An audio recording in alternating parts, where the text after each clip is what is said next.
This is the dog days when you're a player, when you know that, all right, you've been hit a couple of times, you had 2 padded practices. Now it's about being consistent. How consistent can you be? This is when you start to separate yourself. If you're a guy like I was, an undrafted free agent, with another guy that you're battling with, maybe a 7th-round draft pick by the name of David Williams. All right, you're battling. Now it's like, can I stack these days and have the same kind of momentum going into all these practices? Can I stack these days and continue to be explosive? And that's exactly what some of these players are doing. But Sure. You're right, ZB. You're starting to see some of the media, they're kind of dragging along. They're getting a little slower. Not us, ZB. We have too much energy. We have too many things to talk about. Okay, we know what it's like, so we calloused our body here, and now we're going, man. Now it's all about talking about camp and about these players and what we're seeing out there. Yeah, there's so much to cover. This was billed by Sean Payton himself as the practice that you would want to be at, right? This is the one that they're going 2.5 hours. They did not quite go 2.5 hours. So I think they left some time because you can go, like on a day like today, you're further far enough into camp where the collective bargaining agreement says that you can go for 2.5 hours. They went for 2 hours and 12 minutes to be exact. All right. So for whatever reason, Sean thought it was just time, and he knows his group, right? He saw what he needed to see for the day. Yep. Let's just start before we get into any of the nuances and details from how camp went, how the offense performed in a day after they got mostly smacked by the Broncos defense. They got beat up on. The heavier stuff. Cortland Sutton did not practice for a second straight day. We were told it's a vet day yesterday, but it would be so unusual on day 6 and 7 in training camp to miss back-to-back days and chalk it up to a vet day. Yeah, ZB, usually when you have a vet day, and yeah, you're going to have the vet days. Cortland has been around for a very long time. He's going into year 9. You're going to have these days off, but you're never going to have 2 consecutive days. It's usually the one day, then you'll come out here, and it would have been today where you're just off and running, you're being more aggressive, you're being more physical. So, of course, we're sitting here, we're speculating because nobody's going to tell us this. My guessing is that Court was sore, or there was a spot sore. Let's just say maybe a hamstring or ankle. Something, and they're saying, we don't want to mess with this. It's not worth it. Let's give you some rest. We were going to give you a vet day anyway. And then Court maybe comes in the next day and says, hey, I'm still sore. Do you guys want me to go out there and practice? And the answer is always going to be no. Especially when you know what a guy brings to the table, especially when you know you're Cortland Sutton and you're going to be needed this year. It's not worth going out there and risking getting hurt because you decide to run out there when you're sore, something tightens up on you, ZB. So that's what I'm thinking. Or Z, maybe he does get 2 days off, which that would be unusual, dude. On day 6 and 7, I know, Z. I mean, hey, somebody out there may be saying this is the new football. No. But yeah, it is interesting. Not with Sean Payton. So let's just keep our eye on that. But that is on our radar. Now, I'm assuming it's just, hey, I still feel a little bit tight, or hey, man, I still feel a little bit sore, like you said. Sean did say he's going to be back out there tomorrow. So let's just monitor that situation, see how he looks physically, and we can come back and report at 2 o'clock tomorrow. The Waddle thing is interesting. And I'm sure a lot of you guys have heard, but if you haven't, Jalen Waddle, very early stages of practice, walked off the field, helmet in hand. And there was a thought that, hey, he's got to go to the bathroom. That happens time to time. Guy will be back in, 2 minutes in one scenario, maybe 5 or 6 minutes in another. See, that's what I thought, man. And Handle your business, Waddle. And he never came back out. And that's just a little bit uncomfortable. Not saying sky's not falling. We don't think it's a big deal, but it's just a little bit uncomfortable. Well, during the time that he did leave, Jalen Waddle we're talking about, it was routes on air, but it was walkthrough, like usually jog through tempo. And from what I saw out there, it looked like he was moving, and then he kind of abruptly stopped, like something may have pulled up, or maybe he tweaked something or didn't like how he felt. And then all of a sudden he's going to the locker room. He passed by me, and I didn't know it was that serious. I'm like you. I thought it was just like, uh-oh, I have to go number 2. Let me go ahead and go into the locker room and go do that. He never did come back out, so that's something definitely to watch for. And, again, Jalen Waddle knows his body. He's a vet. Maybe he's like, man, I know how this can go if I keep pushing this. Right. Maybe something's tightening up on me with my hamstring. And that's what Sean said. He said there was some muscle tightness. Okay, there you go. But, like, again, this is not any sort of emergency by any means, but it's something to truly keep an eye on because we know how this stuff can go sometimes. Tightness can turn to grabbing on you, can turn to something, a soft tissue injury. So you have the best strength and conditioning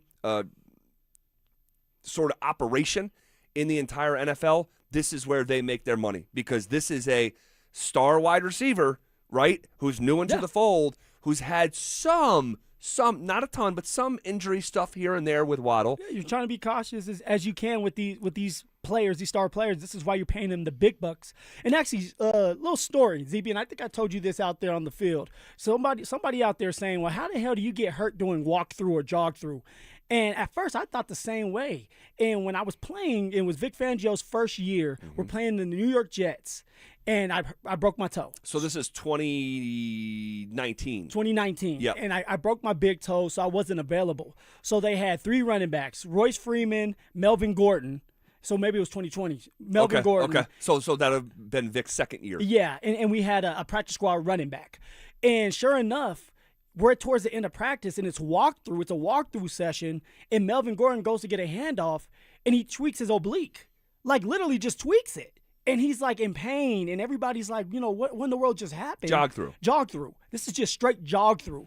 And so going into that game, the Jets game, I was healing, and they were wondering, like, hey, if you had to play, could you do that? And I was like, I'm not playing, guys. One, we're going to Jet Life, right? There's a MetLife over there, right? Yeah. And that's how you get hurt. It's we one all of the know worst surfaces in the league. It's been written about. It's been talked about and podcasted about. Yeah. And 2, my agent was like, hey, look, let's not risk it, right? This is more of a contract year for you. You need to be healthy because if you go back out there and hurt it again, you're probably done for the year and you're definitely not going to get a contract. The contract never came our way anyway, but, you're trying to be cautious. But so what I'm trying to tell you guys is things tighten up on you, and all it takes is a quick movement, especially because you're doing this all the time, and all of a sudden you look up and you pull the hamstring, you pull the oblique, and so hopefully for Waddle it was just tightness, soreness, and he was just being cautious, ZB.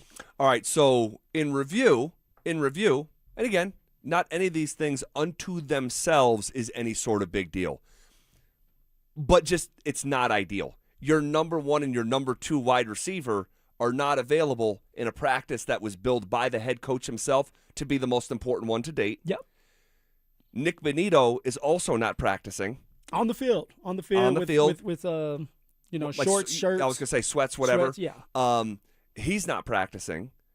And your starting center is also not practicing. He's been maybe a hyperextension or something in there. It looks like to be around the elbow. Yeah, because he's on the side field running, gassers, working out, doing all that. So what it's telling me, like I said yesterday, it is an upper body injury, and it looks like it could be an elbow. Yeah, so just in totality, none of these situations seem serious, but in the most important practice so far of camp, according to the head coach, your number 1 receiver not available, number 2 receiver not available, your star pass rusher not available, your starting center not available.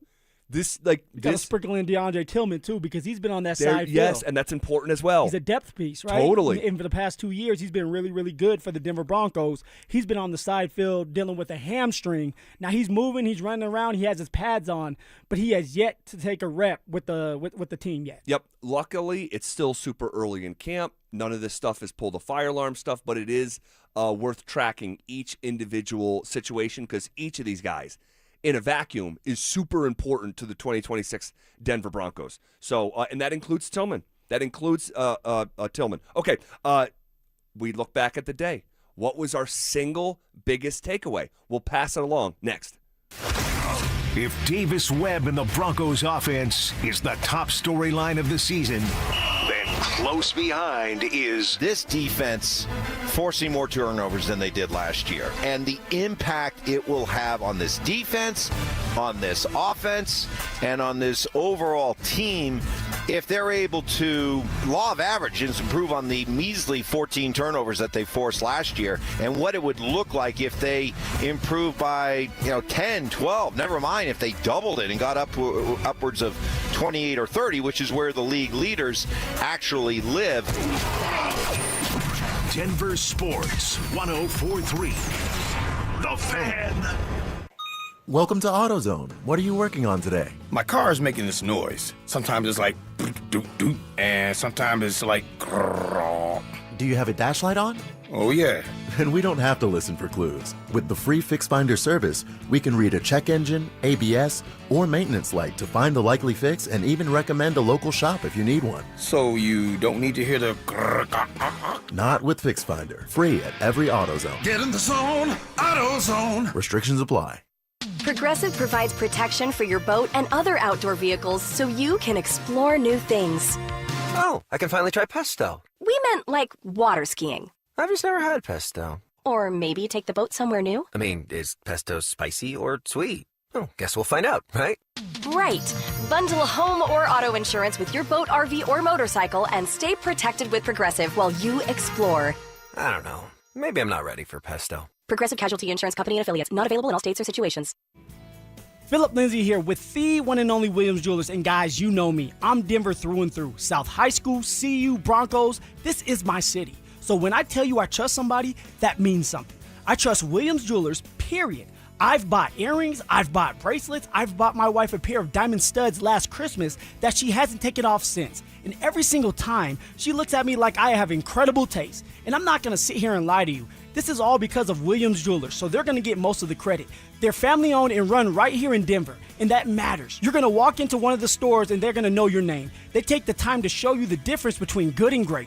The selection is unreal. The quality is top shelf, and they never let you overpay. They guarantee the best price in Colorado. So listen, jewelry is too much money to roll the dice on with somebody you do not know.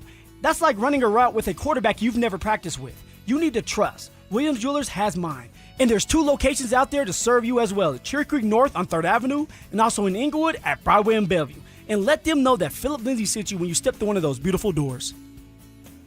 Hey, what's up, guys? It's Zach here. On behalf of my friends at American Financing, what if next month looked different? What if instead of robbing Peter to pay Paul, you had one clear payment and money left over for the things that actually matter? If you're a homeowner, that's not a fantasy. American Financing is making it happen. They're not going to judge you. They're here to help you. Everything is more expensive right now, and you're spending more on the basics than ever before. American Financing's salary-based mortgage consultants will give your paycheck a raise by lowering your debt obligations. Their average customer savings is $800 a month, and you may delay 2 mortgage payments, and you may close in as fast as 10 days. Guys, there's no upfront fees. There's no obligation. We all want to live without stress. Your home's equity could help you do this. So call them at 303-695-7000. That's 303-695-7000, or visit them online at AmericanFinancing.net. NMLS 182334, NMLSConsumerAccess.org. Robbie Dino here at BeatTheDA.com. I've handled over 7,000 cases, 300 trials. Let's face it, divorce is really impactful. You may have a controlling spouse. You may have a violent spouse. You may have been a victim of a domestic violence. You may be wrongfully accused of domestic violence. This all affects parenting rights. And let's face it, the kids are the most important. These are the things that need to be handled. They need to be handled appropriately by someone that's going to protect your kids and protect your rights. Hit me up at BeatTheDA.com, 720-706-5151. Hi, I'm Donnie, owner of Fitness Gallery, where we believe there's nothing more important than your health.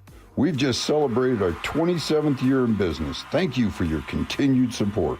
Hey, Broncos country, I'm Terrell Davis. That's why I made the smart move to invest in fitness equipment with Fitness Gallery. It's a game changer. Work out on your schedule from the privacy of your own home. At Fitness Gallery, we have the nation's lowest prices on the highest quality products that stand the test of time. Imagine this. No more wasting time in traffic, no more crowded gyms. Want real Broncos talk?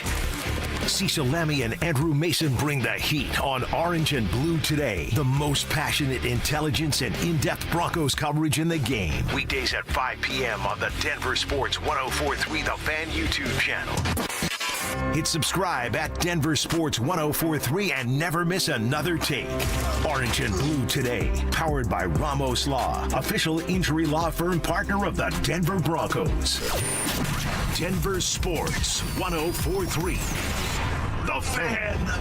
It's Training Camp 2026. Unfinished business. Here's The Drive with Zach By and Phillip Lindsay, powered by AeroSeal Colorado.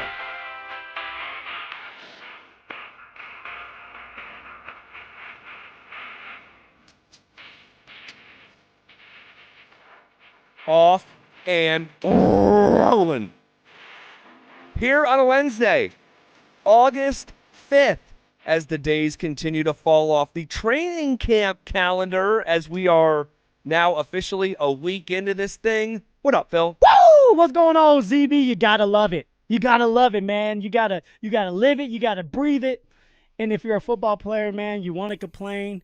But what else would you be doing, right? That's what I would tell those players, because some of them, at times, it looks like they're feeling sorry for themselves. It's poor me. Dude, you're playing football. You're getting paid a lot of money. You have an opportunity, if you are an undrafted free agent or a 7th-round draft pick, to make this team. You got to keep going, stacking those days, being consistent, Z. We have to be consistent, too, and this is exactly what we are going to do, man. How you doing, bro? I'm doing good, man. I'm doing good. It's another day of taking copious notes and hanging out watching Denver Broncos football and the formation of what will be the 2026 season. We're watching it right now. Some stuff is wildly encouraging about a sneak peek of what it could look like in September. Some stuff we're looking at with real question and saying, hold on a second, we thought this was going to be different. And we'll talk through some of those things throughout the afternoon. Can I just hit the pause button on the Denver Broncos for 1 second? Go ahead, ZB. What's going on? What's on your mind? What is literally on my mind? I just did something for the first time 30 seconds ago. You didn't notice it. For the first time in months. You got a hat on? Mm-hmm. Okay.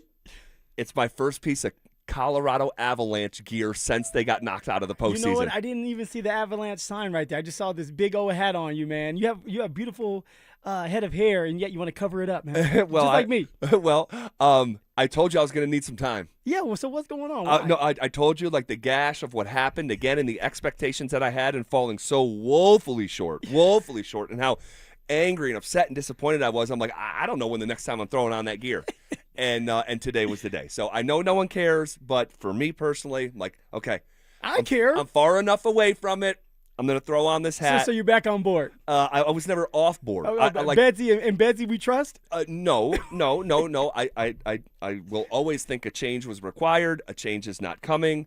We'll see what happens. But anyway, wanted to get that out of the way. When we have the parade next year, ZB, I'll be right there. I'll contemplate. I'll be right contemplate there. if I'll let you in. I'll be right there. What was your biggest takeaway from Broncos practice? Biggest takeaway today is it was pretty evenly matched, right? It wasn't the defense dominating. It wasn't the offense dominating. To me personally, Z, I thought it was a good practice both ways. Plays being made on both sides of the football, and that's exactly what I want to see. Competing. All right, getting after it. Young guys getting opportunities at times to be in with the veterans. Yep. All right, you have a quarterback battle possibly brewing, although I still don't believe that. But now you have someone like Sammy E that's getting his opportunities too with the twos. So it's things like that, and yet there's not a big drop-off. There's a lot of competing going on, and I can't say today that the defense won, just like I can't say today that the offense won. I think it was a draw, ZB. Really? Draw. Really? Okay. That's my take. And at times we weren't by each other. At times we were. Yeah. So what's your take on it? I would say that I think the defense won the day, but it came down to if I'm going to continue to use the boxing analogy that we've used through training camps, I would say it came down to the judges' scorecard, and it was the judges ruled 2-1. Why though? For you, why would that be? Why are you ruling it to the defensive side? Because one, they forced a turnover. They did. And we know sudden change plays, the way that turnovers work in football. Ask the Buffalo Bills, who accumulated almost 500 yards of offense, but it didn't matter because you kept on turning the ball over. It wasn't 5 turnovers, but if I'm like 50-50, when your starting quarterback throws a pick, which we want to see sometimes, we want to see him challenging sometimes, trying to fit it in places. It's not necessarily what this was, and we'll get back to the actual specific sequence here in just a minute. And then also the other reason, and this is I think more fundamental, it's the lack of what I'm seeing in the run game through the entire week. Okay, and now that the pads are on, it's a little bit more real. All the way real? No. This is why next weekend's preseason game and the ones after it, especially the one after it, is going to be massively important in trying to figure out what are we actually looking at when it comes to the run game. And I'm just not really seeing it too much. And again, you have to try to figure out what's real, what's not. I asked Sean Payton about this yesterday. He wanted to get something off his chest and use my sort of question to do it. But what I asked him yesterday is I said, in this setting, because we know the framework of camp, guys, they're not tackling to the ground. No. It's tough to judge what you're looking at with the run game. So I said, considering the setting, what lens do you have to use with the run game when it comes to what's real and what's not? And what he said was, my lens here is I'm telling you whether you gain 2 yards or 3 yards, and these guys are getting caught up in what I'm saying, and you guys need to get over it. Whatever I say, the yardage is gained on any particular run play. It's not the point. Just accept what I'm saying and move on. So it sounded like there was some frustration from the players and the running backs, like, you're not marking me, my yardage down right. But that's not really at the nucleus of what I was asking about. So again, I'm not certain what I'm seeing because it's the run game in training camp. I'm going to tell you right now, ZB, from when I used to play, you're in camp. Not everything's going to be fair. Sean's in this case, Sean is the man. So if he wants to make it 2nd and 15, he's going to make it 2nd and 15. But as a running back, knowing that you're not getting tackled, are you in the right place? Are you seeing the holes? All right, are you being patient? Although it's not an explosive play because maybe you get wrapped up and you're not breaking that tackle, were you in that right gap? All right, that's what you're looking for. And, of course, once preseason comes rolling around, those first 3 games of preseason, you're going to be able to see if a running back can break the tackles or really run inside. Yep. So that's what you're looking for. Do you understand what you need to do? Do you understand how to get lined up? Do you understand how to take on a block? How to identify who you have? Make sure that if your number 1 blitzer doesn't come, are you going across the field to see if number 2's coming your way? It's things like that they want to see out of running backs, especially a young running back like Jonah Coleman. Are you hitting the hole? One cut, get vertical. They want to see things like that. And, of course, like I said earlier, you'll see more as you get tackled to the ground during a preseason game. Yeah. Now, okay, so we'll talk about the running backs in dedicated fashion, like them personally here in a second. But where are you at when it comes to why I said I'll give it to the defense on the judges' scorecard 2-1 because of the tiebreaker is the turnover and the inability to run the ball? See, this is where I think it's a draw. You are right. There was a turnover and not being able to run the ball, but I don't believe that's not the running back and the offensive line's fault. I'm going to put that on Sean Payton not doing it enough. Okay. Why are we not seeing consecutive runs? No, we don't see guys. It's the same thing as like Bronco football from a year ago. And usually, ZB, during a camp, there's going to be a run period, not just inside drill, but you're going to have a team drill where it's just going to be 75, 80% run and maybe a couple play action passes to the tight end. We haven't seen that yet. No. How are you supposed to establish the run, but you don't run enough? You can't just expect to turn it on come that first game of the year against the Kansas City Chiefs in Arrowhead. That's not going to happen. You have to work on it right now, ZB. So I understand that. The reason why I consider it a draw is, one, there was a bunch of big-time plays when it was the offense getting downfield, throwing the ball. And on the other side of it with the defense, too many blown coverages. Way too many blown coverages where you have somebody like Pat Bryant that's wide open, just butt naked wide open, throwing the ball at the glass, trying to break a glass, right? Yeah, and we'll talk about that. Yeah, we will. Right? There was a couple times like that throughout this day, and it wasn't just from the ones. It was the 2s, the 3s, and what's happening, ZB, is you're starting to see Coach Vance Joseph, the defensive coordinator, he's kind of putting in wrinkles to his defense with a lot more zone coverage. So when you're playing a lot more zone, when you're used to playing man, it takes time because now you're communicating. You have to be on the same page because everybody has a zone. And if you're not on the same page and you think it's man or a guy has a zone to help you out and he's not there, well, it's a blown coverage, and now you're giving up 6 or 7 points when you shouldn't. So that's why I considered it a draw today, because there was way too many times where the defense was not on the same page with each other and way too many blown coverages. Well, if I have an early guess on what the strongest unit of the 2026 Denver Broncos is going to be, evidence is starting to flow in. That's next. The Broncos' new stadium timeline is already at risk. But who deserves the blame if Burnham Yard falls apart? If this thing does move out of Denver, it will not be on this ownership group. No. It'll be on this whole process that we were told a year ago was very thorny.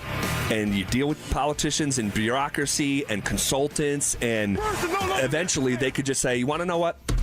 The juice ain't worth the squeeze. We're going to Lone Tree, which was described to you and I a month and a half ago as plug and play by someone within the Denver Broncos. Denver Sports 104.3. The Fan. Hey, fellas, remember your 20s when you could stay up late, wake up early, hit the gym, work all day, still have energy left for extracurricular activities? Now you stand up too fast and you need a recovery period. But here's the thing. Just because you're getting older doesn't mean you have to feel older. Low testosterone sneaks up on us guys. You lose 2 to 3% of that testosterone production every year starting in your 30s, and then the years stack up. And before you know it, you're tired, you're foggy, you're gaining weight, your sex drive is on vacation. The Rocky Mountain Men's Clinic can help. Their advanced medical strategies, TRT, peptides, NAD+, GLP-1, and more help you get stronger in the gym, sharper at work, better in the bedroom, and more confident everywhere. Guys, your first visit is just $99. That includes a medical consult plus a T and PSA test. And if you start treatment that day, the visit's free. So go take the low T quiz at RockyMountainMen'sClinic.com. Featured therapies are compounded and have not been evaluated nor approved by the FDA. Provider prescription required. See website for details. Summer hailstorms bring in the 3-ring front porch roofing circus. In ring 1, there's We're Doing Bob's Roof down the street. And in ring 2, there's We Will Cover Your Deductible. And in ring 3, What Do I Need to Do to Get You to Sign Today?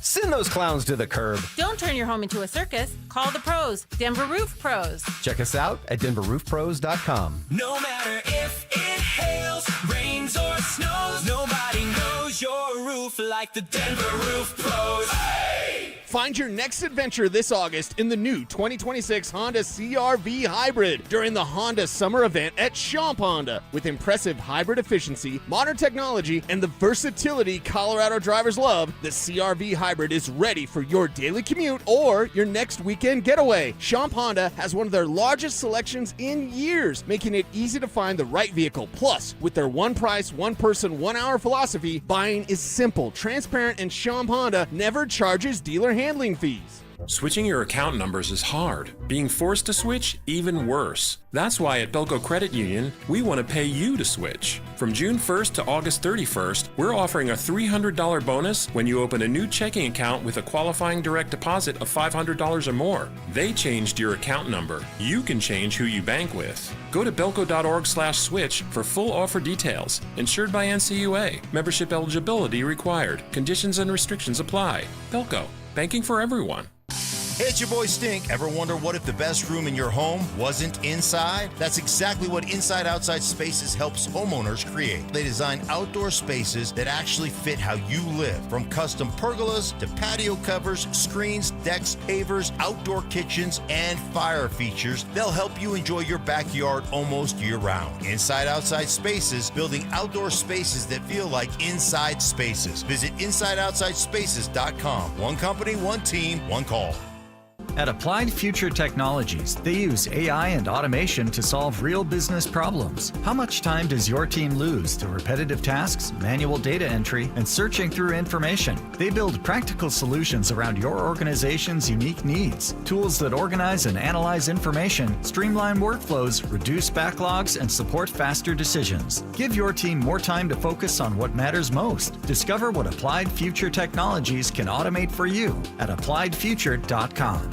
Bluebird Windows and Doors has been servicing Colorado's Front Range for over a decade with products built for Colorado's ever-changing climate. Get windows, doors, and siding manufactured to last a lifetime, backed by strong warranties. Buy more, save more this August. When you mention you heard about Bluebird from me, Mike Evans, you'll save an additional 5%. With all the Bluebird days in Colorado, enjoy it while looking through beautiful, energy-efficient windows from Bluebird. Financing options available. Visit GoBluebirdCO.com. Bluebird Windows and Doors. Make today a Bluebird day. Doug. Limu and I created a trick to help you remember that you can customize your car insurance and save with Liberty Mutual. You see, the shirts Limu and I wear are yellow, and yellow is the color of lemons, and lemons grow on trees, and trees provide oxygen, and oxygen helps us breathe, and breathing is how you live, and you can live more life when you save money by customizing your car insurance. I agree, Limu. It's really quite simple. Only pay for what you need at LibertyMutual.com. Liberty, liberty, liberty, liberty. This summer, the Honey Pepper Pimento Chicken Sandwich and Pineapple Dragon Fruit and Sprite are back at Chick-fil-A. Girl, it's back. We've been waiting. I love that honey pepper pimento sandwich. And that pineapple dragon fruit and Sprite is everything. It's got that razzle-dazzle that makes you stop and say, okay, wait a minute. I love the creaminess of the pimento cheese. It's savory, it's bold, it's flavorful. Our faves are back. High five, girl. Which fan favorite will you choose? Real customers paid for their testimonials. Some people just know there's a better way to do things, like bundling your home and auto insurance with Allstate. Visit Allstate.com or call for a quote today. You're in good hands with Allstate. It's Training Camp 2026, Unfinished Business. Here's The Drive with Zach By and Phillip Lindsay, powered by AeroSeal Colorado.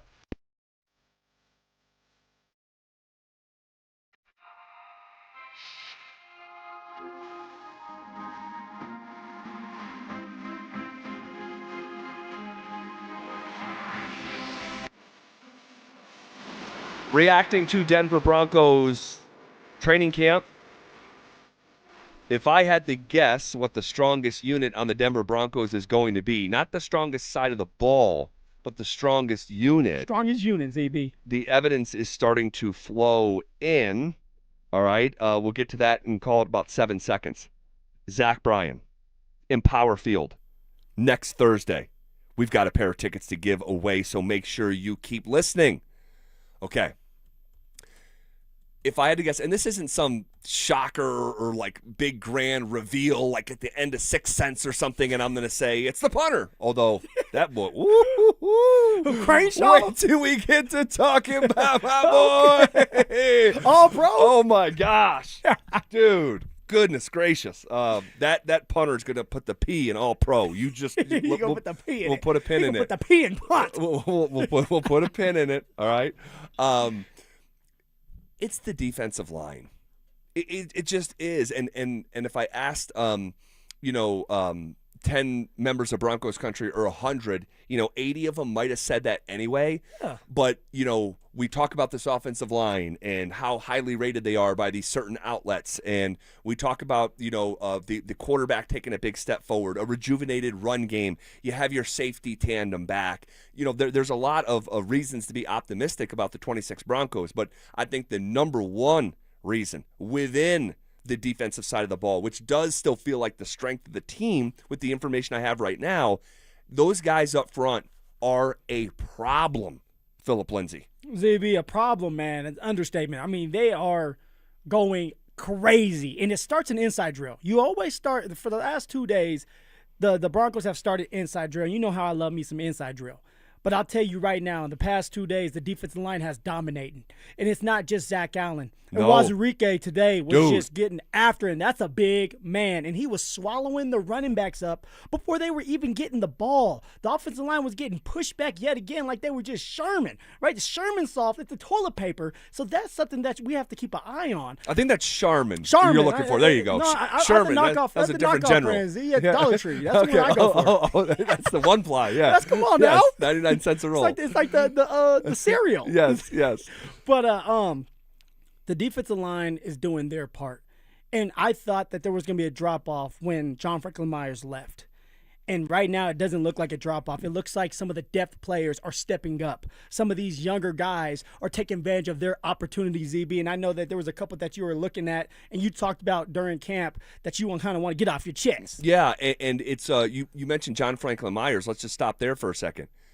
I think we are starting to gather the evidence why exactly the Denver Broncos never even started negotiating with John Franklin Myers. They knew there is cheap labor waiting behind him, and cheap, young, hungry laborers behind them. And you just mentioned Inia Wazirike. This guy's a problem. He's a problem. Malcolm Roach. What a day for Malcolm Roach. I love me some Malcolm Roach. Are you kidding me? This guy is an animal. Tyler Onyedem seeing a little, baby flash there. Yep. Savion Jones. He's made plays 2 days in a row. Jonah Ellis. Jonathan Cooper. Like this these guys. Q Robinson. Throw him in there. Jordan Jackson. Throw him in there. Matt Henningsen. guys, Matt Henningsen multiple times today made me go wait, whoa. Like, he was running with the ones at times. He is showing real flashes. And so, again, you're seeing like this line of guys, on the defensive line that I'm looking at him like, man, this has a chance to be a really fresh unit with the number of guys that you can throw into a D-line rotation. You must secure the trenches. Offensively, defensively, we always talk about it all the time. You're nothing without your offensive defensive line. The Denver Broncos, they have depth. They do have these young and hungry players that are here and willing to prove that they belong in the league, that they belong on that football field with a dominant defense. And they're showing it every single day so far with the pads being on. They're showing it. They're getting after the running backs. They're pushing the offensive line back. They're barking. Malcolm Roach is barking at the quarterbacks, getting their hands up, knocking balls down. They're doing everything they need to do and more to be a really good defense this year. And it's not just the starting unit. It's the second string. It is. It's some of the third string defensive linemen as well. Jonah Ellis, you talked about. I love what I'm seeing out of Jonah Ellis. And he's a guy, ZB, that we need to pay more closer attention to, because if something does happen and Jay Coop gets off this case and he gets suspended by the NFL, Jonah Ellis is the next man up. Yep. All right, Big Q Robinson, who was getting reps with the ones today, he's the next man up. And they're getting a lot of reps, they're getting a lot of opportunities, and they're taking advantage of those opportunities so far. Yeah, no doubt, man. No doubt. It's really fun to see. Now someone on the RamosLaw.com text line says, hey, I thought Denver's O-line was amazing. I'll say this. Man, you wouldn't be able to tell they're as highly rated around the NFL when going up against this defense. You just wouldn't be able to tell. Now, maybe things will change when plays get more schemed up. But when, though, Z? Because this is how I look at it. And I go back to the inside drill. Hold on. Real quick, before you proceed. Yes, sir. You've referenced – I like that, sir. Keep that up. Yes, sir. Whoa. You've referenced this inside drill and the way that it's bothering you. Yes. Take us inside what inside drill is. Yeah, so it's 9 on 7. All right, it's 9. Usually it's 9 offensive of people and 7 defensive of players. There's no DBs. There's no safeties. Okay, on offense you got a quarterback, you got a fullback, you got a running back, and you'll have a tight end. And you're running the ball. Everybody knows that you're running the ball. There's no passing. There's no play action. So it's about winning the one-on-one matchups. It's about pushing the other guy backwards. And in this case, that's what the defense is doing to the offense more times than not. It is. They're just pushing the offensive line backwards. And you can't get a play going. This is time. This is the time for a young running back like Jonah Coleman, ZB, to really see what it looks like to have to run inside in the NFL, to get really good looks so that when you do get into a game or you get into a team period, you're ready to go. It also gets the offensive defensive line going. But right now, when I'm looking at the offensive line, they're getting in and out of the huddle nonchalant. There's no aggressiveness. There's no mentality to them, and they're just taking it. And at some point, and I saw today where J.K. Dobbins, he was getting frustrated. He was talking to the offensive line. He was chirping back. He was trying to get his team going because he understands how important it is to be able to run inside, especially, ZB, when you're not having a bunch of reps during practice to run the damn ball. Sure. And for 2 straight days, the offensive line and the offense in general has been dominated. They got dominated yesterday. They got dominated today. They did. And so when are you going to wake up? Right. When are you going to start taking pride into inside drill so that you can get better at running the damn football? Well, I'll say this because I know someone out there is thinking it, and it was even said out loud at training camp by a media member or two. They say, goes something like this. Well, in this drill, everyone knows you're running it. Okay. And I'm like, wait, hold on a second. This is football. How many times does this come up? Hey, it's fourth quarter, 3 minutes and 40 seconds left, and it's 3rd and 3.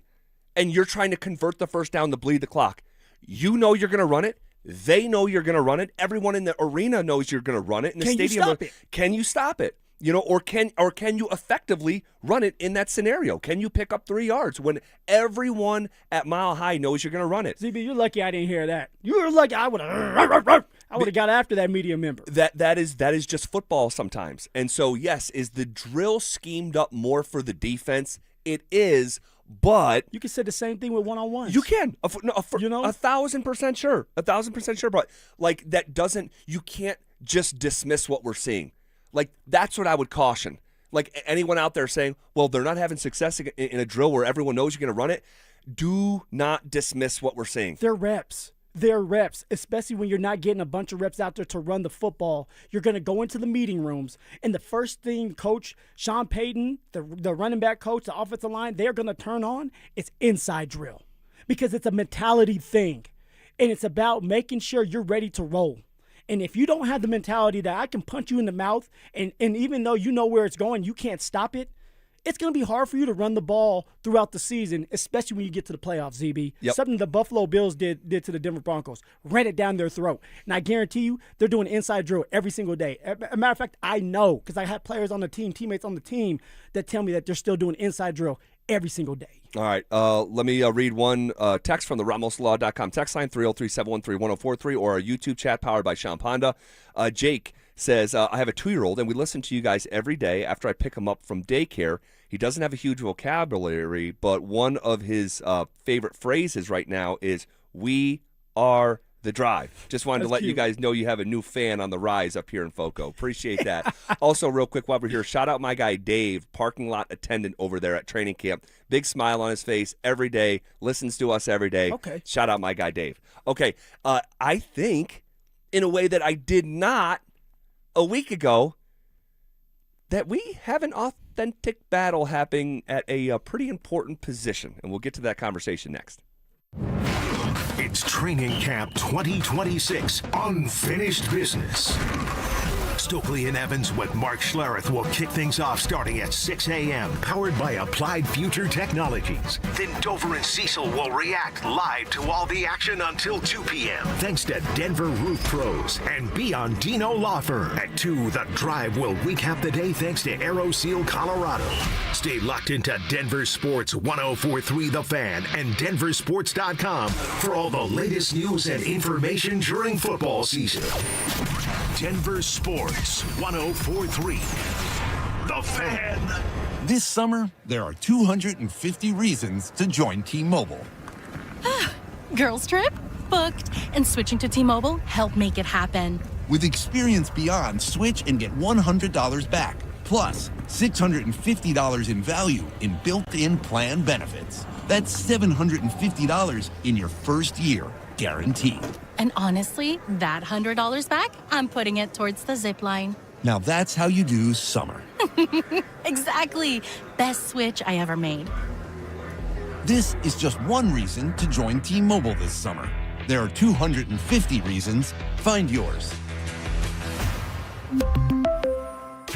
Savings based on the value of benefits included with Experience Beyond, like entertainment and 1 year of AAA Classic and Dash Pass on us. Benefits may require activation. See plan for details. Get $100 via virtual prepaid MasterCard with eligible ported, no cash access, and expires in 6 months. Issued by Sunrise Banks, N.A. member FDIC. Allow 8 weeks. As a fitness coach, my active psoriatic arthritis can slow me down. With Skyrizi, Risankizumab Riza, I'm treating my skin and joint symptoms so I can keep moving. Skyrizi, a prescription-only injection for adults, helps me move with less joint pain, stiffness, swelling, and fatigue.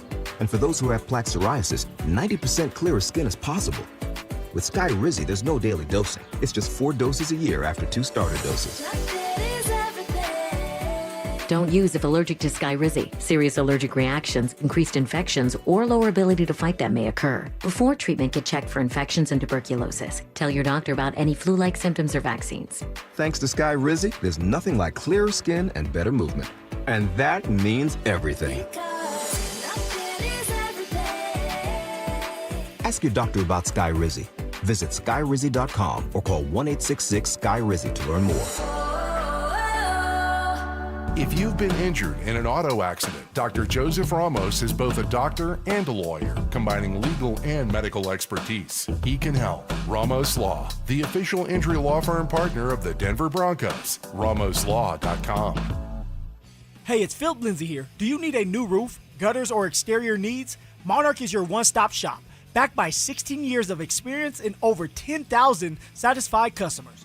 Their in-house insurance team fights for you, and their white glove service means every detail is handled with care. Competitive pricing, award-winning craftsmanship, and the only roofer the Denver Broncos chose to endorse. A proud member of Team Dave Logan, make the call to your home team, Monarch Construction and Roofing, the official roofer of the Denver Broncos. As you look over the course of your life, you have some real regrets. Some of those regrets seem so deep, you wonder if you can breathe. I understand. For Alpine Bank, member FDIC, I'm Jay Rickstrew. Back then, you thought you were doing the right thing. But now, years later, you know that those decisions tore you up. So much so, you wish you could go back and do it all over again. But we can't go backwards, can we? We can only reap the wisdom we gain from the regrets and move forward. Alpine Bank wants to share something that may help you. It's a Native American saying. It goes, "Your soul would have no rainbows if your eyes had no tears. Be gentle with yourself. You're only human. Put those past regrets far behind you." Hey Denver, Zach here. Need foundation repair, waterproofing, crawl space repair, egress windows, or concrete work? Trust Homestrong to get it done. They can even turn your crawl space into a finished basement in weeks. Visit buildhomestrong.com. You'll never go wrong with Homestrong. Stay up to date on the Broncos with our 9 News Broncos insider Mike Kliss. Presented by Fitness Gallery and Monarch Construction and Roofing. Hear the latest from every practice and every game every single week during football season. Denver Sports 1043. The Fan. It's Training Camp 2026. Unfinished business. Here's The Drive with Zach By and Phillip Lindsay. Powered by AeroSeal Colorado.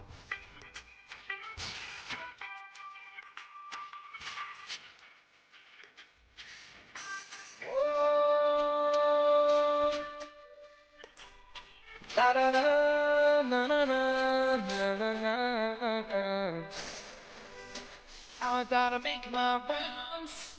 Where can I lay you down? I'm gonna sell up tonight. Looking back at training camp, had to make our rounds. Huh? I love your sound.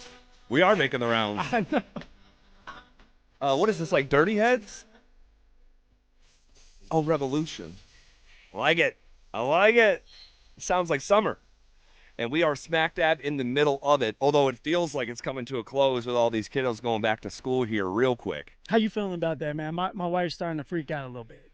Because I know how you can get, like, you start thinking about everything that can go on. Like Yeah. Any parent out there is going to do that as school's coming around. Yeah, I feel conflicted about it because I'm about to get a whole bunch of freedom back, for me personally. But at the same time, and I'm not going to spend too much time on this because we're going to get back to football, and I'll just get too sentimental. I know it.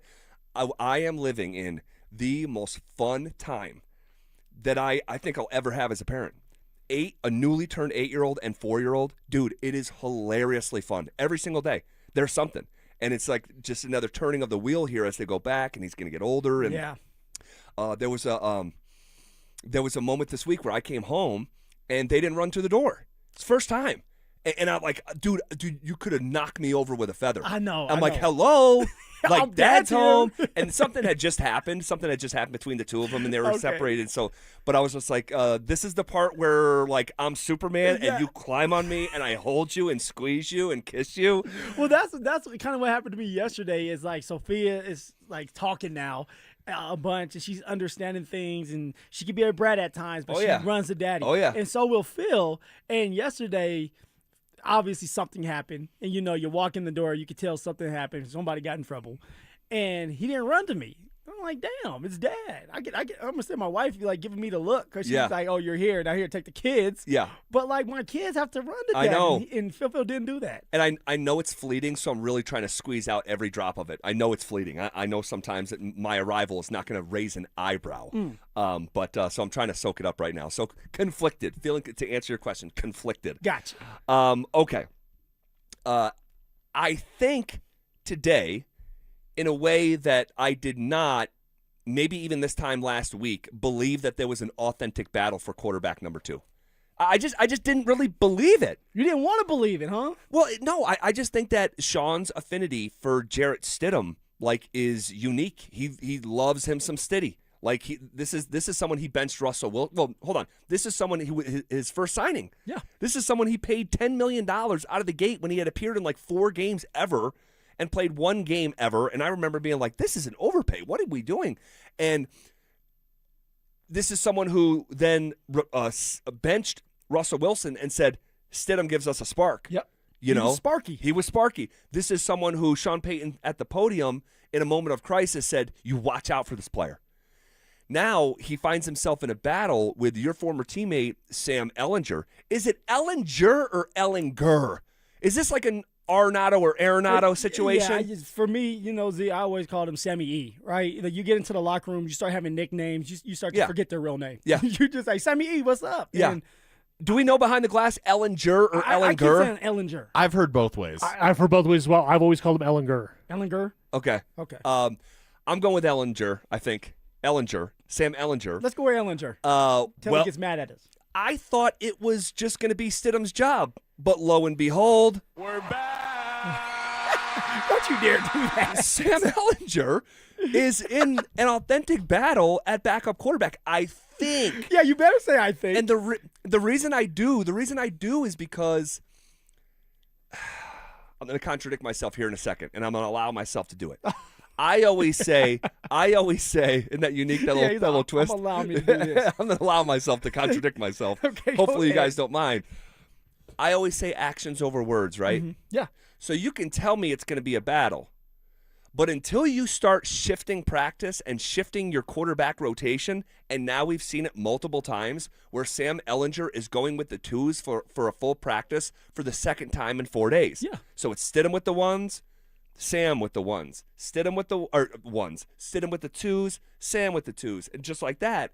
And he had a day today with the twos, Ehlinger behind Bo Nix, and I'm here to report. I'm here to report from over yonder. I know you guys didn't see.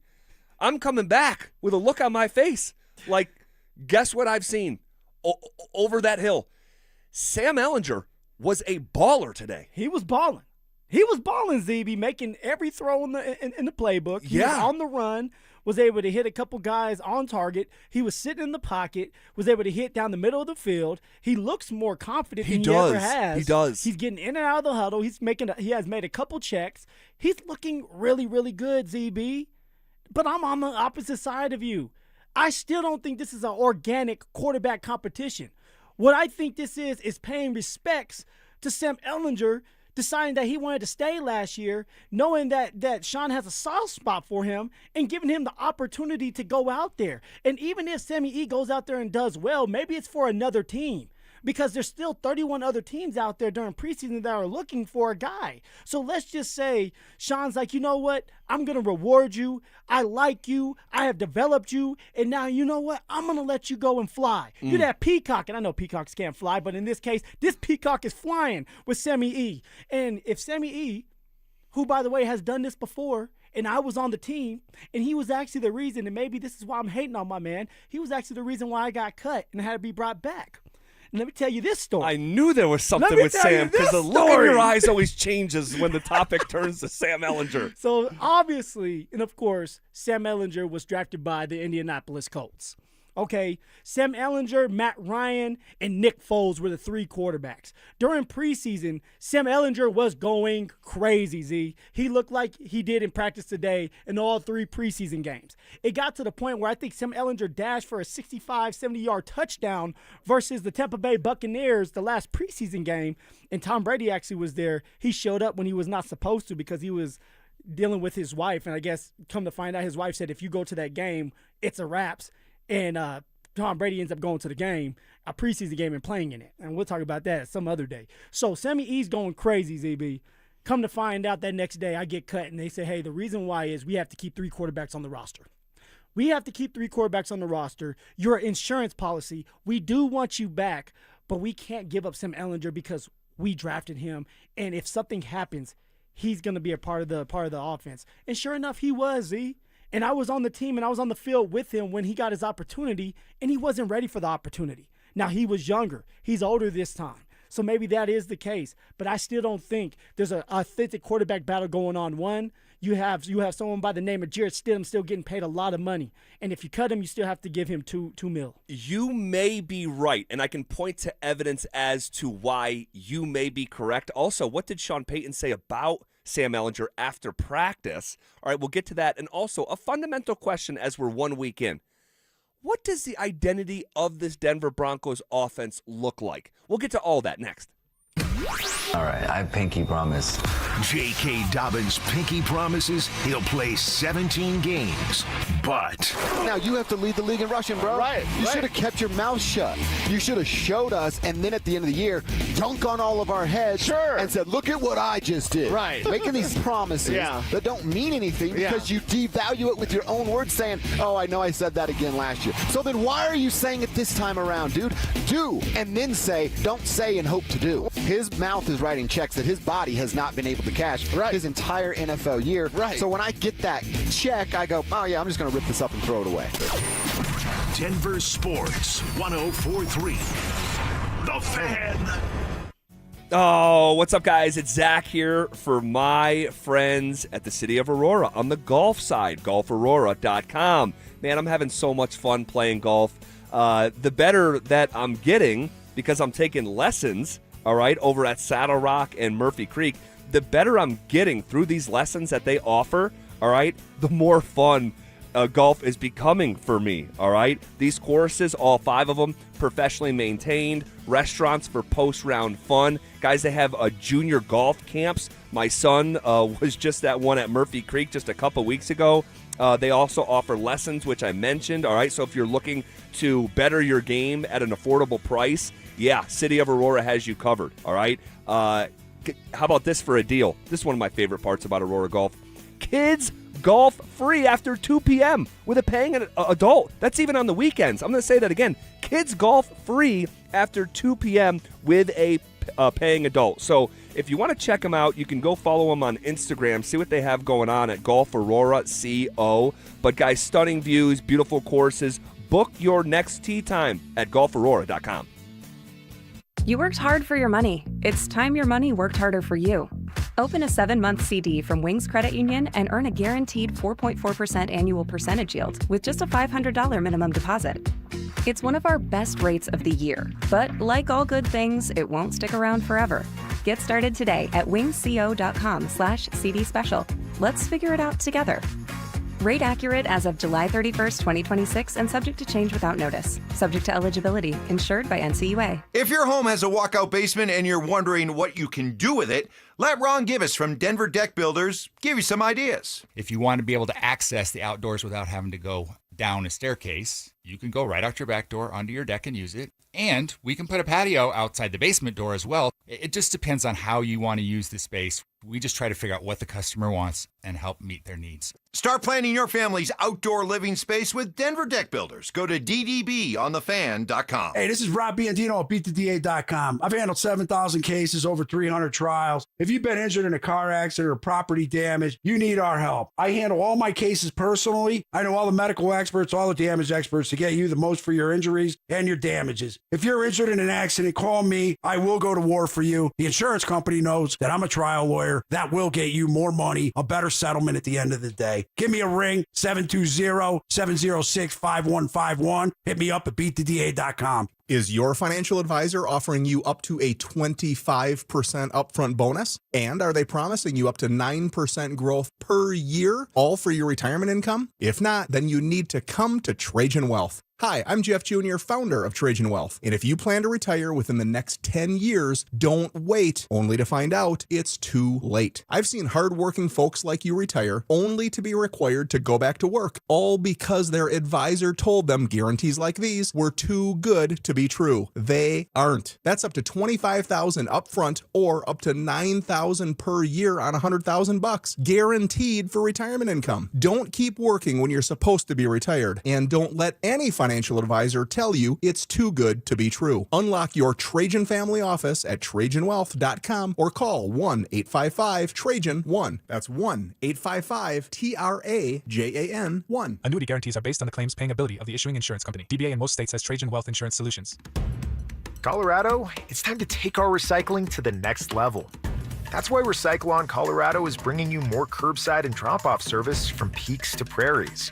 Guidelines as clear as our skies, so you know what goes where. And the price? As free as gawking at bighorns on I-70. You deserve a recycling system you can count on, like your puffiest winter coat. And we're here to give it to you.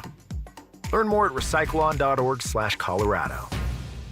As Coloradans, we know how important it is to protect our homes. And unfortunately, wildfires are a reality here. It's Zach, and that's why I trust 5280 Exteriors, a 2-time President's Club winner offering Class A fire-rated products designed to help protect your home. Thinking about upgrading your outdoor living space? Now's the time. Purchase a new deck during the month of August and get free solar railing lights. No payments and no interest until 2027 for qualified buyers. 5280 Exteriors, the altitude of quality. Most camera installers don't offer a guarantee. Vantage does. It's called Capture or it's free. If a Vantage system misses an incident in a zone they identified during your threat zone analysis, they'll refund the entire install. That's the kind of guarantee a company can stand behind, because your security system is designed around your property first, not pulled off a kit shelf. Invest in real security for your home. Call Vantage at 720-366-7759 or visit vssicolorado.com today. Terms and conditions apply. This segment on 104.3 The Fan is brought to you by Aero Seal Colorado. KKFN and KKFN HD1 Longmont, Denver.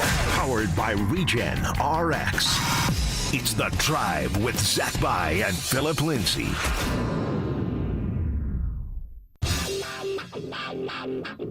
Leading off with a big story of the day, here's The Drive with Zach By and Denver, Colorado's own Phillip Lindsay.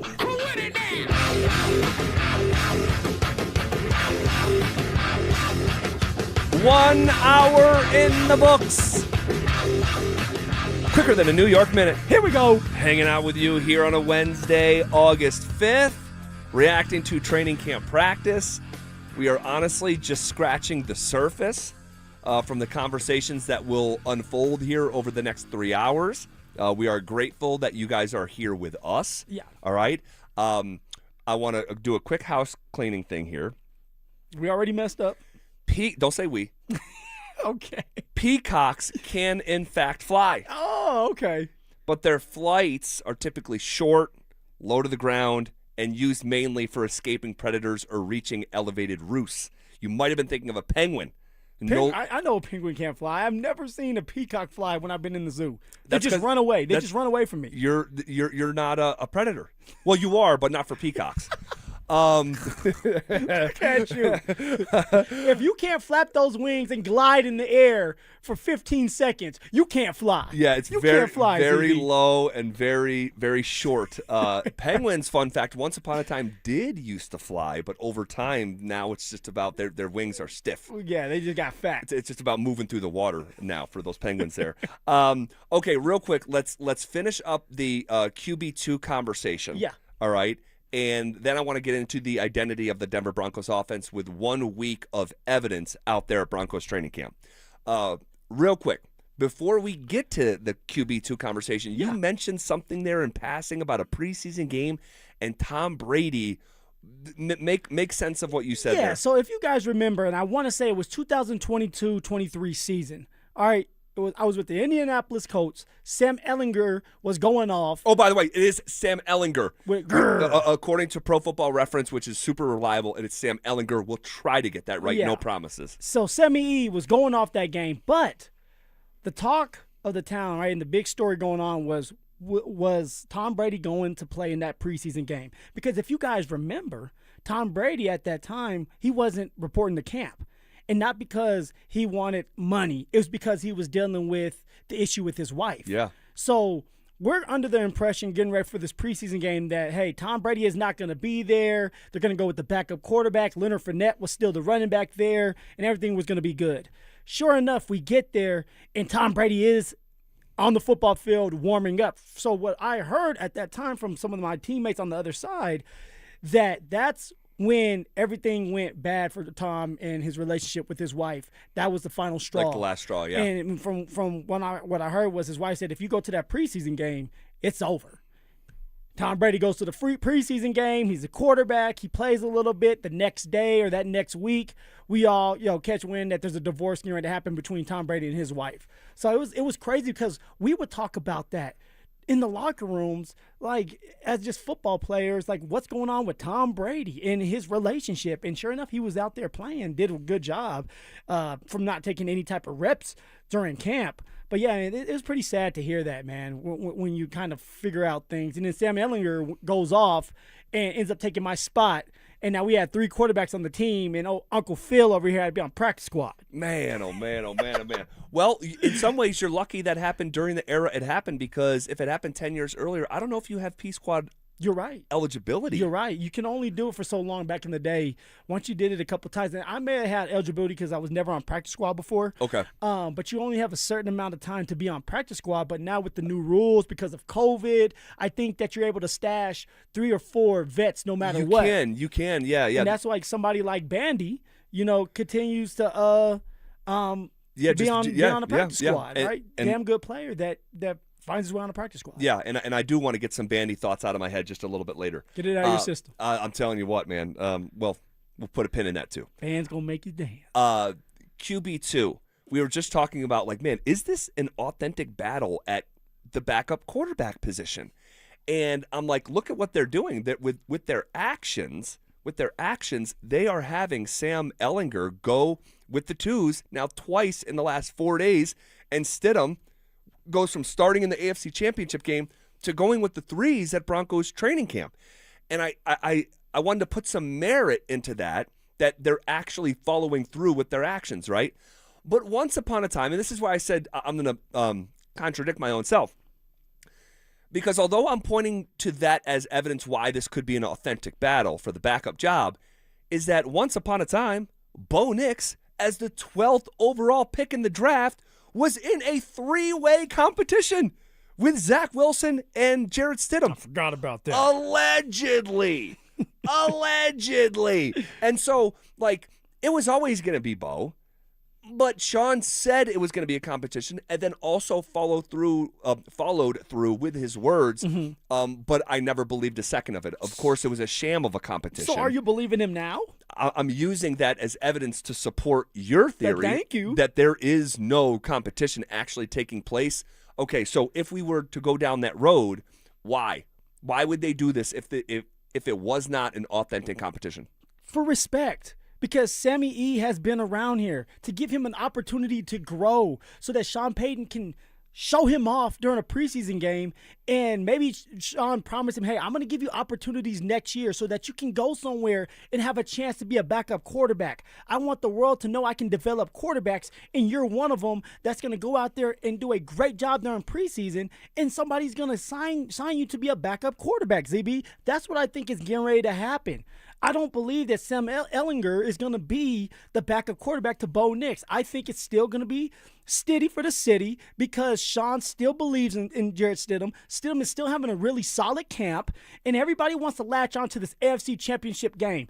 I'm here to tell you guys sit there for 17 straight games. That's over 2 months of just sitting there watching football, and then get into a game, one of the biggest games of your life, when it's snowing outside against a damn good team that goes to the Super Bowl with that being the New England Patriots, and try to beat them. It's hard to do. Now, if Jarrett Stidham had more time, more of a ramp-up period to have some regular season games, then we can sit here and say, hey, we've seen enough. But Jarrett Stidham has played in 20 games in his career. Now, that doesn't mean that they've been like the full game. Sometimes it could have been at the end of games, garbage time, if you want to call it that. Yeah. Kneel downs. Yeah. But he's played in 20. Sammy E hasn't. So why would we sit here and feel good if something happens to Bo for a couple of games that Sammy E can go in there and win those games over Jarrett Stidham? I'm going with Stidham, ZB. I think at the end of the day, because I'm just trying to figure out if it's an authentic battle. I'd be hitting fast forward to say Sam Ehlinger is jumping over Jarrett Stidham on the quarterback depth chart. At the end of the day, I think things will shake out the way that they started, with Stidham being the backup. But I'll tell you this, man, and I know we mentioned it. Guys, no joke. I'm not so sure Sam Ehlinger was not the best quarterback on the field today. And I'm sure some softy will hear it the wrong way. No, but he was balling. He was freaking balling. Yeah, he was balling. And it was like he was making every throw. And I'm like, okay, what I saw with my eyes leads me to believe that there's more of an authentic battle at backup quarterback more than anything that Sean has said, more than any rep count. It's me actually watching him being like, I'm going to be honest, I did not know he could make some of these throws. I mean, he was excellent today. But why do you think he's playing so free? Because he knows that he's not going to be – he'll always be a backup. Because he knows at the end of it, he'll always have a home, even if it's the third-string quarterback. All right, do you want your quarterback going out there just throwing bombs?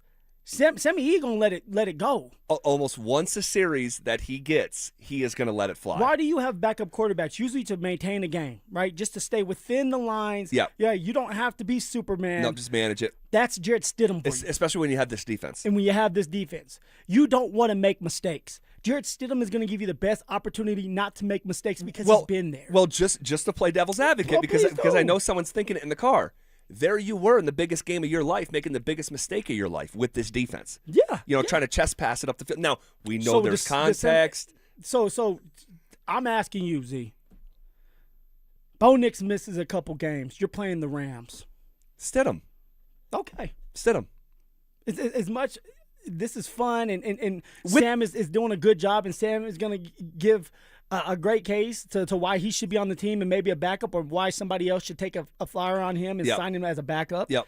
Or who are you taking? But also, I have to admit this. Part of my reason for Stidham is I just have more information. I've seen one day from Sam Ehlinger like this. So if Sammy E balls out during the preseason games, and I've seen this with my own eyes as his teammate, he will do it against the threes when he gets the opportunity, because he will go with the threes. Yeah, and there's context for who would you go if Sammy E balls out?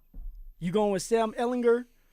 I don't know, because I don't want to just dismiss every single rep I'm going to be watching between now and the start of the season. I mean, if he continues like this, like he had today, it's going to be an open and shut case. Guys, again, I want a third voice in here. Dante Gomez behind the glass. Get him a voice. Because you were out there next to us. What did your eyes tell you about Sam Ehlinger today? He looked great, and he was throwing the ball, and Sean mentioned it in his clip of when he was asked about Sam Ehlinger, that's not even the best part of his game. The best part of his game is he's a gamer. You turn the lights on, you roll the ball out there, he's going to go out there and make plays. Kind of like Bo. A little bit like Bo. That you don't see the best of Bo in this setting right now. You just don't. Yeah, so I think that even once the preseason games gets going here, he's going to show an even better version of himself. But from the pocket, he looked incredible the last 2 days. Let me ask you this. All right, he's a gamer. Show me what game. Look, show me what game, please. Yeah, there's not a lot of evidence. That's Indianapolis Colts. Go to the Indianapolis Colts 2023 against the New England Patriots. Show me what games. I think he's looked a lot better now than he did a year ago. He has. Even when we saw him out at practices. Agreed. Or even OTAs a couple months ago. So I think being with Sean Payton has helped him a lot. And Phil, you were talking about maybe setting him up for the future. He mentioned that with Zach Wilson just a year ago, 2 years ago. My job's to make you the most amount of money I can. Exactly where I was going to go with it. Whether it's here or elsewhere. And I'm pretty sure he used that same line to Sam Ehlinger too. Hey, I'm going to make you a lot of money. It may not be here, but you're going to go out there and ball out during preseason, which he will. Well, and you're going to get paid some money somewhere else. Real quick, last thing. Maybe it makes more sense to have Ehlinger be the backup because he plays so similar to Bo Nix that you don't have to change a lot of stuff. You just plug and play. Interesting thought. This was Sean Payton after practice. So, again, you kind of have to listen close, right? Because Sean is not going to tell you, hey, how's Jade Barron doing? Man, that guy stinks. Like to have that one back. Like you're never going to hear a sequence like that. So you have to filter what you're hearing through the sifter of how genuine is it? How long is the sentence? Because I got news for you. Sean's asked about a player that's lasted 9 seconds long. This is a little bit different. This was his answer when he was asked about what he likes about Sam Ehlinger. His comfort level with what we're doing offensively. The spaghetti sauce is the other stuff that's one of his superpowers that, he gets in and out of some plays maybe. He can move. I like how he's looked, and you don't get to appreciate a quarterback like him until you're out there and everyone's on the sideline and then the ball moves. Sometimes it's harder to appreciate that when you're scripting plays, but, he's got a great pedigree. I know he likes it here, and I think he's done a lot of good things. I mean, I just saw him in college win a lot of games, beat Georgia and New Orleans. Yeah, he's fitting right in. So that's a type of answer that you should pay attention to. Sean Payton really likes Sam Ehlinger. Mm-hmm. And the game he referenced in college when he beat Georgia in the Caesars Dome is the time that Sam Ehlinger said this. We're back! That's the clip that we play. That's the game that he's referencing. Look, I want to move on. I don't want to spend too much more time on it, but I think that there's something to it. And here's what I'll tell you. Even if Stidham is the backup, which right now with the information I have, I would handicap as the favorite to be the backup, I think this is Stidham's last year. To your earlier point, I think Sam Ehlinger is the backup quarterback for the Denver Broncos beyond this year. I can get down with that, Z. And let me give you down with it. Let me give you another little piece of information that you You're may only holding out the information on me. Well, man. hold on. You may only hear this on the drive. Okay. Now, there's one other guy here at the station that would know this too. I don't know if he said it or not. But Sam Ehlinger just bought a house next to Bo Nix. Ooh, best friends. Mm-hmm. And I think that matters a lot in this scenario. Just didn't put his house up for sale? I'm not sure. Sure. But literally, I think there's one, maybe two houses in between where Sam Ehlinger. That's a little weird. The house was it was halfway. My man, the house. My man ZB is a realtor too, huh? On your side job. I just talk to people, and the house that Sam just bought was half completed. Okay. And the contractor has fled the country. Oh.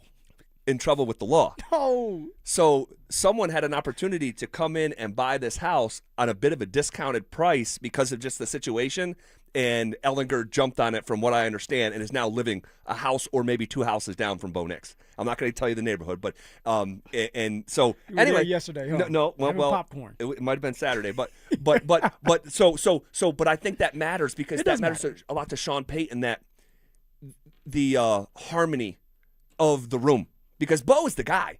Bo is a franchise quarterback. So who's there behind him to support him that is the perfect human puzzle piece fit? So that's my prediction. So Stidham's going to stay for his last year. And he'll be the backup. Ehlinger is going to be here for Agur is going to be there for one more, or for a couple more years after. Yeah, a couple more years to come. Yeah.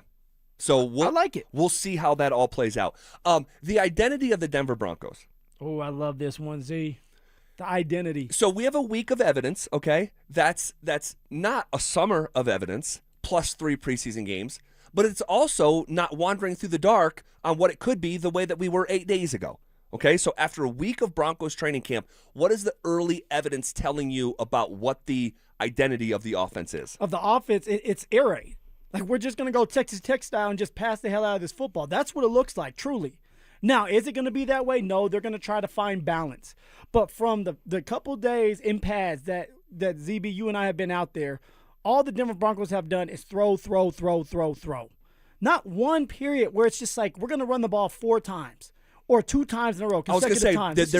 There's no consecutive runs. It's just like the season a year ago. So how the hell are you supposed to get better at running the ball, but you don't do it in practice? You practice how you play. You can't just go out there during a game against the LA Rams and think you're just going to run the ball on that defense. You have to work on it over and over and over so everybody can get used to it and everybody can hit the angles and the running backs can figure out and find out how they should run this play and how patient they should be.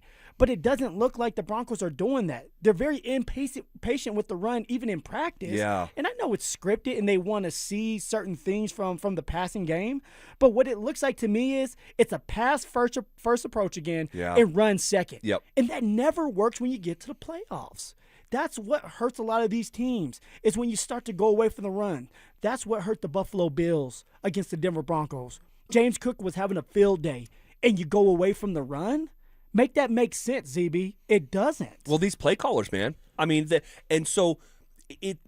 think it's noteworthy when something is showing up in camp that syncs up with things that you have seen from the past. It can become validating, right? And so that's why, and I don't want to talk about this guy in dedicated fashion right now. We'll get back to it. Mm-hmm. But that's why I thought Evan Ingram needed a fast start to the summer, because if it was going to be a slow start, it syncs back up with what you did a year ago, right? So even if it's the first or second day of school and you don't bring your homework, if that's what you did all last year, it's validating your reputation from doing your homework, right? Down to the most micro analogy. So when we're out there And I was talking with someone else, journalist that covers the Broncos that takes play-by-play stuff like I do. I'm like, with the information that I have, it appears that it's about 65% of the time they are throwing the ball. And I would think that this time of year, the run game would be the most fundamental thing that you would start with and then build out from there. You're getting the pads on. It's new. You get acclimated. You start with the run, then you build into the pass. That's what I thought that you do when you want to become a really good run team. Yeah, and so they have said, hey, part of our focus this year is, getting this run game on track. But when it comes to actually watching it in practice, you don't see consecutive runs. You don't see, run periods in the way that you might in another camp. But it's not surprising because this is who the Denver Broncos offense has been. From the moment Bo Nix got drafted as a first-year player, he attempted the 6th most passes in the NFL, and by the time year 2 concluded, Bo Nix had attempted the single most passes of any player in the entire NFL. And so now, this is why I'm bringing up the homework stuff and the Evan Ingram stuff, because we have 2 years of sample size to draw from, and the early returns in year 3 is, I think this is going to be another air raid type of offense. And, that is the wrong approach. You must establish the run to help you out so you are not in 3rd and longs. It's about being in 3rd and manageable. Isn't this something that the Denver Broncos want to do? Is start fast? Isn't that something they've talked about? Isn't this something that they want to get better at? The 3 and outs? How do you do that? 3rd and manageable. Being able to run the ball, pick up 5 yards, pick up 4 yards, make it 3rd and 2 so that you're not one-dimensional. So the defense doesn't just say, hey, we know it's going to be a pass. So now defense has to kind of think, all right, if we bring this blitz and they do a play action, the tight end Evan Ingram's going to be wide open. I know what the Denver Broncos want to do. They want to do outside zone to build into the play action pass. Yeah. But they don't do enough of that for it to actually develop the way that they want it to, and that's why it keeps getting blown up by the defense. You got to work on outside zone if you're going to be an outside zone team. If you're not an outside zone team and you're a power team, it's about pullers and getting in the middle, then you work on that. But right now, when it comes to the Denver Broncos offense, they don't have a running identity. Their identity is air raid. That's what I'm looking at for the past 5 days, 6 days we've been out there, ZB. Yeah, and you say air raid, and someone on the RamosLaw.com text line saying, Sam Ehlinger went to Texas, not Texas Tech. Davis Webb went to Texas Tech. Yeah, Davis Webb.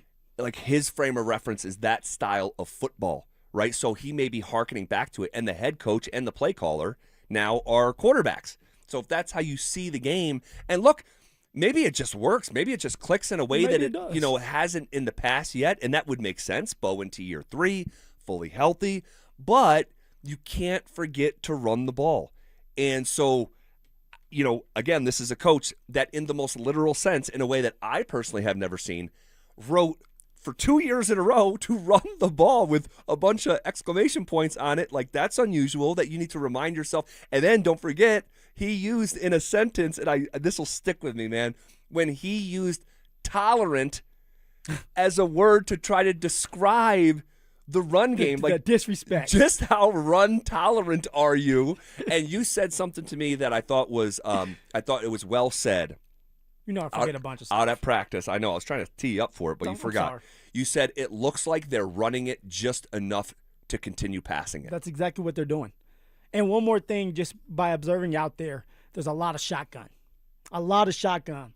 There's some times where the Denver Broncos will get under center, but not enough. You want to mirror the pass with the run. Right now, when you're getting shotgun, it's going to be a pass. Now, I know that they're going to start trying to put in run plays to help out with that, but there's a lot of shotgun and a lot of passing going on early in camp when it should be running the ball, establishing that mentality so that you can help your quarterback stay healthy this year. We need him to stay healthy, and in order to do that, you got to lean on your run just a little bit more. All right, interesting conversation. If you want to react to it in any way, go ahead. Go for it. RamosLaw.com text line 303-713-1043, or you can hit our YouTube chat powered by Champ Honda.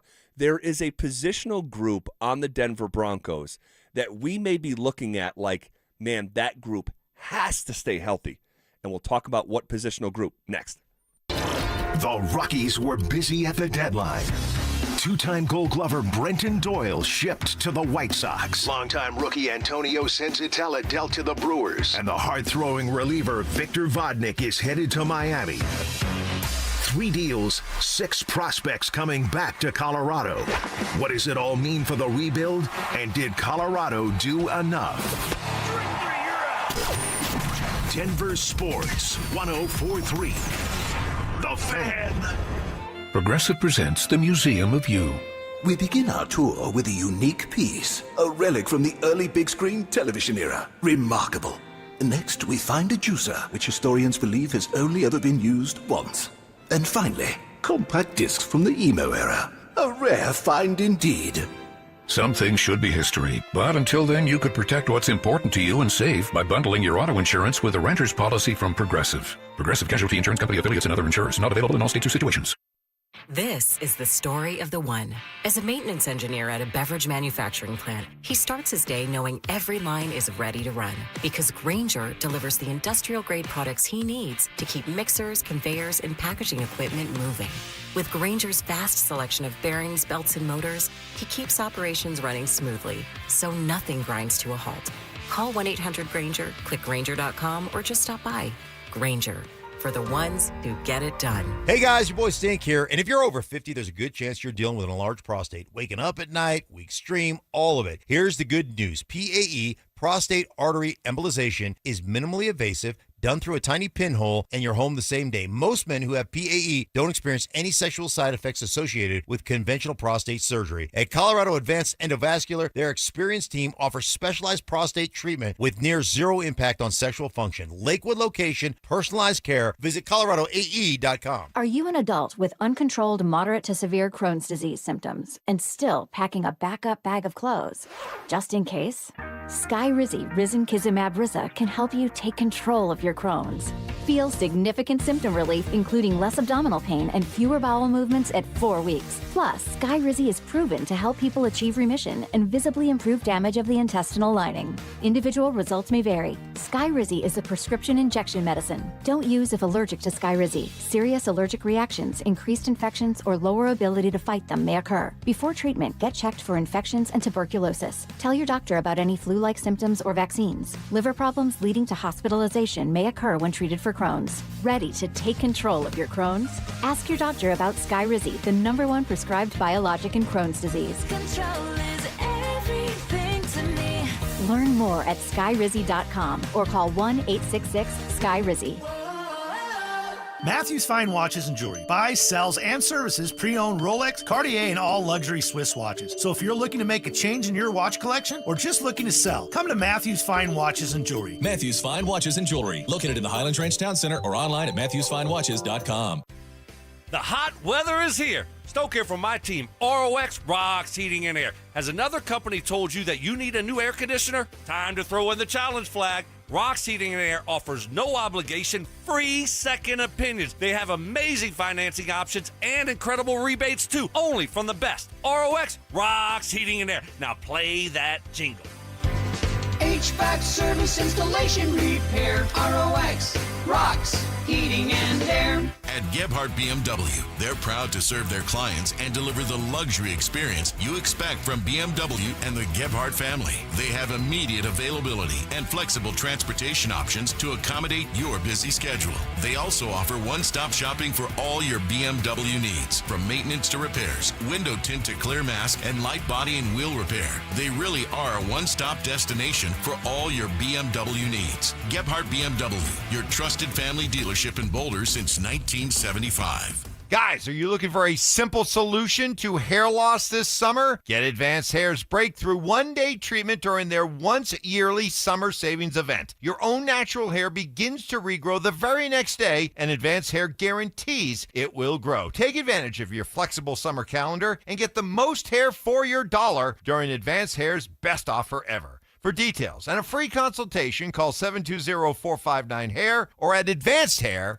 At Applied Future Technologies, they use AI and automation to solve real business problems. How much time does your team lose to repetitive tasks, manual data entry, and searching through information? They build practical solutions around your organization's unique needs. Tools that organize and analyze information, streamline workflows, reduce backlogs, and support faster decisions. Give your team more time to focus on what matters most. Discover what Applied Future Technologies can automate for you at appliedfuture.com. Hey, it's your boy Stink. Ever wonder what if the best room in your home wasn't inside? That's exactly what Inside Outside Spaces helps homeowners create. They design outdoor spaces that actually fit how you live. From custom pergolas to patio covers, screens, decks, pavers, outdoor kitchens, and fire features, they'll help you enjoy your backyard almost year-round. Inside Outside Spaces, building outdoor spaces that feel like inside spaces. Visit InsideOutsideSpaces.com. One company, one team, one call.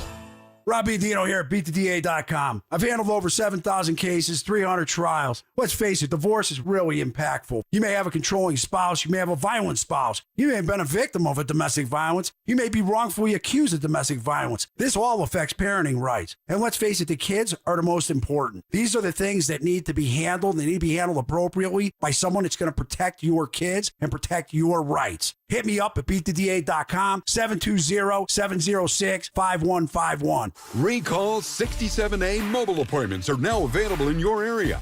We come to you quick, easy, and under an hour. Complete the recall to get $500 plus a warranty worth thousands. Schedule today at Cummins.Recall.com. This segment on 104.3 The Fans brought to you by Williams Jewelers, the official jeweler of the Colorado Avalanche. Want to partake in our contests? Check out the rules at DenverSports.com.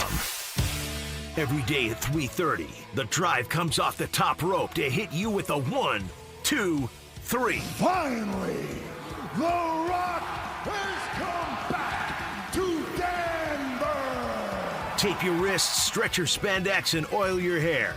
Here's Zach and Phil with today's 3 count on the drive. All right, let's come off the top rope with it!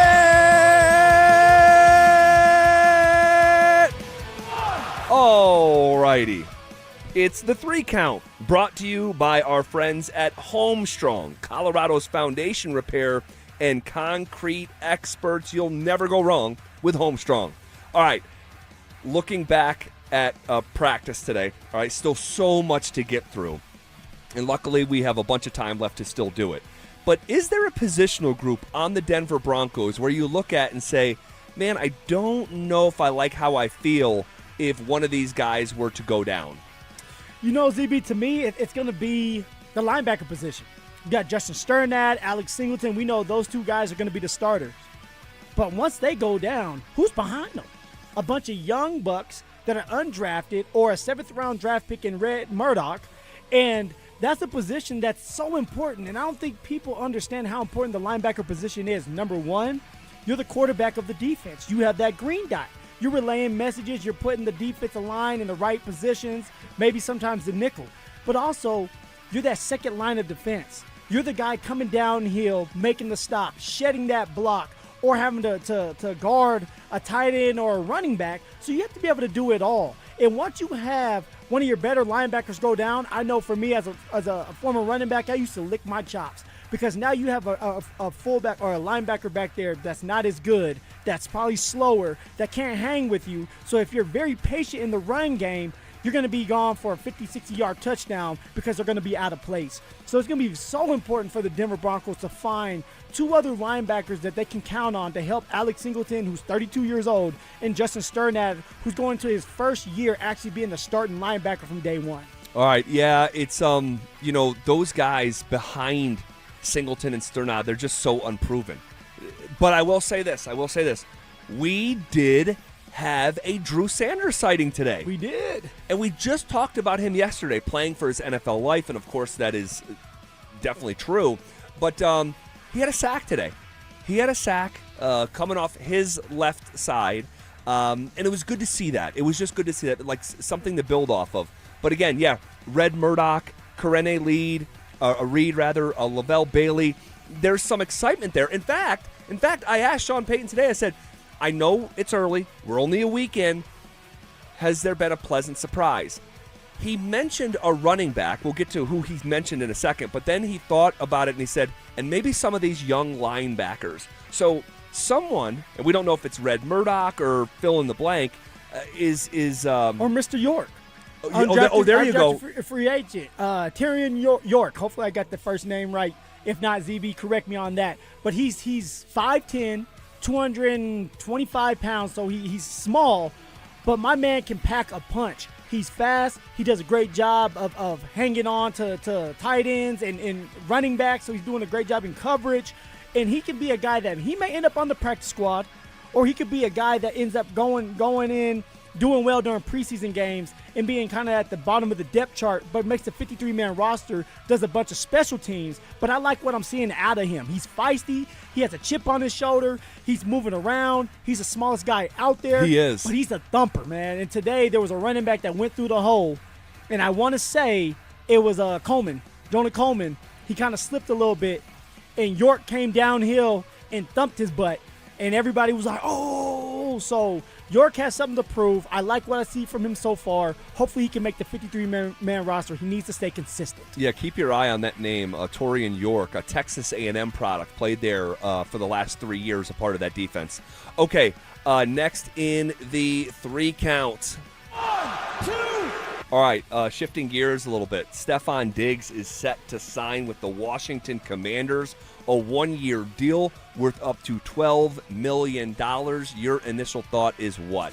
I mean, he's a good, Stephon Diggs is a good receiver. 1,000-yard receiver last year. Okay, he's going to bring something to the table if he's in the right mindset, the right headspace. We all know how he can be. He can burn bridges really fast, obviously. But that's another weapon. Another weapon for the Commanders. I like it. Scary Terry, Stephon Diggs. That's going to be a great dynamic duo there if they can stay healthy, ZB. Yeah, and the thing about being on a 1-year deal is he has to be on his best behavior, right? Because you're looking for another 1-year deal or a 2-year deal at that stage of his career. 1 year, $12 million. I want to know how much pink powder he can buy with $12 million. Still don't know what that pink powder was out on that boat. It was Kool-Aid. It wasn't Kool-Aid. It's Kool-Aid. Wasn't Kool-Aid. All right, next in the 3 count. 1, 2, 3. All right, now, while everyone is complaining about the Dodgers being too good and rigging the sport, they're actually on a 5-game losing streak. Is this now up to 6 after today's day game? Yeah, a 6-game losing streak for the juggernaut that is known as the Dodgers. Are we overhyping these Dodgers, or are these just the dog days of the baseball season? It's the dog days. It's the dog days. The Dodgers, they're saving some of their guys. Of course, some of the pitchers are banged up. Just wait. Just you wait. At some point, they're going to get hot again. It's baseball, and they're going to be ready to go at the right time. They're going to peak at the right time. Do my seam heads behind the glass agree about with Phil's Now, the Dodgers have some issues. Like, they flat out needed to go out and get Terry Skubal. Like, they got 2 of their best pitchers on the IL in Blake Snell and Tyler Glass now. Like, Shohei Ohtani hasn't pitched a whole lot this year. The offense hasn't quite been what it normally is. Like, with Mookie Betts, hasn't quite been that good. But once they get to October, yeah, the Dodgers are probably going to be okay. But just look out. There's another team on the north side of Chicago that are going to give them a run for their money. Dante? I appreciate Drew being excited about his Cubs. I was egging him on all last year, like, get excited about him. He wouldn't do it. I'm happy he is this year. No, the Dodgers are going to be okay. I'm with Phil on this one. They're saving their pitching for October. They did pretty similar things last year, and then it comes to October, and you have a 7-game series, and every starter that you're facing is a Cy Young winner. It's going to be the exact same thing this year, and Mookie Betts is going to get clutch hits in October. It's all going to come together at the right time, and they're probably going to win the World Series again. Yeah, that's how I kind of see it as well. Did anyone catch the Rockies game last night? Yeah, Will did. Yeah, Will didn't. I mean, and Jake. Oh, don't forget about Jake. I saw Jake coming in. I said, "Hey, there's the no fun police," and he's like, "You want to watch some winning baseball? Go watch the Dodgers." I'm like, well, thank you for telling me how to be a fan, and when I can be happy, I'll clear that with Jake next time. I'll text him in advance. Is it okay for me to be happy right now? What a competitive game. They lose to one of the best teams in baseball in the 11th inning. They were down, I think it was 5-1. They came back, tied the game, took a lead. Then in the 9th inning, the Rays ended up, evening things up. It was one of these, it kind of, in some ways, a microcosm of the Rocky season where, yes, they're losing a bunch of games. We always knew they were going to lose a bunch of games. But they're just way more competitive.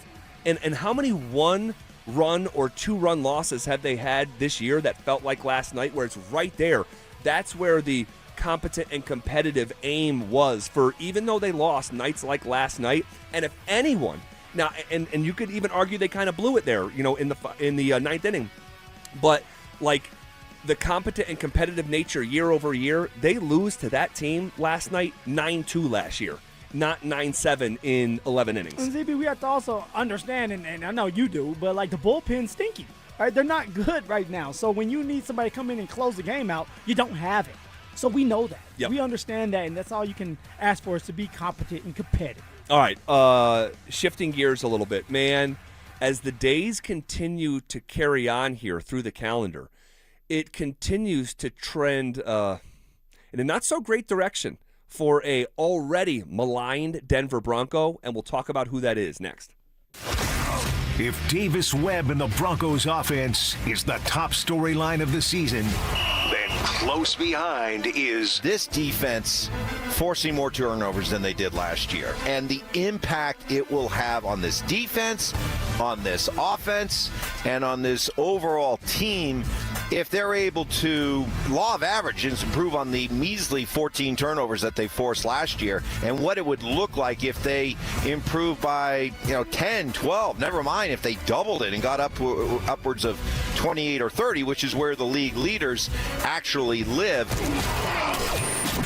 Denver Sports 104.3. The Fan.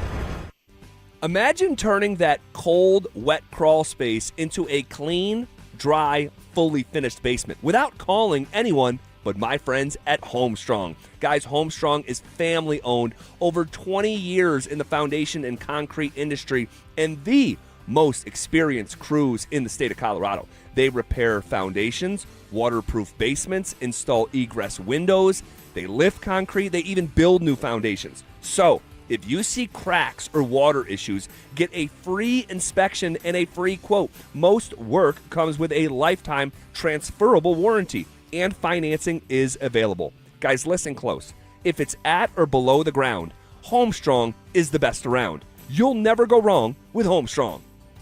Summer weather can be full of surprises. If your home has been affected by the recent storms, trust a local professional roofer with decades of combined experience. Golden Spike Roofing is here for all your repair or roof replacement needs. Call today for a free inspection and estimate for roofing done right down to the last nail. Call Golden Spike Roofing when your roof needs a fix. 303-942-1386. Golden Spike Roofing.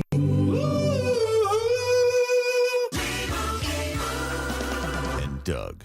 Limu and I created a trick to help you remember that you can customize your car insurance and save with Liberty Mutual. You see, the shirts Limu and I wear are yellow, and yellow is the color of lemons, and lemons grow on trees, and trees provide oxygen, and oxygen helps us breathe, and breathing is how you live, and you can live more life when you save money by customizing your car insurance. I agree, Limu. It's really quite simple. Only pay for what you need at libertymutual.com. Liberty, liberty, liberty, liberty. Welcome to AutoZone. What are you working on today? My car is making this noise. Sometimes it's like doot doot, and sometimes it's like grrr. Do you have a dash light on? Oh yeah. Then we don't have to listen for clues. With the free Fix Finder service, we can read a check engine, ABS, or maintenance light to find the likely fix and even recommend a local shop if you need one. So you don't need to hear the grrr. Not with Fix Finder. Free at every AutoZone. Get in the zone, AutoZone. Restrictions apply. Men, if your energy is down, your workouts aren't producing results, you're gaining stubborn weight, losing muscle, sleeping poorly, or just not feeling like yourself anymore, it may be more than just aging. This is Jeff for the Rocky Mountain Men's Clinic. Our low T and body composition treatments are designed to help men regain energy, improve focus, sleep better, build lean muscle, reduce unwanted fat, and restore confidence both in and out of the gym. At the Rocky Mountain Men's Clinic, we specialize specialize in helping men optimize their health, performance, and vitality. Using personalized medical treatments tailored to your health and goals, many men begin noticing improvements in energy, mental clarity, recovery, motivation, libido, and overall body composition within just a few weeks. Your initial visit is just $99 and includes blood work, PSA and T-test, and a medical consult. And if you start on treatment the day of your appointment, your visit is free. Call 720-440-7900 or go to RockyMountainMen'sClinic.com. We have 5 offices across the Front Range to serve you. Featured therapies are compounded and have not been evaluated nor approved by the FDA. Provider prescription required. See website for details. Summers are made for time on your deck. Right now, when you purchase a new deck from 5280 Exteriors during August, you'll get free solar railing lights, no payments, and no interest until 2027 for qualified buyers. A 2-time President's Club winner, 5280 Exteriors, the altitude of quality. Wait, everything on this IHOP value menu is just $6? I told you it was amazing. A huge plate of pancakes, bacon, and eggs is just $6. Wow. There's also French toast, a ham and cheese omelet, and oh, they got a BLT and fries now. Okay, we're coming here every day. You don't have to tell me twice. Feast for just $6 with the IHOP value menu. $7 in some locations, available every day for a limited time at participating restaurants in the U.S. Hours may vary. No substitutions. Not valid with other discounts or promotions. Prices may vary.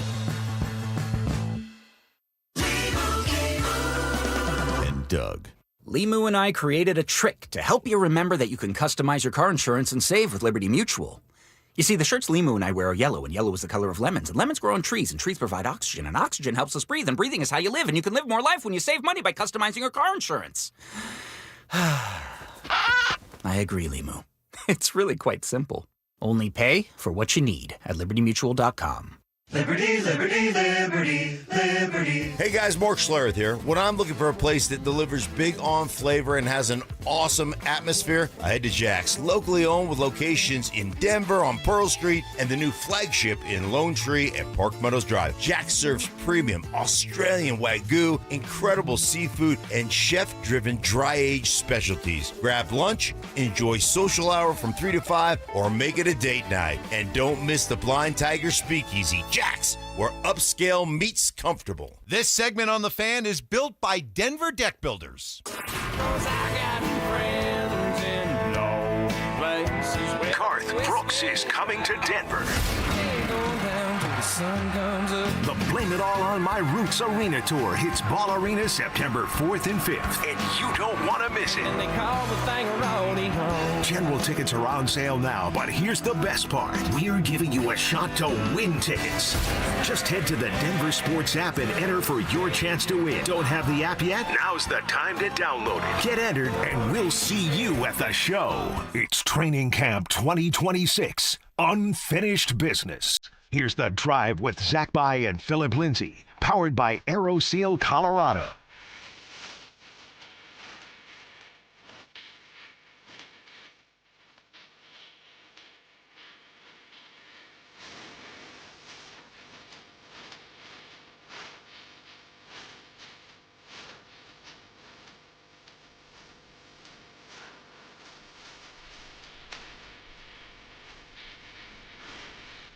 What happened?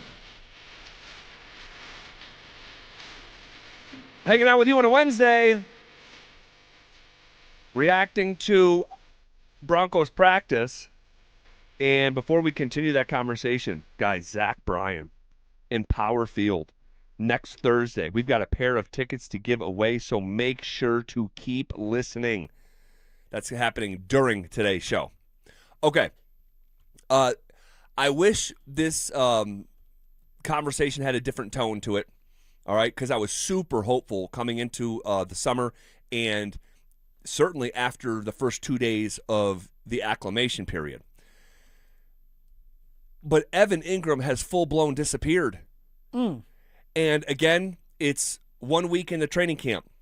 But when what you're seeing out there at practice syncs up with the history of the past in an orange and blue uniform, it's worthy of the conversation for sure. Just at a bare minimum. I don't know what's going on, and this comes in a practice that, and we'll talk about the health of the team here shortly. But guys, Courtland Sutton did not practice again. There's, I think, a little something going on, little, because we're told he'll be back tomorrow, but he wasn't out there today. Nope. And Jalen Waddle left practice before any team period began.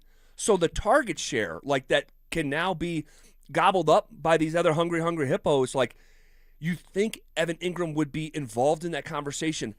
I didn't see him catch a single pass. ZB, because he didn't. In team, maybe one-on-ones he did, but in team periods, Evan Ingram was MIA.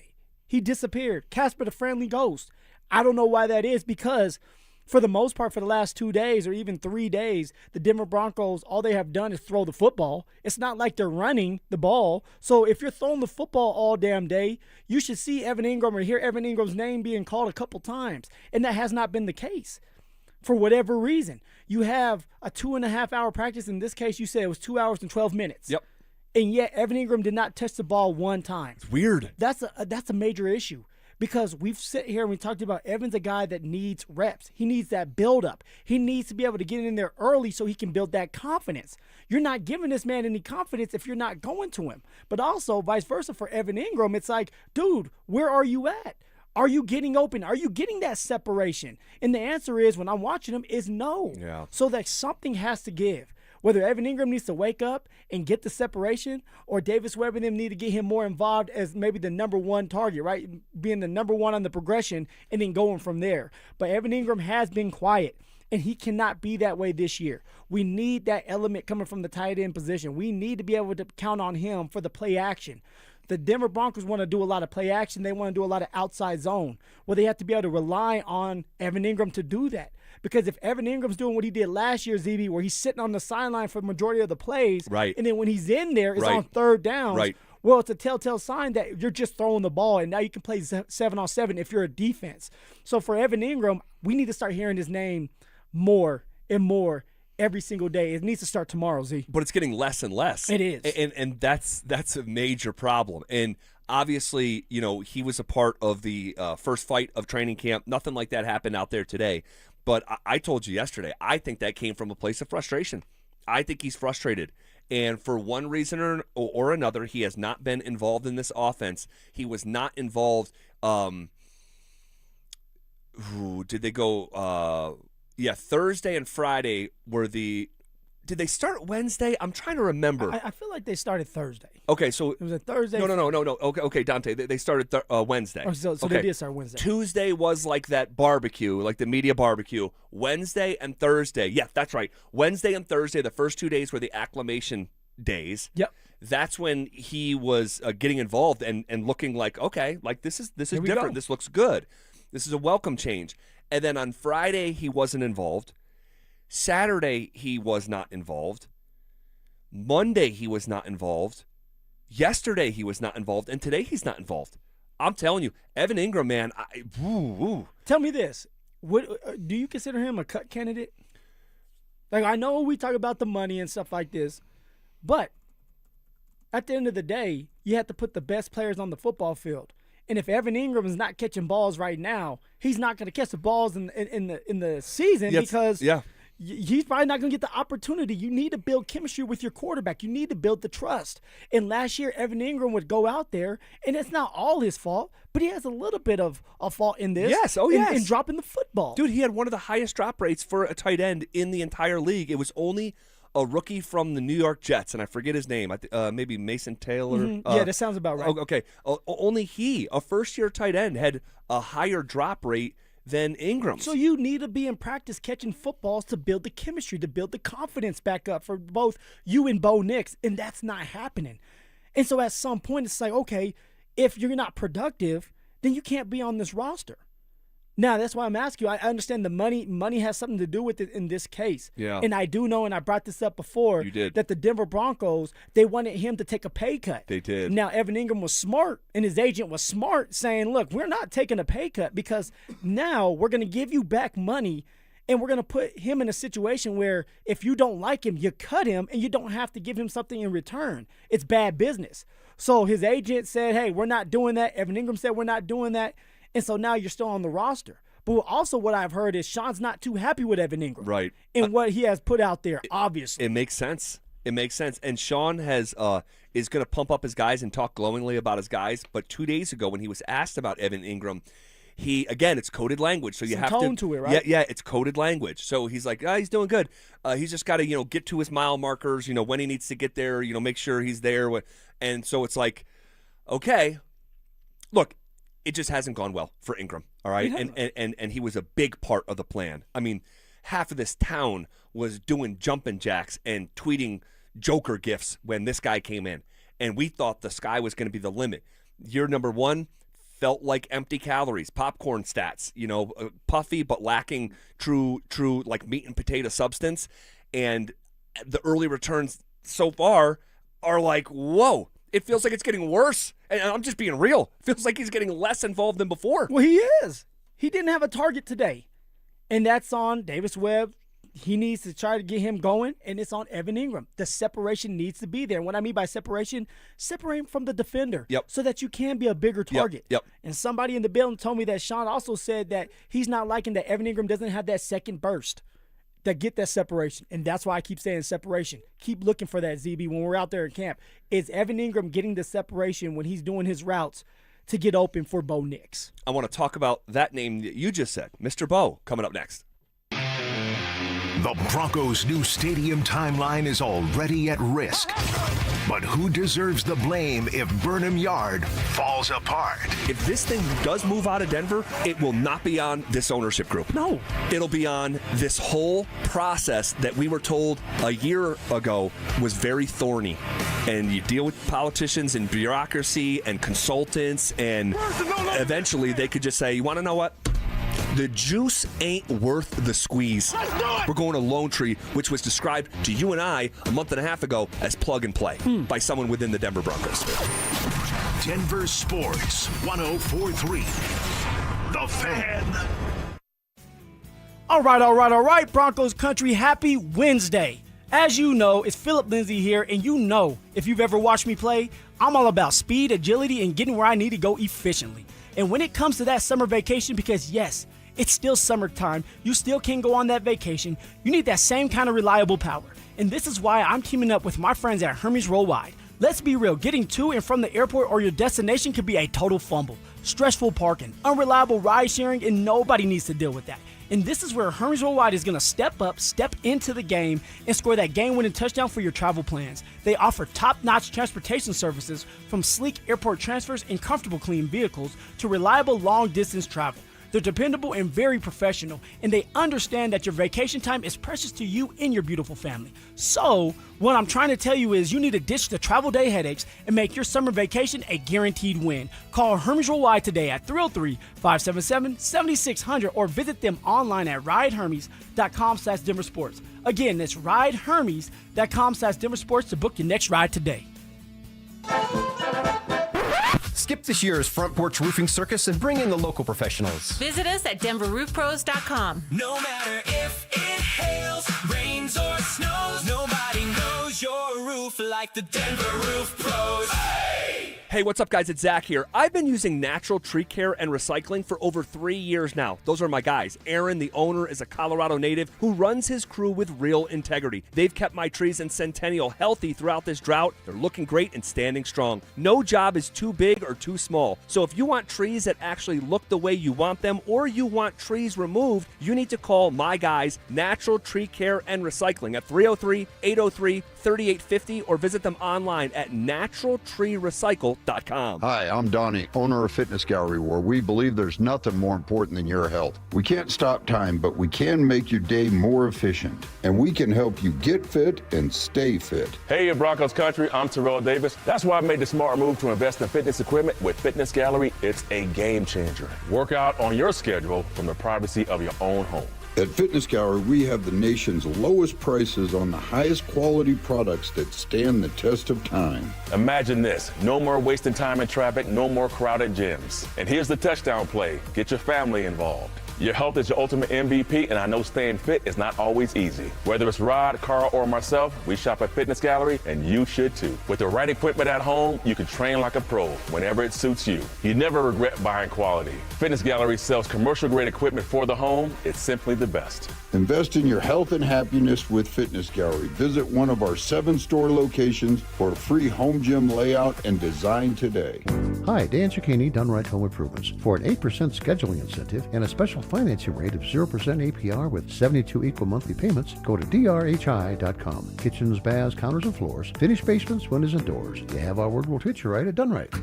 Every day, cyclists across Colorado are seriously injured by careless drivers. I'm Rob Wilhite of the Wilhite Law Firm, and for nearly 50 years, my firm has been fighting to make those drivers, their insurance companies, held fully accountable. We know these cases, we know how to win them, and we won't stop until we get you the maximum compensation you deserve. If you've been injured in a bicycle accident, call the Wilhite Law Firm today, 303-GOOD-LAW, or visit wilhitewins.com.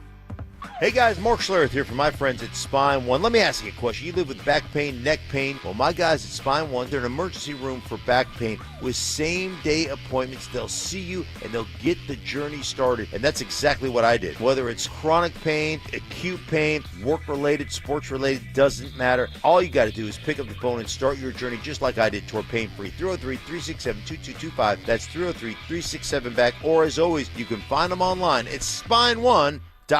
Wish you could save on home insurance? With Allstate, you could easily save and get quality protection. Check Allstate first for a quote today. You're in good hands with Allstate. KKFN and KKFN HD1 Longmont, Denver. Powered by Regen RX. It's The Drive with Zach By and Phillip Lindsay. It's Training Camp 2026. Unfinished business. Here's The Drive with Zach By and Phillip Lindsay, powered by AeroSeal Colorado.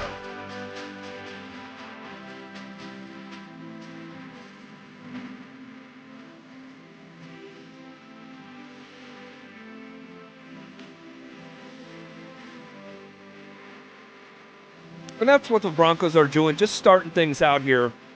Just getting started. We're about 1 week into training camp and a long road ahead of us.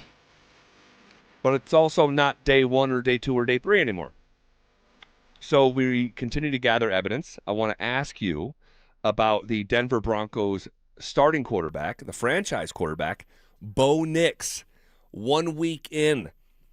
Let's just start with, one of the biggest questions we had was about his ankle. Yeah. And what have you seen from a physicality and a mobility standpoint with Bo? Yeah, when I look at Bo Nix, he looks like he's ready to go. He looks like he's healthy. He's moving around the pocket. He's getting out. He's sprinting. He's still fast. One of the faster quarterbacks in the league. Yep. I know, right? Shocker. He looks confident out there with the ankle, with the cutting, and he's having fun. And also there was a play today, ZB, and you saw it as well, where one of the defensive linemen slipped. Bo Nix gets kind of caught under it, and everybody's gasping for air. Dude. Honestly, that moment. And it was Malcolm Roach. Yeah, okay, so it was Malcolm. Like, think about how big Malcolm Roach is, right? He's a big boy. I mean, just a massive human being. And he, by the way, had a great day. We'll get back to those big boys up front here in a second. But, yeah, he came off of his feet and went crashing down near Bo's ankles. Yeah, and Bo falls to the ground, and everybody. No joke. It's not funny, but it's funny to me because it's like, man, this is a contact sport. Like you're getting hit. Like this is gonna happen even in practice. You don't want it to happen to your quarterback, obviously. And Bo Nix jumps right back up, and the play continues, and you move on from it, and you don't care. Because nothing happened to Bo, but he looks good. He looks healthy. He looks like he's ready to roll when it comes to his athletic abilities. EB. Yeah, and this was DJ Jones on Malcolm Roach's game. All right, in general, and knocking down Bo Nix today. Nah, he's very physical. He can work edges very well. He had the 2 safeties down there. Those were him. Of course, Bo got knocked down, but I mean, we play physical. I mean, can't slow down for nobody. And if I can't slow down you kind of got to slow down for the quarterback. This is what Jones went on to say after having that kind of a scary moment. The first one of training camp. Where something Bo Nix ankles related came up. Here was Jones. If he's doing what he's supposed to do, he wasn't trying. He wasn't going to tackle Bo, but I mean, it got quiet. It got quiet real quick. Everybody stopped, but he was just doing his job. Yeah, and so that's DJ Jones talking about Malcolm Roach falling near there. So kind of a hold your breath type of moment, no big deal. And I agree with you, Bo Nix from a physicality standpoint and a mobility standpoint, he looks really, really good. I think there's probably even another gear to go as he gets going, but no issues with the ankle. Obviously, super thankful about that. He's got a gnarly scar. He's got a gnarly scar. This, we were talking with, I'll keep his name out of it, but he's like, hey, next time Bo goes to the podium, get the right angle to look at the inside of his foot. I mean, it's about 5 inches. It's battle wounds, ZB. No doubt. You can add that to the book, yeah. But when you're going through a surgery and they have to open you up, you hope that you don't have to open up and have a big time scar. But it happens sometimes, especially if you have the same ankle that you have to go back in over and over on. You have a scar. So I don't think it's going to hurt him. He just gets to have that as something he can tell his kids. I always tell my kids about my scars. Sure. About how I battled a lion or a tiger and I came out on the other side. From a quarterback performance standpoint, 1 week into things, where do you think Bo's at? I don't want people getting on my head about this. I think that there's been some really good moments with Bo. For example, a deep ball, back shoulder pass. He's been working on the back shoulder pass, which is damn near it's unstoppable if you do it the right way. So I love that he's working on that. I feel like he's more comfortable. He's more confident throwing downfield. Yeah, and he's exploring his game with that. That's good to see. He throws when he connects, man. He throws a beautiful football. He does, and there's a little bit more touch to it, a little bit like pace. More exactly right, more accuracy with the football. You're seeing out of that, so that's a great sign.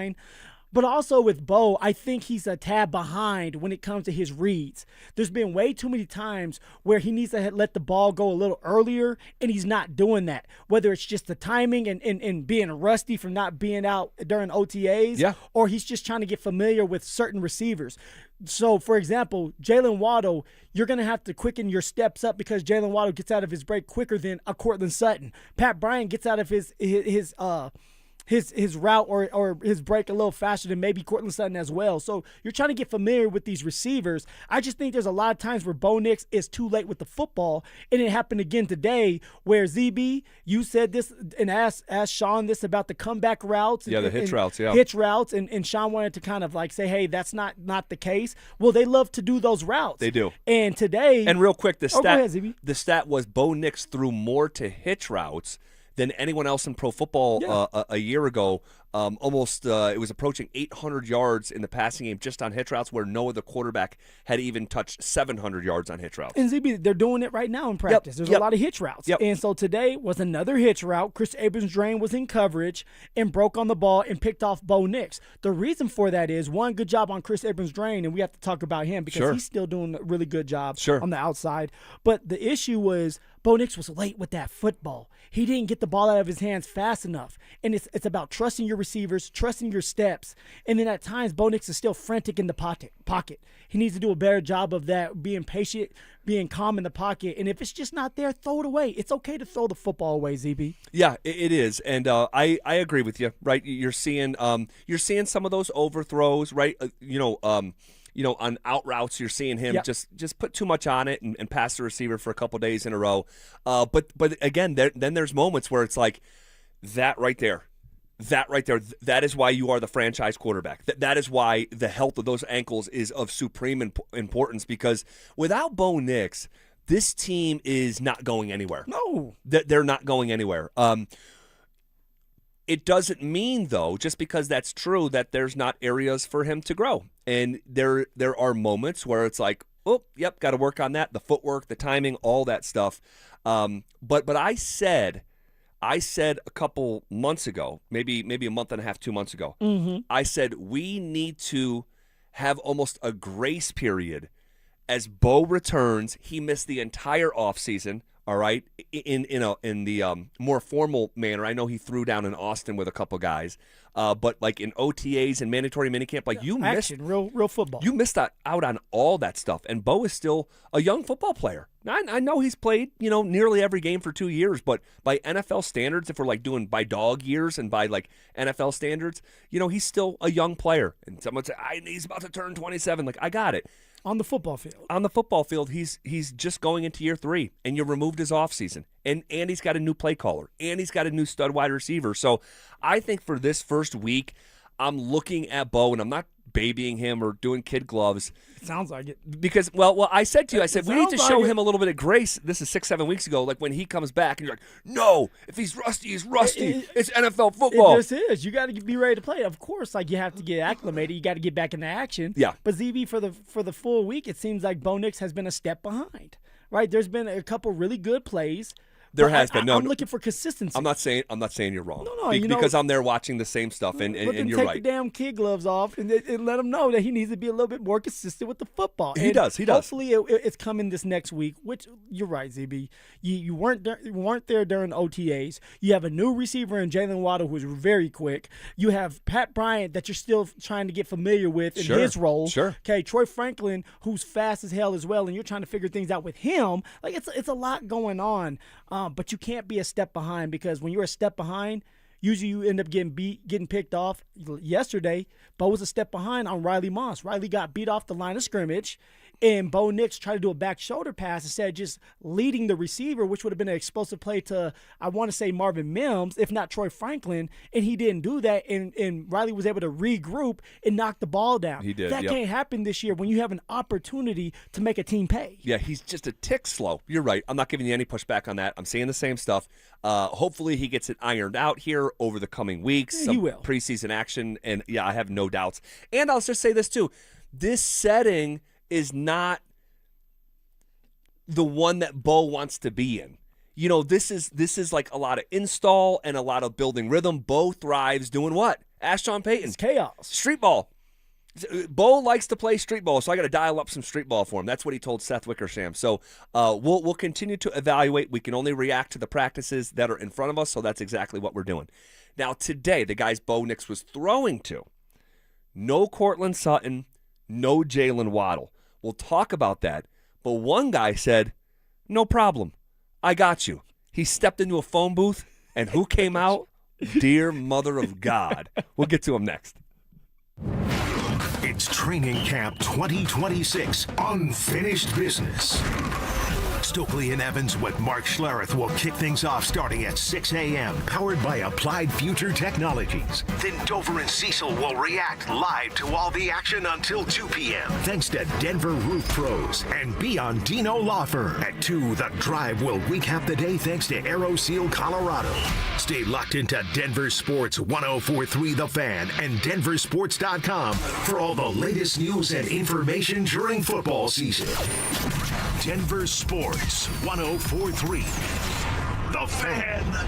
We all hear the radio ads about the IRS. They tell you to be afraid, to be scared, and they try to frighten you into calling. I'm not here to do that. Tax Relief Advocates is different. TRA is here to tell you that if you owe money to the IRS, whether it's $5,000, $50,000, or $500,000, we have a solution. It doesn't matter if you're sitting in your car, at work, or with your kids. No matter where you are, call now. 800-575-8157. Don't lose hope. TRA can eliminate or reduce what you owe to the IRS. Generous programs are now available that can give you a fresh start. Our passion is taxes and helping individuals fix their IRS problems. We have over 1,000 5-star reviews on Google and an A+ with the Better Business Bureau. You don't need to be afraid of the IRS any longer. End your tax nightmare today by visiting us online at TRA.com or call 800-575-8157. That's 800-575-8157.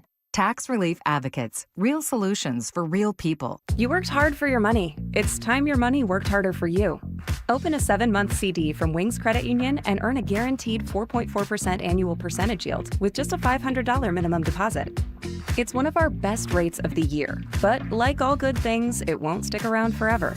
Get started today at wingsco.com/CD special. Let's figure it out together.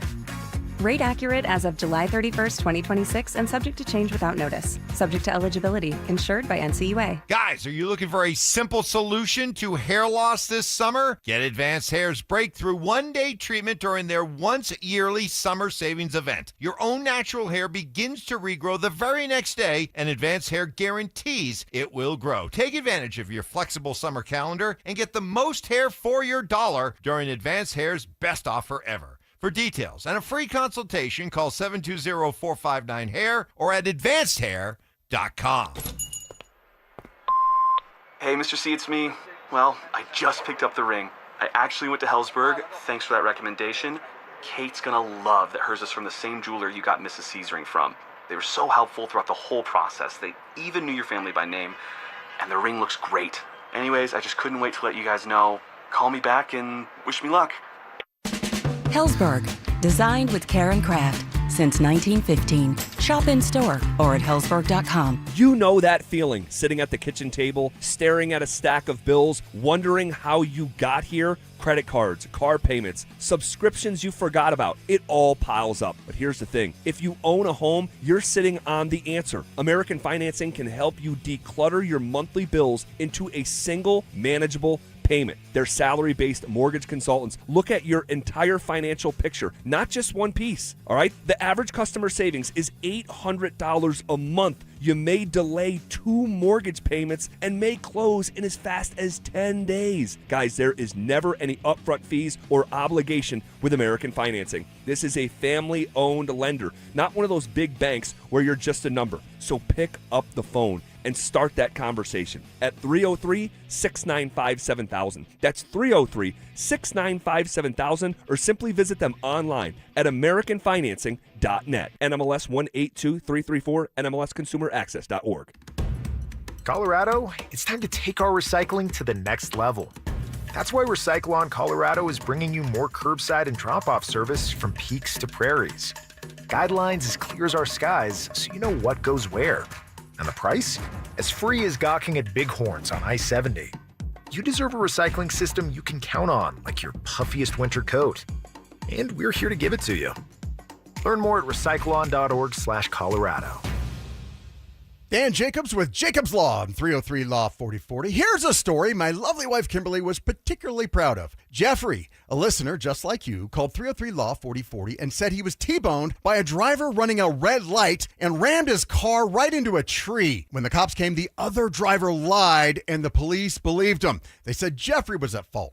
Now, with the big made-for-TV lawyers, that's where the case would normally end. Many of them won't even touch a case if they actually have to work to prove it. But Jeffrey insisted he was innocent. He worked with us together on our team to find the witnesses and the evidence to get the ticket overturned and the insurance company's denial reversed. At 303 Law 4040, we aren't a big settlement mill like the made-for-TV lawyers. Each client meets with me and my lovely wife Kimberly in person, and you get our cell phone numbers. If you've been injured in an accident, you know the number, 303 Law 4040. Go ahead, save that number in your phone. You never know when you're going to need it.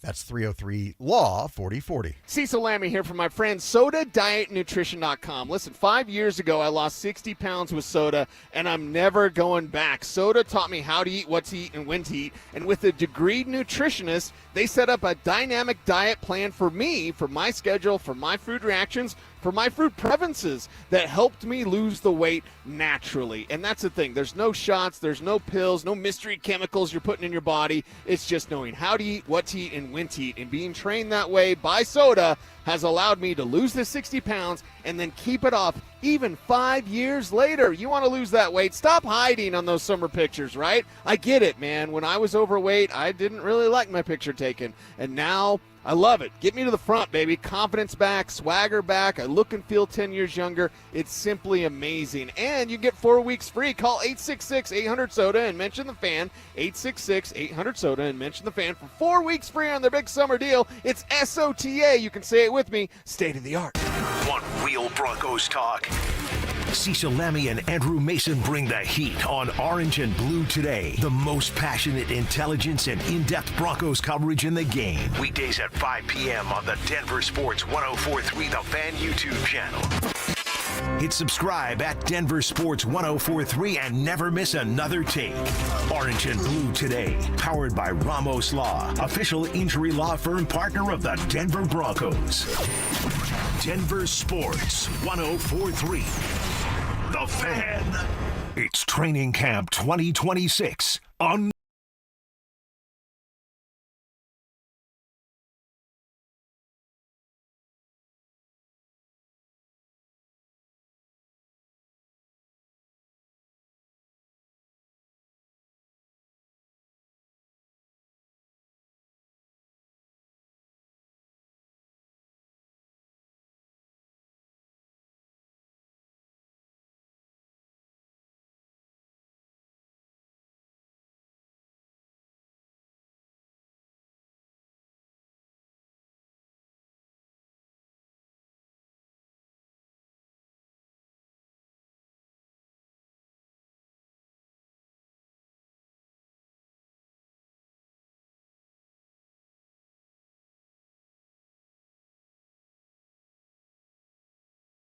it's not a vet day, but it's also simultaneously not a big deal, right? But like a vet day doesn't make sense. Vet day makes sense for yesterday or today, but it can't be vet day on top of a vet day in the first week of Broncos training camp. So then, ZB, there's two things that it could be.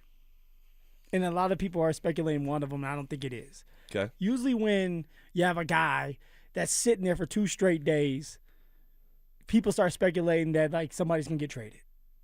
I don't think that's happening with Court. No. Like, that's not going on. What I think is going on is Courtland Sutton had a vet day, but maybe his vet day was earlier because he was feeling some type of tightness, soreness. And so they said, you know what, we were going to give you a vet day here, on a Thursday. Let's just give it to you early. And then Courtland Sutton woke up today and said, you know what, I'm still sore. I still feel this tightness. And they said, let's not risk it. Let's give you another day off because we know what you can do. You've been here for 8 years. You're going on year 9, and we need you ready for the season because you're Bo Nick's favorite target on third down. Sure, and fourth.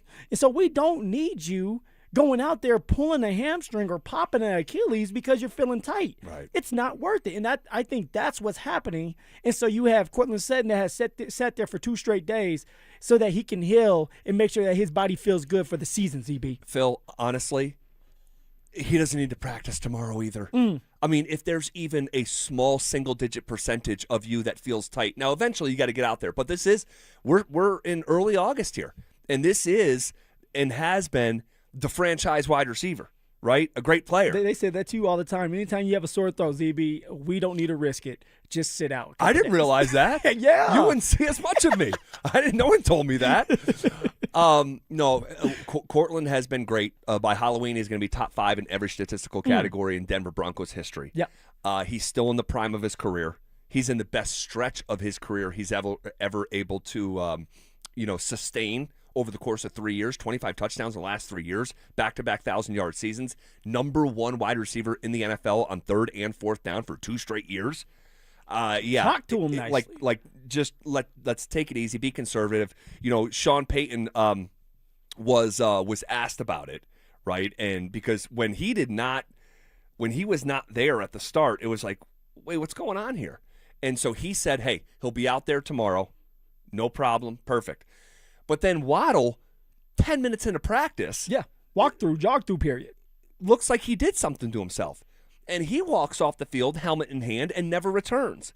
So you have your number 1 and number 2 wide receivers not available to you. Not ideal. Like, sky's not falling, obviously. We're not pulling the fire alarm, but it's also not ideal that Courtland Sutton and Jalen Waddle, your 2 $100 million receivers, are not available. But I said going into the break, someone said, fear not. Put the signal in the sky. Oh, please don't. Let's combine Batman and Don't Superman. do this. Put the signal in the sky. Let me go into the phone booth because Superman is alive. Is it a capital S or are we still at a lowercase s right now? It's a lowercase s, All but right. it's growing. One guy, and it wasn't even close, I thought, had the best day for a pass catcher. It's our guy. Let's go. No joke. No joke. Now, obviously, we love Michael Bandy. We've supported Michael Bandy. We've said poor Bandy. We kind of coined that phrase here as a show, poor Bandy, because this guy can make plays every single day, and he's not going to make the football team. Guys, I'm just telling you, I've watched training camp for 10 years, all right, in Denver. Michael Bandy can play. Michael Bandy can play him some football. The man knows how to catch the football, get upfield. He's not afraid to catch the ball down the middle of the field. He's always making plays. He's always open. He's so consistent on special teams. You can rely on him to catch some punts. Although he's a little shaky, it's going to be like that when you're on practice squad for majority of the year and then you have to go out there and catch a damn punt.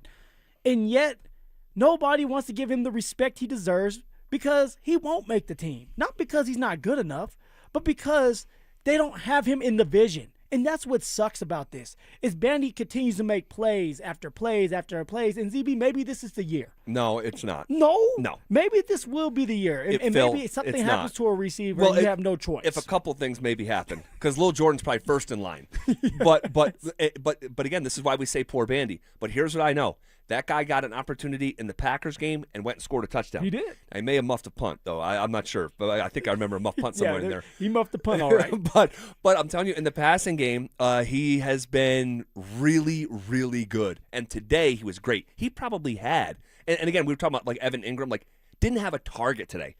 Michael Bandy probably had 7. Dante, what do you think? Like seven catches for Michael Bandy today? Yeah, that sounds right. It feels like he's the security blanket when it's a lot of the backup receivers in there. Totally. And so there's something to him. Like, will it lead to anything meaningful for the 2026 Denver Broncos? I don't know.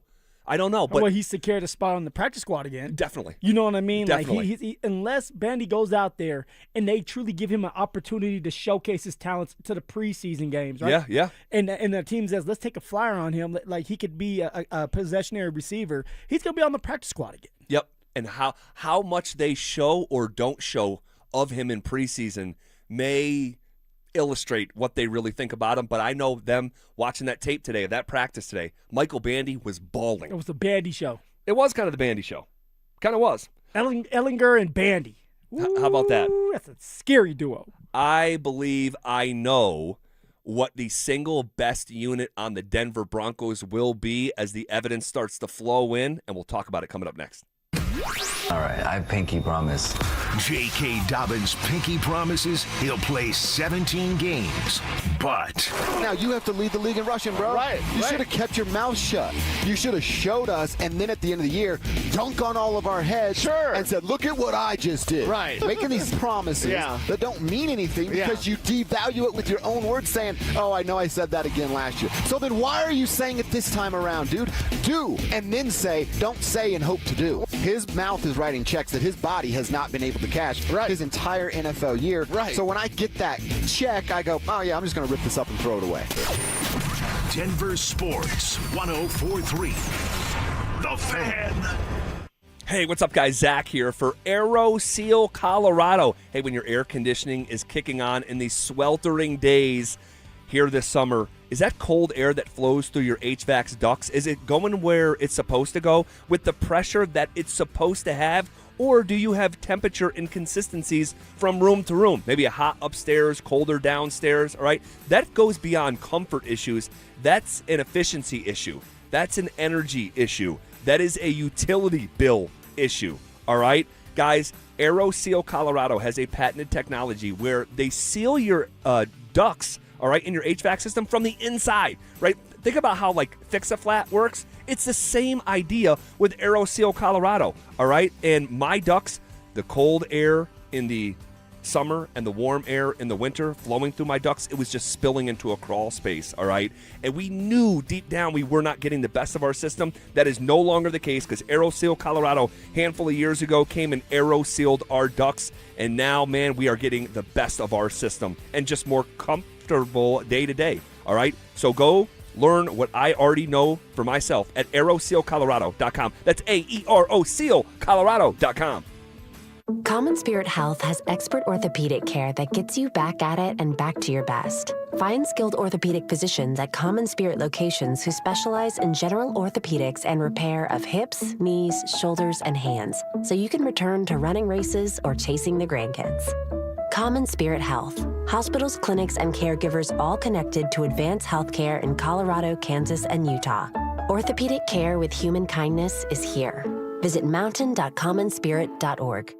You know your age, your weight, your income, and probably even the mileage on your car. But what's your testosterone level, and is that level normal for your age? If you don't know the answer, Low T Center can help, and we'll do it for free. Come take a free testosterone test and find out if Low T Center can help invigorate your life like it has for thousands of other men in your area. Go to fixmylowt.com and book an appointment online for your free T-test today. If you're considering sedation dentistry and want to learn more about it, Clarkson Dental can help. When it comes to your health, you want to make sure you know all the details. The highly trained professionals at Clarkson Dental have your answers. Learn more at coloradosedation.com. Hey, it's Phillip Lindsay here. Do you need a new roof, gutters, or exterior needs? Monarch is your one-stop shop, backed by 16 years of experience and over 10,000 satisfied customers. Their in-house insurance team fights for you. And their white glove service means every detail is handled with care. Competitive pricing, award-winning craftsmanship, and the only roofer the Denver Broncos chose to endorse. A proud member of Team Dave Logan, make the call to your home team, Monarch Construction and Roofing, the official roofer of the Denver Broncos. I'm not one to say I told you so, but I switched to Pure Talk over a year ago, and ever since, I've been telling people there's no better wireless company out there. Well, a few months ago, a massive survey was conducted. 123,000 people were asked to rate their wireless carrier in 4 categories: coverage, support, data, and overall value. Well, the results are in. Guess which wireless company was the only wireless company to get 5 stars in every category? Yeah, Pure Talk. 5 stars, every category. To celebrate, Pure Talk is offering the first 3 months of any plan for just $15 a month, including their top-tier unlimited plan. No contract, no commitment, just a very inexpensive way to test drive the only American wireless company with 5 stars in every category. Just dial pound 250, say micro, and Pure Talk's U.S. customer service will take it from there. Again, pound 250 micro. And yes, I told you so. I've had a number of surgeries, and frankly, I don't have time to rehab a surgery and an operation at this point in my life. I didn't want to take time off my kids' activities. That's why former college and pro football player Bobby Carpenter turned to QC Kinetics. We couldn't be happier saving our patients like him from operating rooms and long recoveries. I've been able to resume like normal activity for me, which is a lot of running. It's a lot of workouts. I've been very, very blessed with how it's been able to hold up. For so long, patients have accepted surgery as the only solution. But with new technologies, the medical professionals at QC Kinetics use regenerative treatments, your body's own biologics, to help heal and restore knees, hips, shoulders, and backs. I actually ran into a friend of mine over at our golf course, and he had his knee done. It felt so well. He'd got his shoulder done. He goes, "I can't thank you enough." He'd heard the commercial on the air, and so it's feeling great. Find out how you can avoid surgery and finally get relief. Call QC Kinetics now for your free consultation. Call QC Kinetics, 303-900-8986. That's 303-900-8986. 303-900-8986. Recall 67A mobile appointments are now available in your area. We come to you quick, easy, and under an hour. Complete the recall to get $500 plus a warranty worth thousands. Schedule today at CummonsRecall.com. Hey, what's up, guys? It's Zach here. I've trusted Natural Tree Care and Recycling with my property for over 3 years, and there's a reason I keep calling them back. The owner, Aaron, a Colorado native, so they're locally owned, consistent, reliable. They do everything with integrity. They protect healthy trees throughout the drought. They keep your landscape looking incredible. No job is too big or too small. So give them a call at 303-803-3850 or visit naturaltreerecycle.com. That's naturaltreerecycle.com. You'll see why I'm a customer for life. Tired of hearing scary radio ads about the IRS? Tax Relief Advocates is different. TRA is here to tell you that if you owe money to the IRS, whether it's $5,000 or $500,000, we have a solution. TRA can eliminate or reduce what you owe to the IRS with zero risk to you. We have over 1,000 5-star reviews on Google and an A+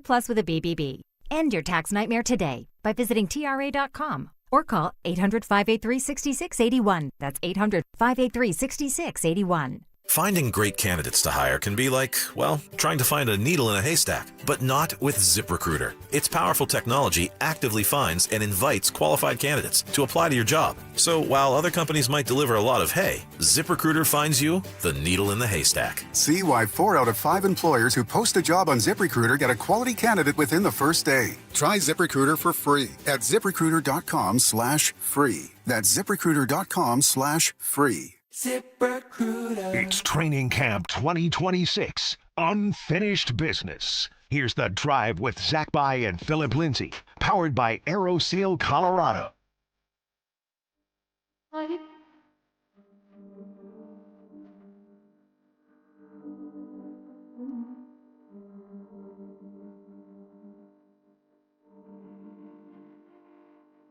Are you down to go see Zach Bryan at Empower Field next Thursday? We got a pair of tickets that we're giving away in the next segment. So you are not going to want to go anywhere. Zach Bryan tickets. Someone's going to win them. All right. Why not you? Okay. Shifting gears here. I said going into the last break, I think I know the strongest unit on this football team. You think or you know? I think I know. You know. I think I know. I know, baby. And this is not some, hot take or revelation, but what we've seen through 1 week of football syncs up with what we've seen also from the past. And guys, this Denver Broncos defensive line might be the best in professional football.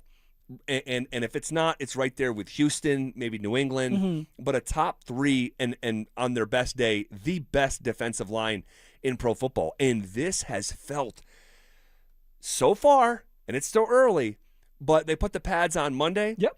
And then Tuesday, and then today's day 3 of the pads. The defensive line is mostly having its way with this offensive group. ZB. Offensive line specifically. Offensive line, yeah, they're dominating. The defensive line is dominating the offensive line. And it starts during the inside drill. That's where they started. And then you go into team.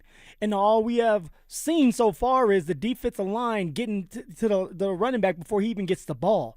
Is it Wazirike, Zach Allen? Maybe it's Jonah Ellis. Even Q Robinson's getting in on the action. Yep. Right? It's the defensive line that's just having their way. They're controlling the line of scrimmage, and that's what you want to see during the games. I don't want to see it during practice. I want to see it going both ways. I want to see a little bit of give or take. I want to see the offensive line doing the same thing to the defense, Sure. and that hasn't been the case. Not at all. And the defense just has a little bit more of an attitude to them. Malcolm Roach is chirping back at the offensive line, and the offensive line is just taking it. And that must stop if you're going to have a good year running the ball as offensive lineman. You got to start having a little bit more grit, a little bit more toughness to you, a little bit more of an attitude. But that defensive line's doing their damn thing. They're doing it the right way, ZB. You are not kidding, man. They're blowing these guys off the ball. They're in the backfield, like you said, upon the running back getting the ball. These plays are dead on arrival. Not every single one of them, but more times than not, more often than not, this defensive line, and you are spot on, by the way, they're kicking their butt. They're kicking the offensive line's butt and then letting them know about it. And I'm like, what is this, Jaden McDaniels? I'm getting PTSD. Like, you're shaking. Whipping it, like, I'm going to tell you what I'm going to do, then I'm going to go do it to you, and then I'm going to rub your face in it afterward. I'm going to slap you upside your head again. Oh, my God. We've already lived through that. But, no, that dynamic is persisting right now out at Broncos Training Camp. And now there is a thought, and I know people say this, that the Broncos offensive line is a bit overrated. Okay? Now, that's a separate conversation. Well, I guess maybe a part of it, a branch off of it. But this defensive line, you talk to them, and it's not just the starters. That's the thing. It's not just the starters. It's Ini Wazirike. Guys, Ini Wazirike right now looks brilliant. He looks like a starter, like right now. That's a big man. You are not kidding. Here was Payton talking about Wazirike after practice. And I'm proud of him because you guys know this. I mean, in our sport, any sport really, to just be out for a year can be difficult. He's really come back, developed. Man, he's strong. He's big. He's having a real good start to camp. So I think you got to look at it as one less year than what's listed because of the year out. But yeah, he's doing really well. He's doing really well. And then DJ Jones was asked about Ini Wazirike after practice. His hands and his eyes. This game is fast. It's physical, which he has. But if you don't have good eyes on a D-line, then you'll be lost. But his leap he's taking right now is pretty scary. He can play, like I said, he can play every position, very physical, and his eyes are 10 out of 10 now. Man. I'll tell you this. DJ Jones speaks well. He sounds like a coach. I think DJ Jones is going to be a coach when he's done playing. He's got a smoothness to he him, doesn't does, and he sees the game differently than some just defensive tackles would, where sometimes defensive tackles can just like, hey, we're going to dominate. I'm going to be aggressive. But DJ Jones is a smart player, and we don't talk about him enough. All right, he's that guy that's anchoring that middle down to stop the run. He does the little things right, and you're right. He's right. It's all about eyes. Wazirike, he's starting to get into a rhythm as well. He's starting to gain that confidence, and I can't wait to see what that looks like. Now that John Franklin Myers is gone, right, Wazirike has an opportunity to be that next guy up. All right, along with DJ Jones, along with the other guys like Q Robinson, Tyler Onyedem, the rookie, maybe. You're hoping for him, and he showed flashes here or there. So he does. It's good to see that, but what we're seeing out of this defensive front, the trenches, the defensive line, man, it's scary. It's very scary, and they're looking to have a fast start again, which they need to have when you're playing against the Chiefs, when you're playing against Jacksonville and the Rams. It starts up front in the trenches. Yeah, really exciting, and hopefully the offensive line can. Oh, it's time for them to get going, Z. Yeah. And today, during inside drill, and people are probably tired of me talking about inside drill, but this is where it starts, where you know it's a run. They know it's a run. You have to win your one-on-one battle. You have to be aggressive. You have to be physical with a mental mindset of like, I'm going to dominate. And the offensive line is not doing that. Now the defense is. From start to finish, they're like you said earlier, they're dominating. They're getting to the running back before he can get the ball, and then they're talking about him. It needs to change. And JK is trying to get it going. I did see that today where JK's in the huddle. Yes. Come on, guys, let's get it going, chirping back at the defense. But you can't do that if the offensive line isn't doing it. They are the ones, they are the heartbeat of that of the offense. They have to get it going, not the running back. All right, really interesting. That D-line, woo-hoo! The stock's really high, so I don't know if there's money to be made, but maybe. I mean, goodness gracious. Dogs up there. What a display so far. There is someone on that defensive line who once again continues to shine. He may be looking at a really rare opportunity. Sean Payton spoke about him after practice. Also, what did Phil see today from these running backs? Is there an authentic battle happening for quarterback two? And what is the identity of the Broncos offense through 1 week of training camp? You may be asking yourself, you just teased in like 4 different things. How are you going to get to it all? I'm glad you asked. We are on the doorstep of 40 consecutive minutes of commercial-free sports talk coming up next. The Rockies were busy at the deadline. Two-time Gold Glover Brenton Doyle shipped to the White Sox. Longtime rookie Antonio Senzatella dealt to the Brewers. And the hard-throwing reliever Victor Vodnik is headed to Miami. 3 deals, 6 prospects coming back to Colorado. What does it all mean for the rebuild? And did Colorado do enough? Denver Sports 104.3. The Fan. We all hear the radio ads about the IRS. They tell you to be afraid, to be scared, and they try to frighten you into calling. I'm not here to do that. Tax Relief Advocates is different. TRA is here to tell you that if you owe money to the IRS, whether it's $5,000, $50,000, or $500,000, we have a solution. It doesn't matter if you're sitting in your car, at work, or with your kids. No matter where you are, call now. 800-575-8157. Don't lose hope. TRA can eliminate or reduce what you owe to the IRS. Generous programs are now available that can give you a fresh start. Our passion is taxes and helping individuals fix their IRS problems. We have over 1,000 5-star reviews on Google and an A+ with the Better Business Bureau. You don't need to be afraid of the IRS any longer. End your tax nightmare today by visiting us online at TRA.com or call 800-575-8157. That's 800-575-8157. Tax Relief Advocates. Real solutions for real people. Hey guys, your boy Stink here, and if you're a guy over 50 dealing with an enlarged prostate, you need to know about PAE, prostate artery embolization. It's minimally invasive, done through a tiny pinhole, and you're back home the same day. Most men who have PAE don't experience any sexual side effects associated with conventional prostate surgery. At Colorado Advanced Endovascular, their experienced team offers specialized prostate treatments with near zero impact on sexual function. Top-tier radiologists, boutique setting, personalized care in Lakewood. Go to coloradoae.com. Men, when addressing the problem of erectile dysfunction, you want the right treatment for your specific medical situation, because every case is different, and finding the right treatment can mean the difference between just an okay experience and an amazing one. This is Jeff for the Rocky Mountain Men's Clinic, and at our practices, we offer the full range of ED treatment protocols and can even combine therapies to help make those intimate moments special, both for you and your partner. At the Rocky Mountain Men's Clinic, we're the leader in treating ED in the area. Our medical providers specialize in men's sexual health and understand that no 2 cases are alike, which means you'll get the right treatment for you based on sound medical evaluation and appropriate applications of medical therapies. Plus, we offer treatments that are effective in well over 90% of cases, which means if you're like most men, you'll get your sex life back. So call us. Your initial visit is just $99 and includes blood work, a medical consult, and if medically advised, a test dose. And if that test dose doesn't work in the office, your visit is free. Call 720-440-7900 or go to RockyMountainMen'sClinic.com. We have 5 offices across the Front Range to serve you. If your home has a walkout basement and you're wondering what you can do with it, let Ron Givas from Denver Deck Builders give you some ideas. If you want to be able to access the outdoors without having to go down a staircase, You can go right out your back door onto your deck and use it. And we can put a patio outside the basement door as well. It just depends on how you want to use the space. We just try to figure out what the customer wants and help meet their needs. Start planning your family's outdoor living space with Denver Deck Builders. Go to ddbonthefan.com. Hey, this is Rob Biandino at BeatTheDA.com. I've handled 7,000 cases, over 300 trials. If you've been injured in a car accident or property damage, you need our help. I handle all my cases personally. I know all the medical experts, all the damage experts to get you the most for your injuries and your damages. If you're injured in an accident, call me. I will go to war for you. The insurance company knows that I'm a trial lawyer. That will get you more money, a better settlement at the end of the day. Give me a ring, 720-706-5151. Hit me up at beattheda.com.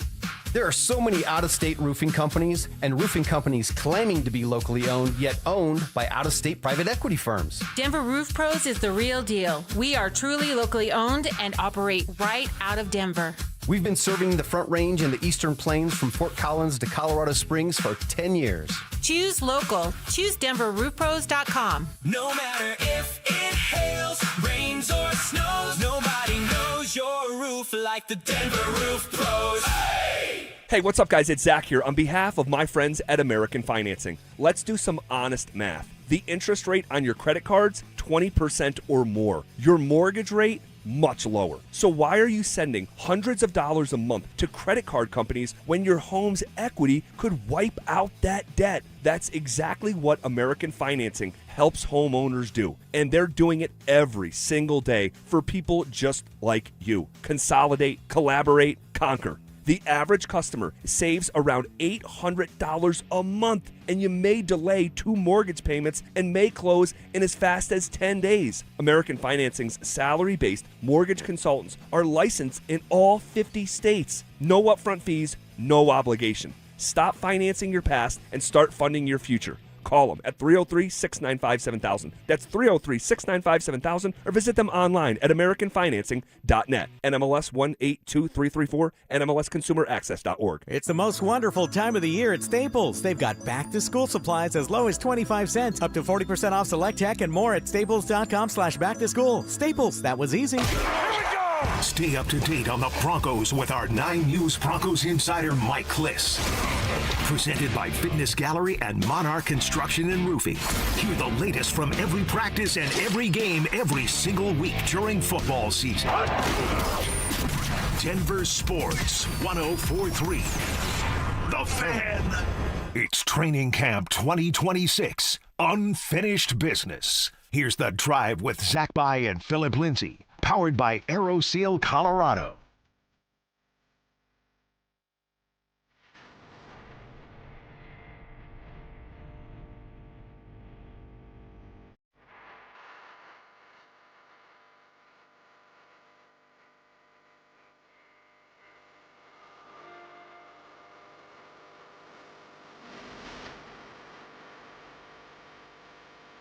All right, we are going to give away Zach Bryan tickets here during this segment. Okay? All right. It's in Power Field next Thursday. We got a pair. All right, so make sure you keep listening this segment. You sure it's Zach Bryan, not Zach By? I heard the Zach By tickets were coming out. No, I promise you. Okay. I promise you. Zach Bryan, and this guy's a big deal, huh? He is, man. He is. I love his music. It's unique, and I like it. I like his voice. Selling out in Power Field back-to-back nights, because he's going to be there on Friday as well. Yeah, that would be a sweet prize for you to win. Like I said, someone's going to win them. Why not throw your hat in the ring? Okay. Also, real quick, before we get back into Broncos, Garth Brooks, speaking of, he's coming to Denver. The Blame It All on My Roots Arena Tour hits Ball Arena September 4th and 5th, and you don't want to miss it. General tickets are on sale now, but we're giving you a shot to win tickets. Just head to the DenverSports app and enter for your chance to win.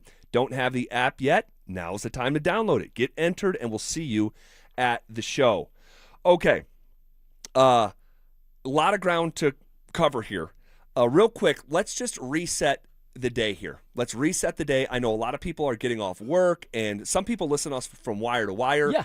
Other people are getting off right around now, curious about what's going on. I think the most tangible thing to take from Broncos practice today is a bit on the downside of things, and that's on the injury front.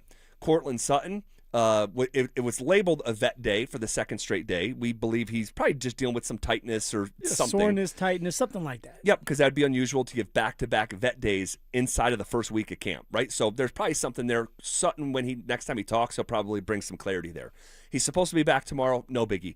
Waddle, within the first handful of minutes of practice, did something in a walkthrough setting, like a jog-through setting, where he went inside the building and was holding his helmet, and there was a thought, and this does happen from time to time, like just someone has to leave to go use the bathroom. But then he never came back out. So a practice today that Sean Payton himself billed as the most important practice to date did not have the number 1 or the number 2 wide receivers. On the same page as those two guys is Nick Bonito, who left practice yesterday with a pretty significant limp. He was not limping the same way out there today, but he was in sweats and also, once again, not practicing. And then to couple with those 3 starters, you have the starting center for the Denver Broncos on the side field who is dealing with some sort of upper body, looks like an arm injury. Maybe an elbow, something like that. Maybe an elbow. So your number 1 and number 2 receivers are down. Your top pass rusher down. Your starting center down. Nothing seems. In the depth piece too, ZB. We can't forget about DeAndre Tillman. Oh yeah, right? no, that's significant he's too. Been down for a couple of days. I want to say 3 days. Actually, I don't know if he's even started a day in camp yet. He's dealing with a hamstring injury, and he's on the side field with Luke Wattenberg. So that's just a depth piece that played a lot of minutes, significant minutes last year. Yeah, he's important. And so, yeah, you got guys that are going down. And it's not just here, Z. And you said this, I want to say 2 days ago. It's not just here with the Denver Broncos dealing with some injuries. No. It's all across the college football landscape. That's just how camp is. Well, college football is also getting started. NFL, but I'm sorry, NFL, I got college on my mind. We're about a week in. with Coach Prime and the Buffs up there in Colorado Springs. Yeah, they started, that's down there in Colorado Springs. Right, I keep trying to go over this with you. Over there in Colorado Springs. Oh my gosh, we're actually gonna hear from Deion Sanders for the first time tomorrow. Yeah, we are. At least for the first time in a while. So look, none of it, Phil, is pull the fire alarm stuff, right? But it's just noteworthy that you have 4 frontline starting players not practicing here a weekend. Let's just keep our eye on it. Yeah, but it's giving other players opportunities now. Right? All these young players, Q Robinson, Pat Bryant, players like that. This is your opportunity to shine. This is your opportunity to get more reps in there, to show the staff, to show your teammates that you can take that next step. Build that trust with the quarterback. Build that trust with the coordinators so that you can get in there and make this team if you're a young player looking for a spot. Yeah, and you mentioned Q Robinson, man. I've really been honing in on Q Robinson, and he is every single day, and today there he was again. But for the first time, unless I'm mistaken, because of the situation with Bonito, when it came time for the ones to go out there in team periods, Q Robinson here in year number 2, someone who didn't even have like a bona fide college career, is running with the ones for the Denver Broncos, who have Super Bowl aspirations. And I can't get enough. Every time I see a flash, it's tantalizing. The talent is tantalizing, and I want to see more. And so far, Q Robinson is on a short list of guys who are, like, I would say, having a great camp. He is. Now, of course, he needs to stack those days, and Sean would tell you that. Like, when you're a young player, it can't just be 2 or 3 days of good, and then you have 2 or 3 days where it's just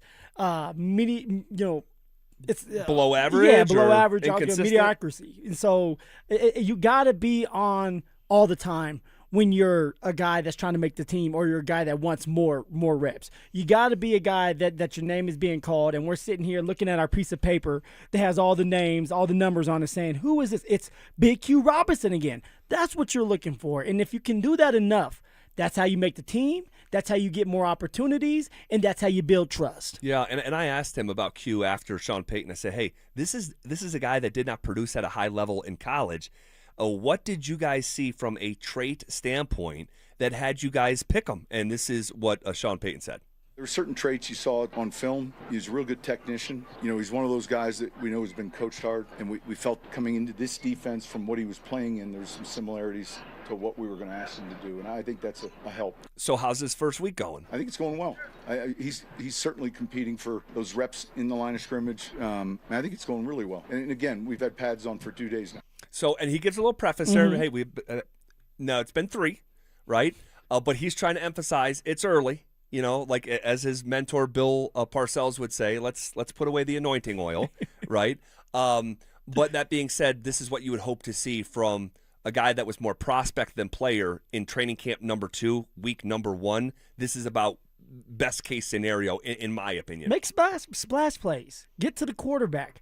Get a couple sacks. Even though you can't hit the quarterback, just be there. Be around the ball. All right, work on stopping the run and wrapping up. Work on the small details. Special teams. Be the first one in line, right? And Q Robertson is. He's always in line first on some of the special teams. Like, you want to see that from a young player, and at some point, it just becomes normal. And it's like, okay, that's Big Q Robertson.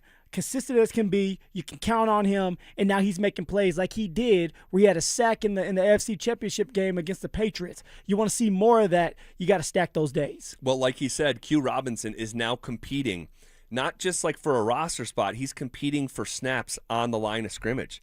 And so we touched on this yesterday. I think you got to get him on the field. Like, he is showing like this guy has got to be on the field. Other observations there from practice. What are your eyes seeing when it comes to the running back position? ZB, I wish I could sit here and tell you, like, hey, look, the running backs are looking great, but it's not their fault. I love what I'm seeing from J.K. Dobbins. He is ready to go. He has lost weight. He's shiftier. He's more explosive. He's confident. I can't wait to see what that man looks like. But he still needs to callous his body. And this is what I continue to say when I say callous. Like, you need to get the reps, the running reps. I'm not seeing the coaching staff, Sean Payton, Davis Webb, lean into the run during camps so far. I want to see more of them trying to run the damn ball to establish that run so that you can get a great look from Jonah Coleman and someone like Jaleel McLaughlin and R.J. Harvey. I want to see more of them running the outside zone or some power, something where they're just getting the ball in their hands consecutive times, Z. What I will say with Jonah Coleman is I love that he is getting downhill, right? He does run hard. He is going to be a guy that can run in between the tackles, that can break a couple tackles, arm tackles, that is, and move the chains that way. I think that he has a presence to him where he looks like he's older than what he is. And you could just feel that. And he understands, you can tell he understands the scheme, understands pass protection. And that's another thing that just crossed my mind right here. We haven't seen the one-on-one with the linebackers pass protection. No, not yet. So that should be coming. So I can't wait to see what that looks like with Jonah Coleman, because I've heard and watching film that he's good at pass protection. Watching film, he is. Now at this level, we have to find out. We're fixing to find out. But I love what I see from Jonah Coleman. R.J. Harvey is showing flashes on the outside. He had a wheel route today that got called back because of a pick route, but it was a great play design, and R.J. Harvey was able to get an explosive 50-yard touchdown, if you want to call it that. I was going to say that would have been if now Sean Payton was actually debating with the officiating crew, because we had refs out there today, and there hasn't been since the start of camp, and they were out there today. And look, it's a developmental crew, all right? But yeah, that would have been a major play in a team period near the end of practice where R.J. Harvey, and I know what it looks like because I saw him do it against this Colorado Buffaloes. Yeah. The wheel route that he had, it was on a first down, I believe. He had a wheel route that went like 70 yards. Yeah, Sam Ehlinger was the one throwing the football. No. I think so, yeah. Oh, I'm talking about on the play against CU. Oh, CU, yeah. I'm talking about today in practice. Yeah, no, it was Sam Ehlinger throwing him the ball. But he had that play against CU where I think it might have been Central Florida's only touchdown that day, or maybe they scored one other. But it was a wheel route from R.J. Harvey where it was a race to the finish line with he and Travis Hunter at the time. And I got a flashback, but unfortunately, like you said, it got called back from a pick play. I think it was Lucas Kroll. Yeah, it was. Who was called. Just not establishing his body of like, hey, I'm sitting right here trying to get the ball It looked like a pick route, which you're going to get called for. But this is why you practice. This is why you have the refs out there so you can clean things up, which at the end of the day, it was a really well-played design. It was an explosive play from R.J. Harvey, and you want to see that. R.J. Harvey's role is the outside runs and pass, right, catching the ball out of the backfield on third down. He's really good at that, it looks like it. He's doing a great job of that. So all the running backs are doing something. I just want to see more. I want to see the staff, lean into just trying to establish the run early so that you can help your young quarterback and Bo Nix out so you can take pressure off of him. And now you have third and manageable and not third and long, and now you have a 3 and out because of it. Yeah, and more on the run game fundamentally here in just a second. But on the would-be biggest play of the day, or one of the biggest plays of the day, it did get called back by that pick play. This was Sean Payton talking about his conversation with the refs about that major play that didn't count. I would say this isn't the time to start working. This is a good crew, a real good crew. Now, it was one of the developmental officials that made the call. And it's just the same call you're making in basketball. If you're setting kind of a pick, if you can establish your position, clearly it makes it a little easier. But, when you run a play like that, and I could think of 11 penalties, some picked back up, some left on with the same exact play, back on a wheel, outside receiver coming in. And it's all about, can I get quickly set where it's a charge, not a block, and it'll be good film to take a peek at. But it's great to have officials out here. They got their deal done and spend time with Sean Hockley, his crew. His father was here, Ed Hockley, who officiated a long time in our league. It's good, it helps practice. Well, it did help practice and frame context that will be closer to game days. Because if this was yesterday and Sean's just in charge, they're not calling that.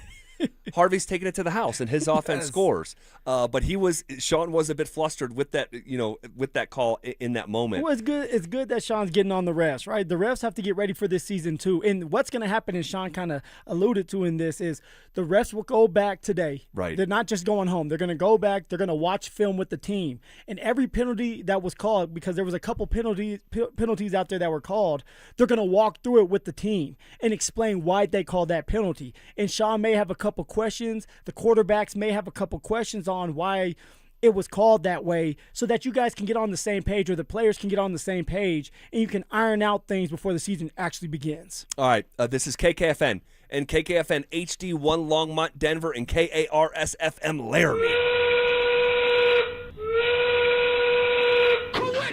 The 5 o'clock whistle, powered by Smart Local Union 9 sheet metal workers. Smart Local 9, where pride meets your future.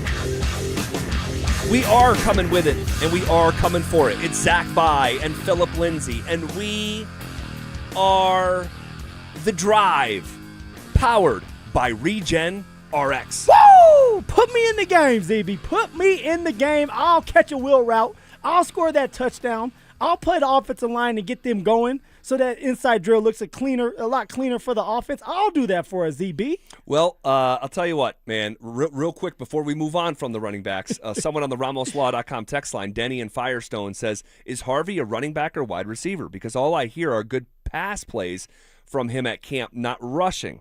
Overdrafted if that's the case. I don't know about the last part there yet, but yeah, I think that, look, we've been talking about this for about a year with R.J. Harvey. Yeah.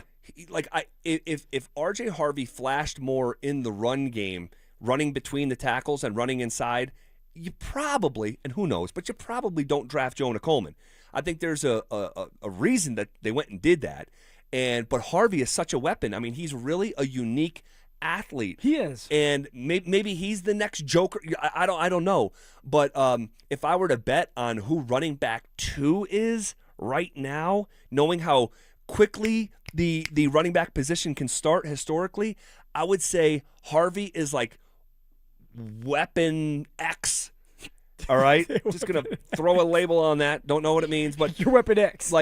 Because there's really something to him. Yeah. But he strikes me more of a gadget guy as opposed to a traditional running back. Coleman, as of right now, and again, we'll see what it looks like when they're tackling to the ground, but it's Coleman who strikes me a little bit more as that traditional RB2. The great thing about being a running back is there could be 3 guys that get opportunities in a game. It's not the quarterback position. It's not the starting receiver, right, where you know that you have to be out there. Running back, everybody has their role, right? R.J. Harvey, at this point, He is that third down type of running back that's going to be catching out of the backfield. His runs are going to be outside zone, maybe a couple tosses. For someone like Jonah Coleman, it's going to be inside run, gap, power, getting downhill, picking up the first downs. Maybe he gets a crack at the red zone or the goal line at times. And then J.K. Dobbins, he's the lead back. He's the guy that you're going to have in there more times than not, as you should, because you need to be able to move the ball. You need to be able to run the ball, and you have to have a starting running back that you can lean on and rely on, and that's J.K. Dobbins. All right, we'll continue to gather more information with the run game, but I do want to, in some ways, return to that conversation here in a second. Yeah, you love the RBs. Well, I want to talk about two things here and see if we can get both accomplished here. I want to talk about the potential identity or what the evidence says through 1 week, what the early indicator is of what the identity is going to be for this football team. And also, do we have an authentic battle at backup quarterback in a way that I kind of rolled my eyes at a week ago? What do you want to do first?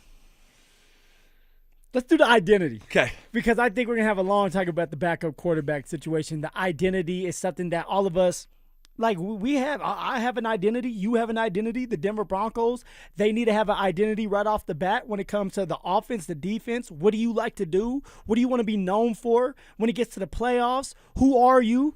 What do you like to do, Denver? And so the identity, let's go with that, ZB. So we're through 1 week, and look, it's not 3 weeks. It's not the end of the summer, but it's also not pre-camp, and it's also not 1 or 2 days, all right?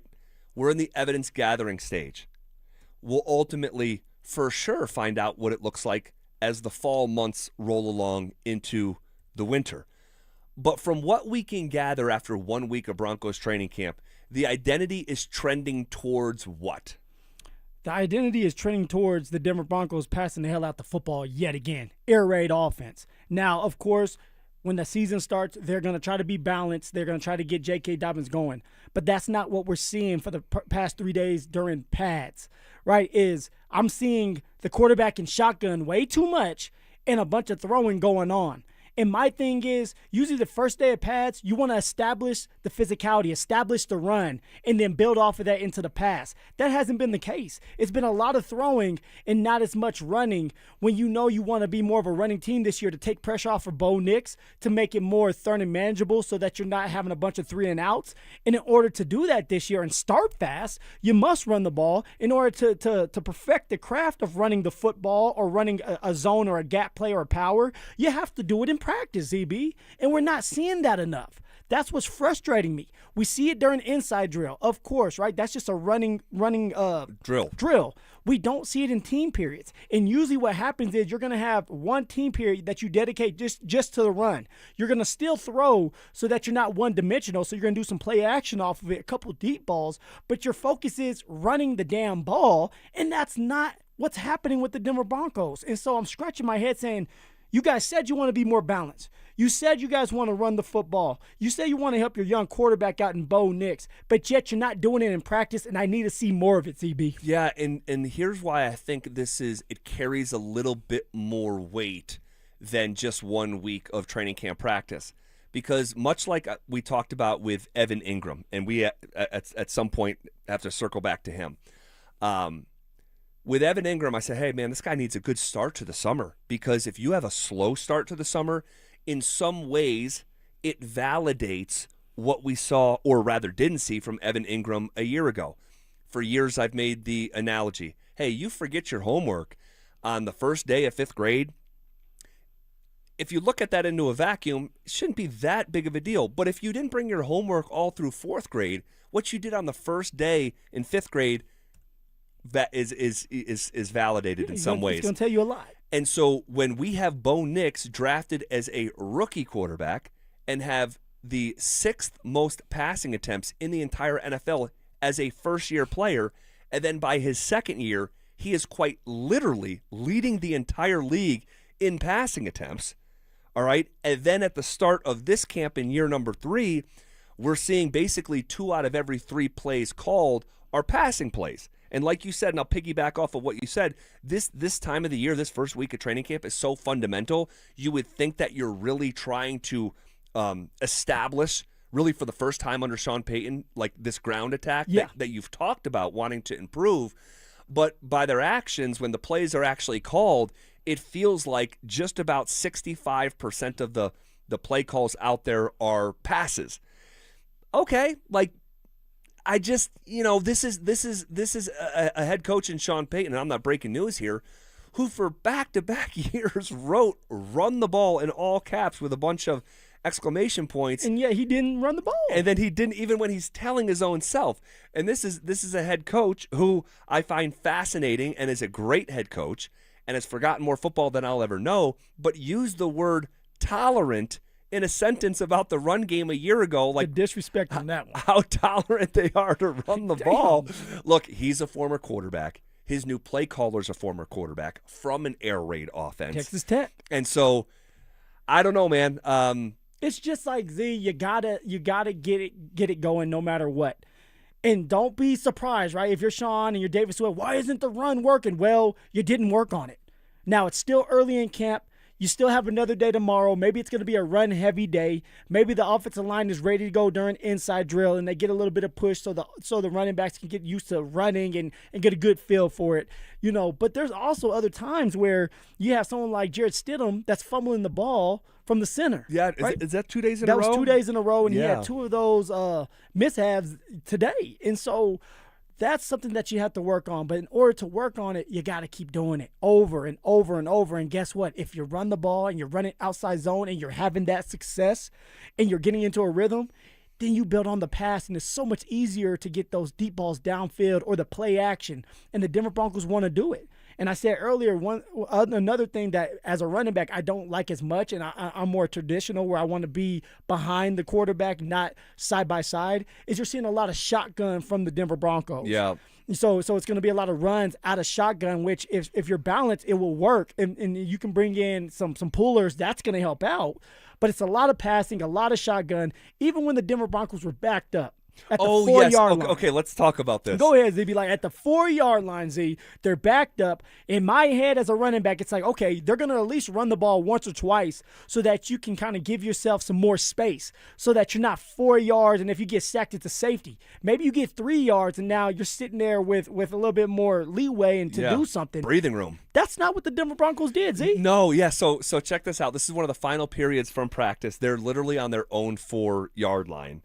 And the call was to get into shotgun, and there was a sack. That was the scary moment with Malcolm Roach. Yeah, Malcolm Roach, guys, earlier today fell and it was going to be a sack, but he came off of his own feet and landed at the feet of Bo Nix.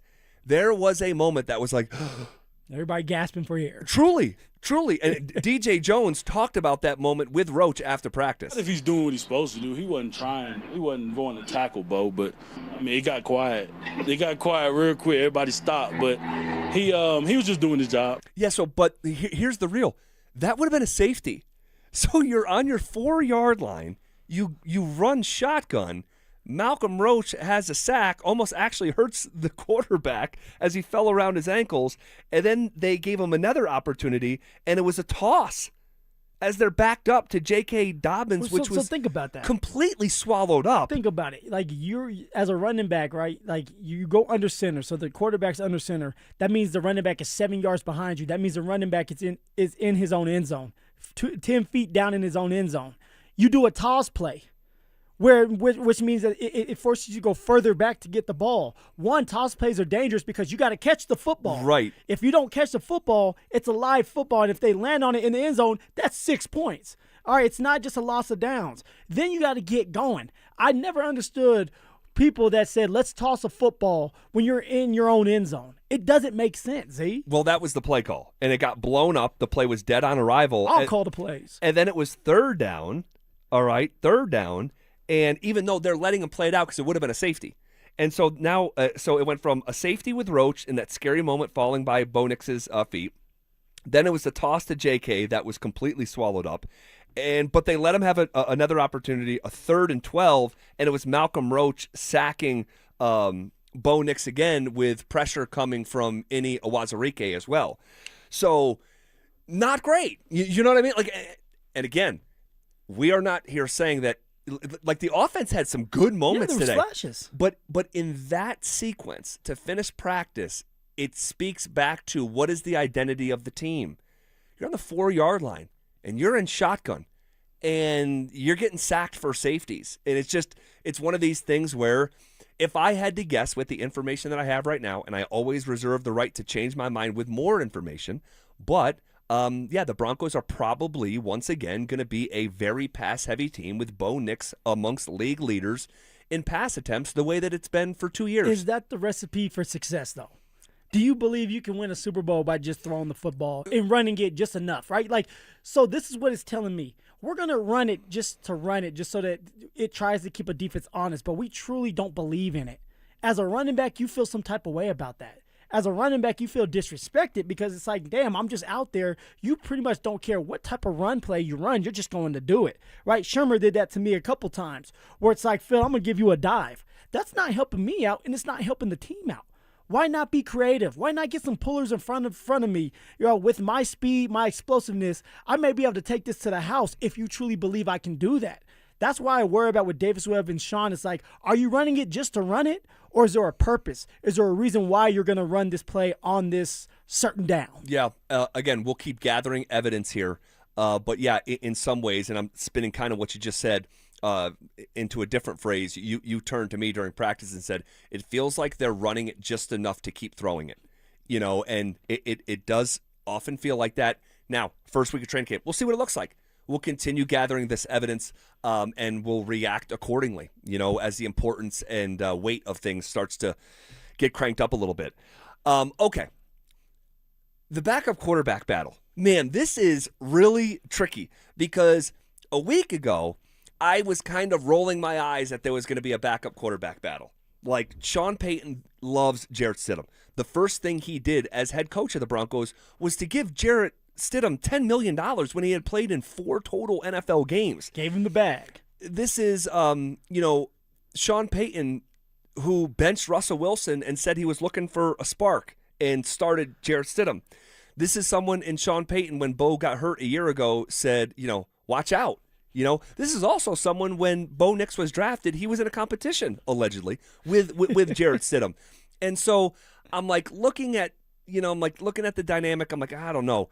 But then, 2 days ago, they put Sam Ehlinger with the 2s.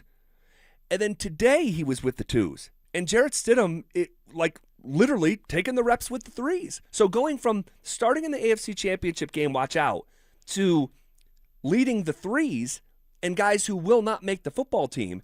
And I'm just starting to wonder, that coupled with and combined with, and I can't believe this is true, Sam Ehlinger was great today. File that under sentences I did not think I'd be saying. The man was balling. He was balling. And so all that together, I'm like, is there an authentic competition going on here to be Bo Nix's backup? Come on, Z. Come on. You know the answer to that. Although Sam Ehlinger is doing a good job this camp, and he had a great day today with the 2s, and he was setting his feet, stepping into his throws. When he had to get out of the pocket, he was looking downfield, accurate with the football. Like, everything you need to see, you saw today from Ehlinger. Now he needs to continue to stack days. But truly, ask yourself this. Do you truly believe that Sammy E has a chance to be the backup quarterback to Bo Nix in a Super Bowl year? A chance to be in a Super Bowl. Okay, you still have Stidham that's under contract that if you do decide that you don't want him anymore, you cut him, you're going to have to pay him a little over $2 million for him to walk away. You're not going to do that, especially if you're Sean Payton and you pick this guy, you handpicked him. No, I think they're and it could be where you have 3, Will they keep 3? I've seen it before. Oh, they sure. talked about it. I was a part of it with the Indianapolis Colts, and maybe this is why I'm mad at Sammy E. When I was with the Colts, I ended up getting cut because the Indianapolis Colts wanted to keep 3 quarterbacks on the roster. You had Matt Ryan, Nick Foles, and Sam Ehlinger. All right, those 3. Sam Ehlinger went crazy during preseason, all 3 games. And they sat me down and said, hey, Phil, we don't want to cut you, but we have to. Because our guy, Sammy E., we drafted him. We don't want somebody else picking him up. He's not going to make a practice squad right now because if he is, somebody is going to pick him up. And we're going to go with him. We want you back because your insurance policy but this is our guy, and it's a quarterback, and we need him. So they went with him. He had an opportunity to play. He didn't take advantage of that opportunity. He was younger at that time. But for Sammy E., I like what he's doing, and he will have an opportunity to ball, and he will ball out during preseason games. And maybe there's 31 other teams that need a backup quarterback. But Sammy E. is not going to be the backup quarterback to the Denver Broncos. And for Bo Nix, if something happens for a couple games, because he doesn't have the experience. Well, I'm not going to give you too much pushback. I do, once again, reserve the right to change my mind with more information. But if I had to decide now, I think you're right. I think Stidham's going to continue to be, the backup. But it's one of these things where what was the pitch to Sam Ehlinger last year? When there was those rumors about, hey, he could go join another team, he could go join another active roster, what kind of picture did they paint? Sean, what kind of picture did Sean Payton paint for Sam Ehlinger? Same one Sean painted for Zach Wilson, that I'm going to make you a lot of money, that you have to hang in there with me, let me develop you, and at some point I'm going to let you fly. That's the picture he painted. Probably so. And what do you think? And well, some level of assurances of like, and again, what spectrum of assurances, like within that, I don't know, but you're doing this for some reason, right? And if I had to guess, this is the last year that Jarrett Stidham is going to be the backup quarterback for the Denver Broncos. I think he's going to move on after this year, try to go put himself in a position where he could potentially start or compete to start. And I think Sam Ehlinger will settle in right under Bo Nix for the next couple years beyond this year as the backup here in Denver, Colorado. Okay. And here's what I could also, share with you. Sam Ehlinger just bought a house here in Colorado 2 doors down from Bo Nix. They're best friends. And so, again, that's significant. And someone, I shared that a couple hours ago, and someone texted in the RamosLaw.com text line, 303-713-1043. You can also hit us up on our YouTube chat powered by Champ Honda. Zach Bryan tickets getting given away here in just a minute. But they said, hey, I can't believe he would go buy a house if he could get cut any day. And I didn't respond. I just didn't have time. But he's not going to get cut any day. That's a part of the assurances that I think he was given. So that's the promise. Like, no matter what, you're going to be at a bare minimum on the roster. At a bare minimum, I think you're P squad, and then you're elevated throughout the year and play that little game. Okay, and I could see that. I like where you're going with this, where it's like, hey, Stidham is on the last year of his contract. He's not coming back. Sam Ehlinger comes in. He's been in the system. He's looking better. Quarterback rehab, and now he's the backup to his best friend Bo Nix. I can get down with that, Z. I just can't get down to Sammy E being the backup quarterback and us getting rid of Jarrett Stidham. That's not going to happen. Now, somebody out there may think I'm crazy, but it comes down to one, experience. Okay, although Jarrett Stidham doesn't have a bunch of experience, he has more than Sammy E. All right, number 2, it's about being able to run a system. You're not looking for a quarterback to go out there and just be super uber aggressive. You're looking for a quarterback to stay in the game and bank on the defense to do their job. When I look at Sam Ehlinger, he's going to take those chances. And those chances in a game against the Rams, if let's just say he had to play, can end up biting you in the butt and they win because of a pick 6. Well, here's what I know. Things just got more intriguing after today because Sam Ehlinger, he was great. I mean, he really was, man. Like, did you see that coming today? No, I didn't think he was going to be going in with the toes. Dante Gomez behind the glass. You watched Sam Ehlinger today. What did your eyes tell you here briefly? Wake up, Dante. Relax, Phil. No, I've been probably rightfully so a hater of Sam Ehlinger in the last couple of years here, but no, he really impressed the last 2 days. He was completing balls down the field. He was throwing accurately, hitting his guys in stride. So to me, it is an open competition at this point. I think him and Stidham have not separated from each other at this point. All right, Dante, do you still believe you have a better arm than Sam Ehlinger? I think I have a more accurate. Oh, don't you dare! Just quit. I might have to drop it. Look at this guy. He's turning over a new leaf. Well, it's new information. At that point, so when I said what I said, his time at Texas that wasn't good enough. No, him being an NFL quarterback wasn't good enough. No, it was not. Oh my God! I still thought I had a more accurate arm at the time. Well, hopefully we can that get Drew Drew to switch with the Kyle Freeland. Oh my God, the take hubris about how he can hit Kyle but Freeland's I'm open to new information. Yes, here. yeah, you're flexible. He is you're impressed. You're pliable. Okay, how about this? Sean Payton was asked about Sam Ehlinger after practice, and you kind of have to listen through a certain lens about how he talks about guys. Some guys he'll talk about for 8 to 9 seconds. That's it. I'll play the response for you here in, call it 20 seconds. You want to see Zach Bryan at Empower Field at Mile High?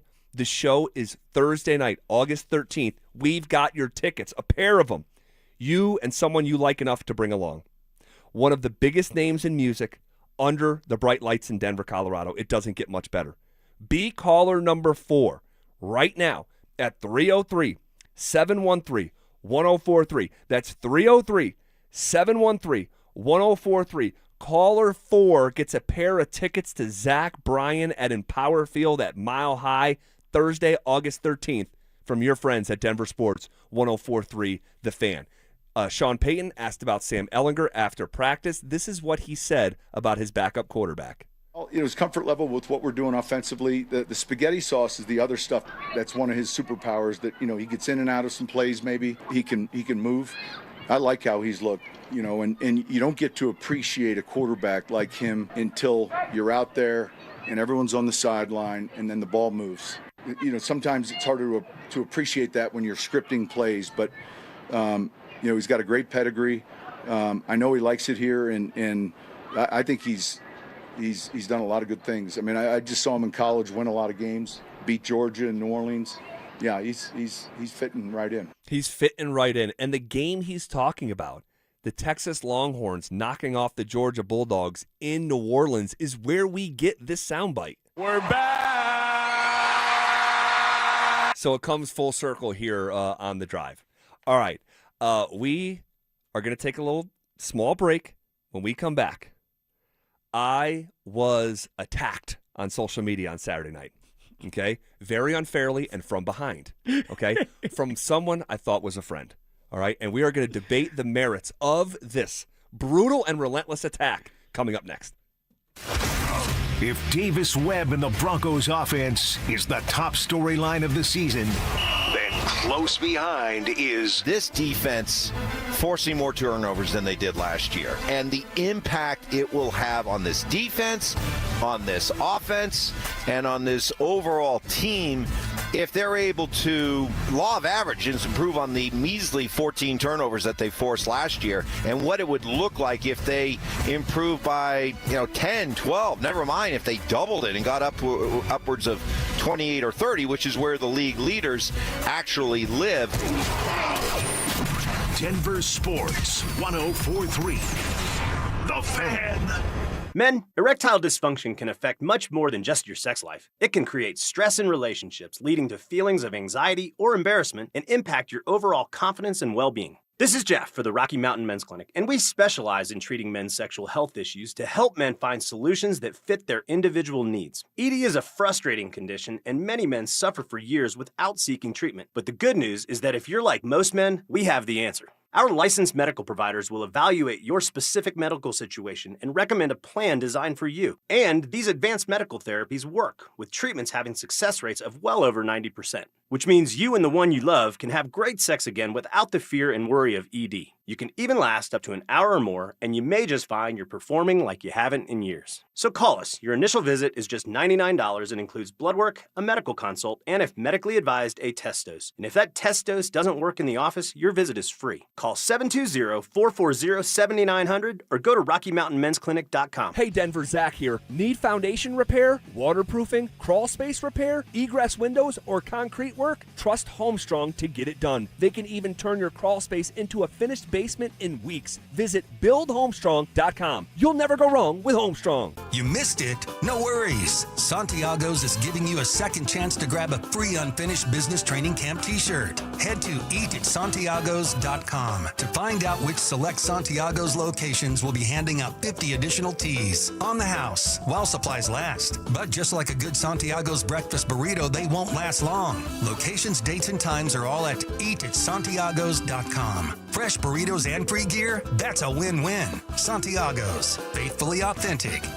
Most families get their financial advice in pieces. A financial advisor here, a CPA there, an estate attorney somewhere else. Everyone means well, but nobody's talking to each other, and those gaps can work against you. Trajan Wealth's family office brings wealth management, tax strategy, and estate planning together, not as separate conversations, but as one coordinated system built around your life, your goals, and the people who matter most. Ours is a true family office, not one that refers you out because it's convenient.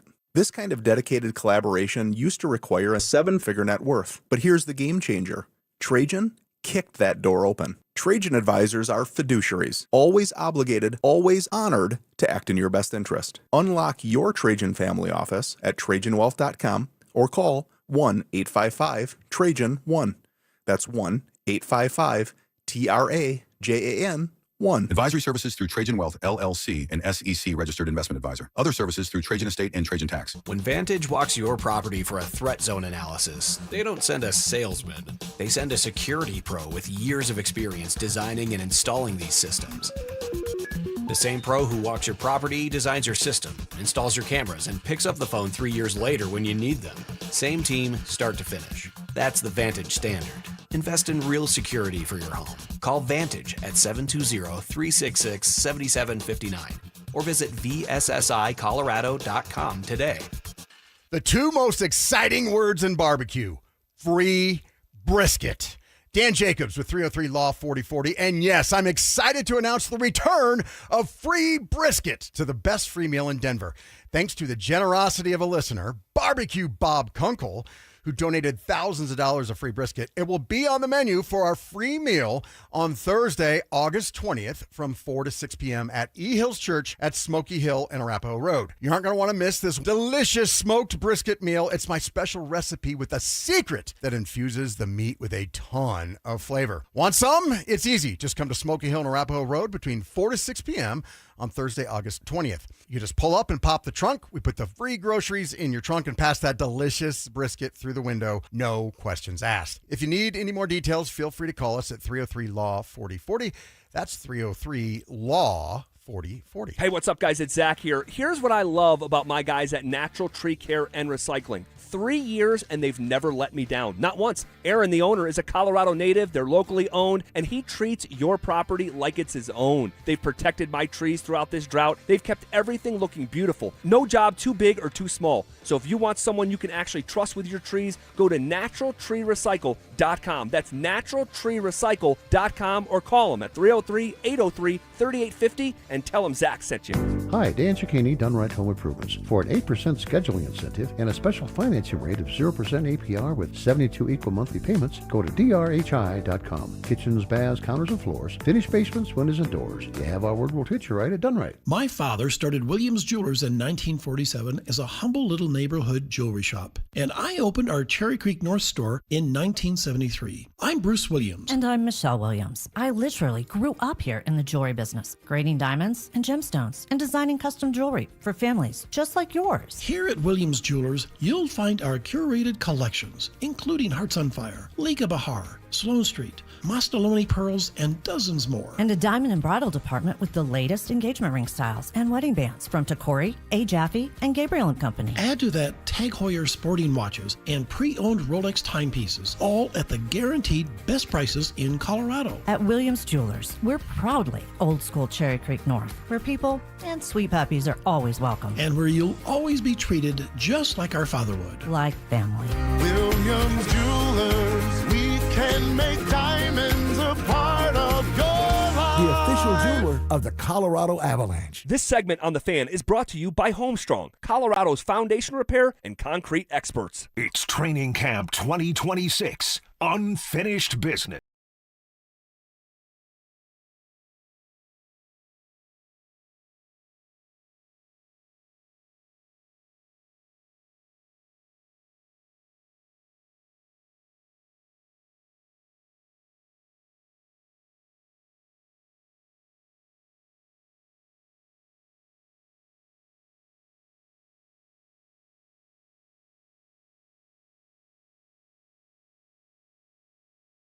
Listening to the end of the drive. All right. He goes by Moose. Thank you. That's from Aaron and Foco. What up, Moose? Best of luck at practice, buddy. Moose, he must be big. Must be strong. Maybe so. Physical. Daddy's got antlers. Don't know. All right. Stopping by is an acquaintance of the show, the scrappy one, the scrapster. Let me take this knife out of my back. Oh, there we go. Scrap Peterson. Catch him up. What up, Will? What up, boys? Scrappy. Man, you're shouting out the kids before this even begins. Z, lot of kids. You're getting some goodwill out into the universe. Goodwill against bad will. I can't wait for this, man. I'm going to sit back and enjoy this good cinema right here. Oh, my gosh. Where you guys want to start, man? So this is what happened. I don't know why this is such a massive deal, but I've been waiting 4 days for it. Will, stand that ass down. Okay, Z, where do you want to start? Where do you want to start? Did you invite me on to just take it for a half hour? Yeah, pretty much. I'll sit back too then. It's not a big deal. See, this is what happened. All right. It was Saturday evening, right? We're hanging out, having a cocktail, watching the Colorado Rockies beat the Kansas City Royals. They had won the night before. They're going to win back-to-back games. On your off day, ZB, you deserve to enjoy an off day, man. That's all. Hunter Goodman knocks his second dinger of the night to register his 6th multi-home run game this year for the Colorado Rockies, a franchise record. Big time. And I had taken a social media break for a couple months. It was the longest break I'd ever taken since I got on Twitter, X, whatever. And I'm like, man, this is fun. Like, look at these guys. I had put a couple bucks on the Rockies. My 8-year-old son is jumping up and down on the bed. And that's his second home run. Yeah, Dad. And I'm like, man, this is great. They win the series? They swept them. And so I grabbed my little device. I should have never done it. I grabbed I have this little computer in my pocket called an iPhone. It's got an app on there called Twitter. And I said, how fun has this Hunter Goodman story been? Like, what a fun subplot for the summer. And, man, apparently I kicked a hornet's nest. And here comes Will. Jab, jab, haymaker, haymaker. And I said, I just want to be happy on a Saturday night. That's it. Will, Jake Shapiro, I did not clear it with them.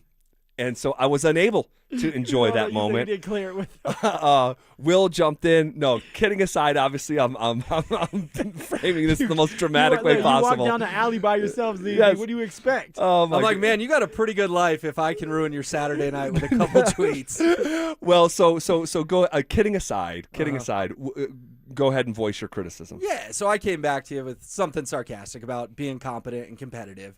And, Zach, this really all goes back to early April. I vividly remember the day. My folks live down in Littleton, and I'm driving down to Littleton, and you guys are on the air, and the Rockies have just swept the Houston Astros to go to 6-6. Mm-hmm. And I know that podcast still lives out there somewhere. Yeah, sure. Bring it back. But you guys got really excited about a 6-6 start. And I remember Patrick Saunders at the Denver Post at the time coming on, and Zach kept saying, Patrick, I'm not trying to get ahead of myself, but... which is code for when people do the, like, I'm not trying to be disrespectful, but I'm not trying to be offensive, but I'm not trying to get ahead of myself, but this team is competent and competitive. They swept the Astros, World Series contender year in and year out. Houston, not the Rockies. Yeah. And it just was like, fellas, they've played the equivalent of 3 quarters in an NFL game in week 1. If the Tennessee Titans come out of the gate looking good the first 3 quarters this year, is anyone planning the parade or getting ahead of themselves? No, and I know you guys know that. But it just has stuck with me. And no one was planning any parade. You got too excited after a 6-6 start. You just did. And here's what you're misremembering when you were in the car, okay, driving to Littleton, okay?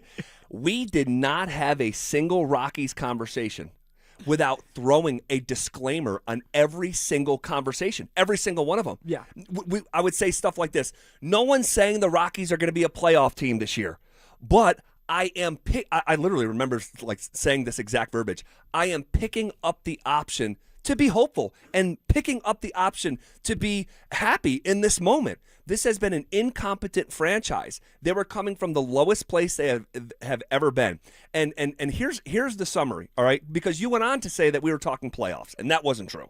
That we never did that. We never, ever even insinuated that the Rockies could be a playoff team, which was part of your accusation on Saturday night. Yes, it was. Here's a summary, okay? Here's a summary. I didn't think I needed to explain this, but I guess I do. The Rockies, I had begged them for years to go outside the organization. This is the most insular organization in American sport. It's also one of the worst organizations in American sport. They are one of the worst run franchises ever. Where they've been around for 3 decades and they've never won their division, right? It's like painful painful, all right? And these blips on the radar where they've been competent or even good a couple times, right? They stick out like sore thumbs. 17, 18, 07, 3 or 4 other years, whatever. So I beg them to go outside the organization. They finally, after 30 years, they did. I begged Dick Monfort to take a step back. He has. We were looking for competent and competitive. And so on Saturday night specifically, when they win more games than they did the previous year with over 50 games left on the schedule, similar to when they were 6-6, I am picking up the option to be hopeful and to be optimistic. Like, given from where they were, this was probably always going to be the best case scenario where they're like, man, could they win? I mean, how many more games are they on pace to win year over year? 20? Well, they're on pace to go 63-99. Yeah, okay. So right now they're on pace to not lose 100 games after losing what? 100 and was it 40? No. 119. Yeah. So like I'm just allowing myself in that moment to like enjoy Rockies baseball on that Saturday night, and be happy. And the tweet was about Hunter Goodman, who is currently on pace to pass Johnny Bench for the most home runs by a catcher in the history of the National League. And I was allowing myself to be a fan, and I don't tell any other fan how to fan. All right, but Will does, Jake, and so he does. I was just allowing myself to enjoy that. Okay, but they're going to improve from winning 29% of their games to 39% of their games. That would be like the 5-12 Broncos improving to 6-10-1. If we want to say a half game, find a tie in there for me. But so they've gone from 5-12. The Rockies aren't the Broncos. To 6-10-1. That's just the number. Will, the Broncos are a pillar of NFL history with 3 championships. The Rockies have never won their division. You're not shooting at the same basket. So here we go. I'm glad you're bringing this up, ZB, because Will, you were getting after ZB about like holding a different standard for the Colorado Avalanche than the Rockies. Correct. Explain that, please. Well, do you want to be the Little League parent that everyone likes, or do you want to be the hard-ass dad? Like, you can't choose different lanes for different teams. They're all professional sports teams in the city of Denver. You guys talk about all 4 professional teams in the city of Denver. But the Rockies have been the closest thing to semi-pro. Zach, they're 45-70 on pace to go 63-99. They've allowed the most runs in baseball at 662. They're 27-32 at home, which used to be a strength even in bad years. Tied for the fewest road wins in baseball with 18. Them and the Angels both have 70 losses in the March for the worst record. Before the season started, we were like, we know the Rockies aren't going to be good. Well, hold on. Answer this question. What was your expectations for the Rockies coming into the season? To try to not lose 100. And okay, like that was always going to be like. But I never was going to celebrate it. That's the difference. You want to celebrate. You want to give everyone a trophy because they're on pace to go 63-99. We're not giving anyone a trophy. You gave Hunter Goodman a trophy. It's a step in the right direction. Hunter Goodman is making history. Yes, and it sounds like you're hate watching it. I'm not hate watching Hunter Goodman in particular. My tweet was about Hunter Goodman, and then I responded about the general product of the team, and that's where it went sideways. But why I never had a problem with Hunter Goodman. What's that? Why can't you shed some light on Hunter Goodman? I have zero problem with Hunter. Well, that's he hits what the this ball tweet over was the wall. about. He's pretty good at it.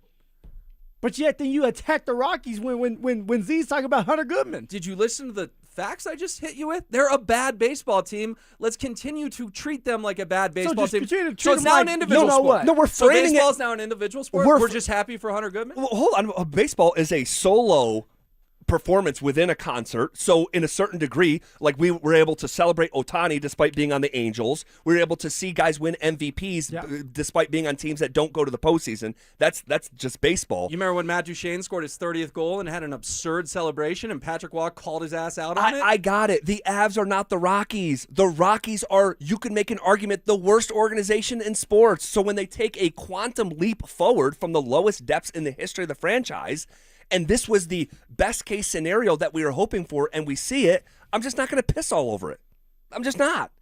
We'll continue this debate coming up next. The Broncos' new stadium timeline is already at risk. But who deserves the blame if Burnham Yard falls apart? If this thing does move out of Denver, it will not be on this ownership group. No. It'll be on this whole process that we were told a year ago was very thorny. And you deal with politicians and bureaucracy and consultants, and eventually they could just say, you want to know what? The juice ain't worth the squeeze. We're going to Lone Tree, which was described to you and I a month and a half ago as plug and play by someone within the Denver Broncos. Denver Sports 104.3. The Fan. Genie log, day 15,824. The Powerball jackpot is over $700 million now. I'll be stuck in this little lamp forever with nothing but all this stupid gold and rare gems. A gold-plated motorcycle? Sure does a lot of good when you live in a 10x10 magic lamp. Come find me. I'm at latitude 36.06. Grant your own wishes. The Powerball jackpot is over $700 million. Must be 18 to play. Approximate jackpot odds are 1 in 293 million. Problem gambling helpline 877-718-5543. At Common Spirit Health, we don't just see a cancer diagnosis. We see you, and you don't have to do this alone. We believe you should be surrounded by your people, so you can keep them close while you get care close to home. Supported by our care team from diagnosis to treatment and beyond, and strengthened by treatment tailored to you. Because there's no one-size-fits-all approach to cancer care.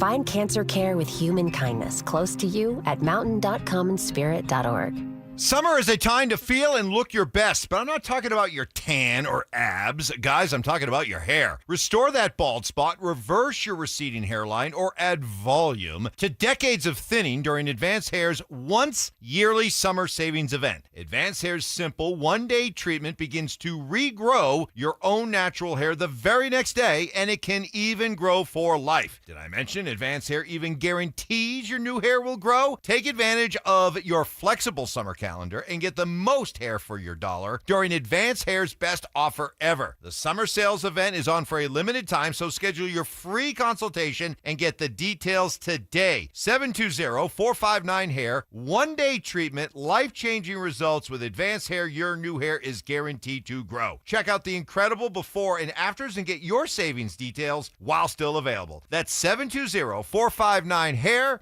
or advancedhair.com. Get in the zone, AutoZone. John's day is off to a slow start.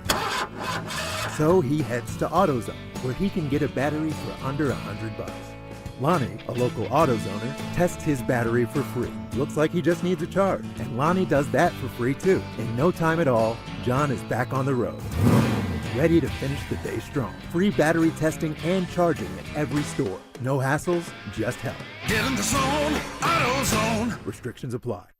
Indeed presents hires you can't afford to get wrong, like a social media manager. Did you just post our Q4 earnings to your personal social media? Oh yeah, used a trending audio and everything. That's confidential financial data. Relax. It only went a little viral. The SEC just commented with the eyeball watching emoji. This is a job for sponsored jobs. This is what happens when you don't sponsor your job on Indeed. Next time, get matched with quality candidates with Indeed sponsored jobs.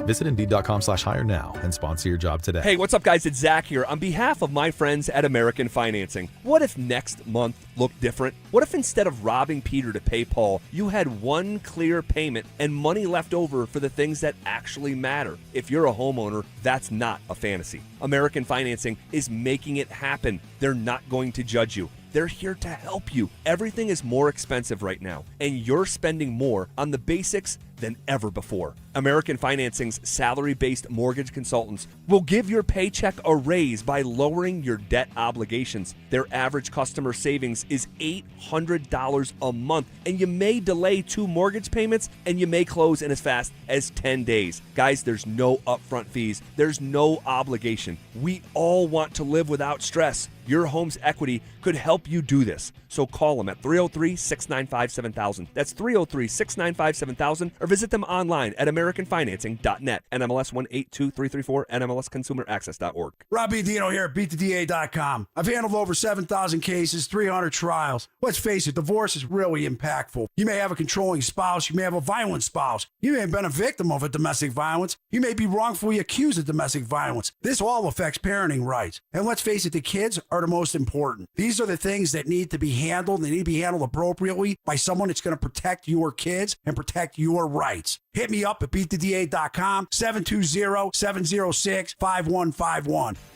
Shop Honda keeps car buying simple. One price, one person, 1 hour means no games, no back and forth, and no dealer handling fees ever. Upfront pricing and one dedicated advisor who handles everything from start to finish. It's straightforward, stress-free, and honestly the way car buying should have always been. At Shop Honda, the experience is just as good as the vehicle you're driving home. Discover the Shop Honda difference for yourself. Visit Shop Honda today, proud partner of the Dover and Cecil Show.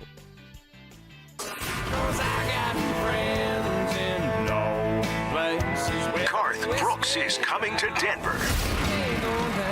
The Blame It All on My Roots Arena Tour hits Ball Arena September 4th and 5th. And you don't want to miss it. And they call the thing a General tickets are on sale now, but here's the best part. We're giving you a shot to win tickets. Just head to the DenverSports app and enter for your chance to win. Don't have the app yet? Now's the time to download it. Get entered, and we'll see you at the show. It's Training Camp 2026. Unfinished business. Here's The Drive with Zach By and Phillip Lindsay, powered by AeroSeal Colorado.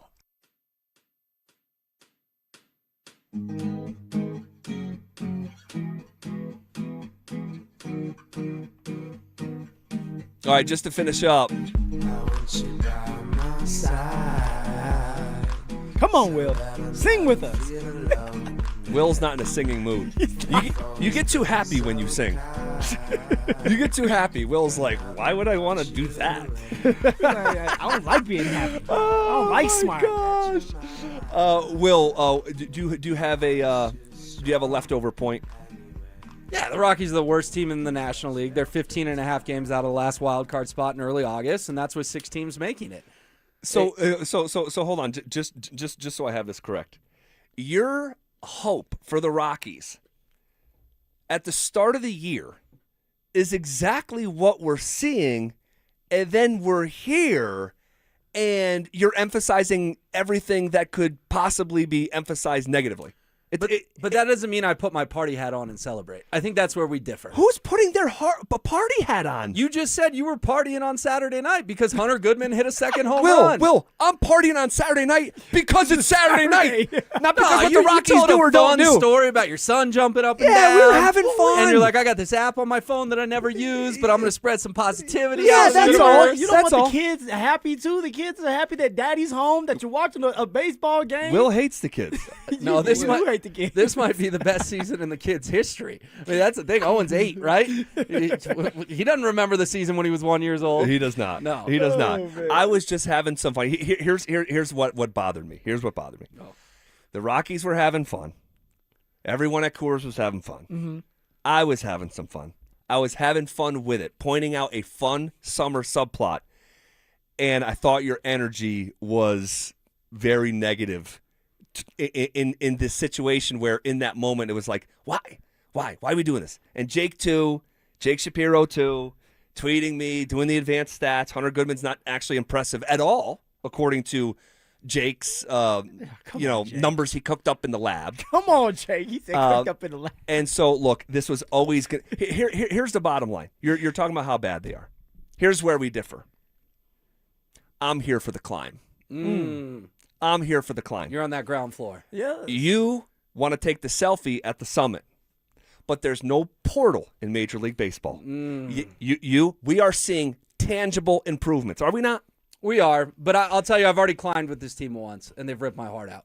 I climbed with this team all through middle school so you're a quitter. and all through high school You're when a quitter, they were huh? really, really bad. And I've told the story before, Zach. Summer of 07, my dad and I would go and get tickets for $4. We'd sneak past Ernie in section 140. We'd say what up to him. We'd go sit 10 rows up, and all of a sudden this magical thing called Rocktober happens. Of course. That was the climb that I went through. That was beautiful. And then I was on board in 17 and 18. That was another fun climb. It was super fun. I think my attitude changed about this team the day they traded Nolan Arenado and $60 million. I got it. And I'm not going to tell another fan how to fan. That's your job. But what I'm seeing is everything that I asked them to do, they have done. They fired the manager. But they're they not fired competent. the general manager. Hold on a second. They're going to lose 100 games. Hold on. That's not competitive. Hold on. Losing 100 games is historically bad in Major League Baseball. But you keep on saying that, but they're not on pace to lose 100 games. 63 and 99. That's semantics, Zach. No, it's not semantics. It's not semantics. When they lose tomorrow night, it'll be 100. And it's not historic. Losing 100 games happens every single year in Major League Baseball. The very worst team in the league. It's like the equivalent of someone going 3-14 in the NFL. And that's who the Rockies have been. It's embarrassingly bad. I got it. And we know that, though. We started the segments when we first started this journey saying that they're not going to be good. That was always the framework. They were historically bad, and now they're just bad. Okay? That is a step. No infant ever went from crawling to doing the hurdles. It doesn't work like that. Looking at Dante, me. I want to let you give a chance here because I know you've been stewing there behind the glass. I don't know if you want in or not. No, I mean I do, but it's just single thing Will said is wrong. This is a fun team to watch. They're 13% better than what we saw a year ago with room to grow. Could even be better than that. They actually traded guys at the deadline because they had guys that were worthy of being traded. I don't know what you could be frustrated with. What did you think was going to happen? You think they're going to go to the playoffs this year? Jake McCarthy. Because they signed him to an extension. Or Hunter Goodman, or Sagano, Why would you or sign Hunter Lorenzen. Goodman? 13% improvement. Find me something that you can invest in year over year that will return 13%. That's not illegal. That's a great return year over year. Yeah, they didn't trade Moniak because they signed him to an extension to keep him here longer to be part of the solution after how bad it's been the last couple of years. 2 year Do you not deal. want them to be competitive? But that's just talking out of both sides of your mouth because Brenton Doyle could have helped him win in the future, too. You asked for something for Christmas, and you got it. And you opened the present, and you started crying and said, this isn't good enough. That's a brat right there. They've given you what you asked for. That's and a brat you right there. That is a brat. That is a brat. You just moved the goalposts on how you cover the different Denver teams. If there was any goalpost that deserved to get moved, it's the worst organization in American sports. It's you who's moved your own goalpost. But you got puffed your what you chest wanted. that you're the only one that holds the Avalanche accountable, and then other people try to hold the Rockies accountable, and you say they're attacking you. You're holding them accountable, but you got what you wanted. They're giving it to you. This was your expectation. They're giving it to you. Best case, year over year, largest single season Look, turnaround. all he's doing is being a human being. Us humans, we're never satisfied. We Well, always do want you want me more. to pick them to go 500 and look like an idiot? No, I picked what they were going to do because I wanted my prediction to be correct. Because it had the hope of being realistic, and it is, but it's still not good enough. But here's what I'm going to do for you. No joke. The next time I'm feeling happy and optimistic, I'm going to run it through you and Jake. All right? I'm going to run it through you and Jake. ask I'm going permission, to get huh? the stamp of approval, and you guys can tell me how to be a fan, and we can go from there. Look, we don't ever tell a fan how to fan except for Will. Will, you do that for everybody. And I gave Zach a lot of props for Damani Leach earlier in the day. I did. We had a nice 12 hours before that. It was just 9:15 that didn't go so hot. Once for every us. 6 months, I get a sucker punch from Will. Once every 6 months. All right. Real quick on the Jake Shapiro thing and his advanced stats on Hunter Goodman, I would love if you could give me a nice advanced stats on Jamal Murray as well. There you go. All right. Perfect place to leave it. We're having some fun. All right. Nobody puts Jamal in the corner. We're disagreeing about sports. It's okay. Everyone's going to be okay. All right. We got Denver Sports tonight coming up next.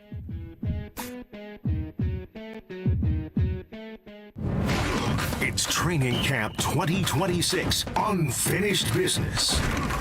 Stokely and Evans with Mark Schlereth will kick things off starting at 6 a.m. Powered by Applied Future Technologies. Then Dover and Cecil will react live to all the action until 2 p.m. Thanks to Denver Roof Pros and Biondino Law Firm. At 2, The Drive will recap the day thanks to AeroSeal Colorado. Stay locked into Denver Sports 104.3 The Fan and DenverSports.com for all the latest news and information during football season. Denver Sports 104.3 The Fan. Hey, it's Phillip Lindsay here. Do you need a new roof, gutters, or exterior needs? Monarch is your one-stop shop, backed by 16 years of experience and over 10,000 satisfied customers. Their in-house insurance team fights for you, and their white glove service means every detail is handled with care. Competitive pricing, award-winning craftsmanship, and the only roofer the Denver Broncos chose to endorse. A proud member of Team Dave Logan, make the call to your home team, Monarch Construction and Roofing, the official roofer of the Denver Broncos. The rent's coming up. Also, gotta get groceries. And I should probably set up an emergency fund. Plus, I want to start my own business. Sorta. Maybe. But first, the trip I've been dying to take. Wings is here to make sure it all adds up. Wings Credit Union. Let's figure it out together. Insured by NCUA. I'm Rob Wilhite, and for nearly 50 years, my firm has been fighting for seriously injured car accident victims in Colorado. Serious accidents demand serious representation. We dig into every detail of your case, and we don't back down until we get you the maximum compensation you deserve.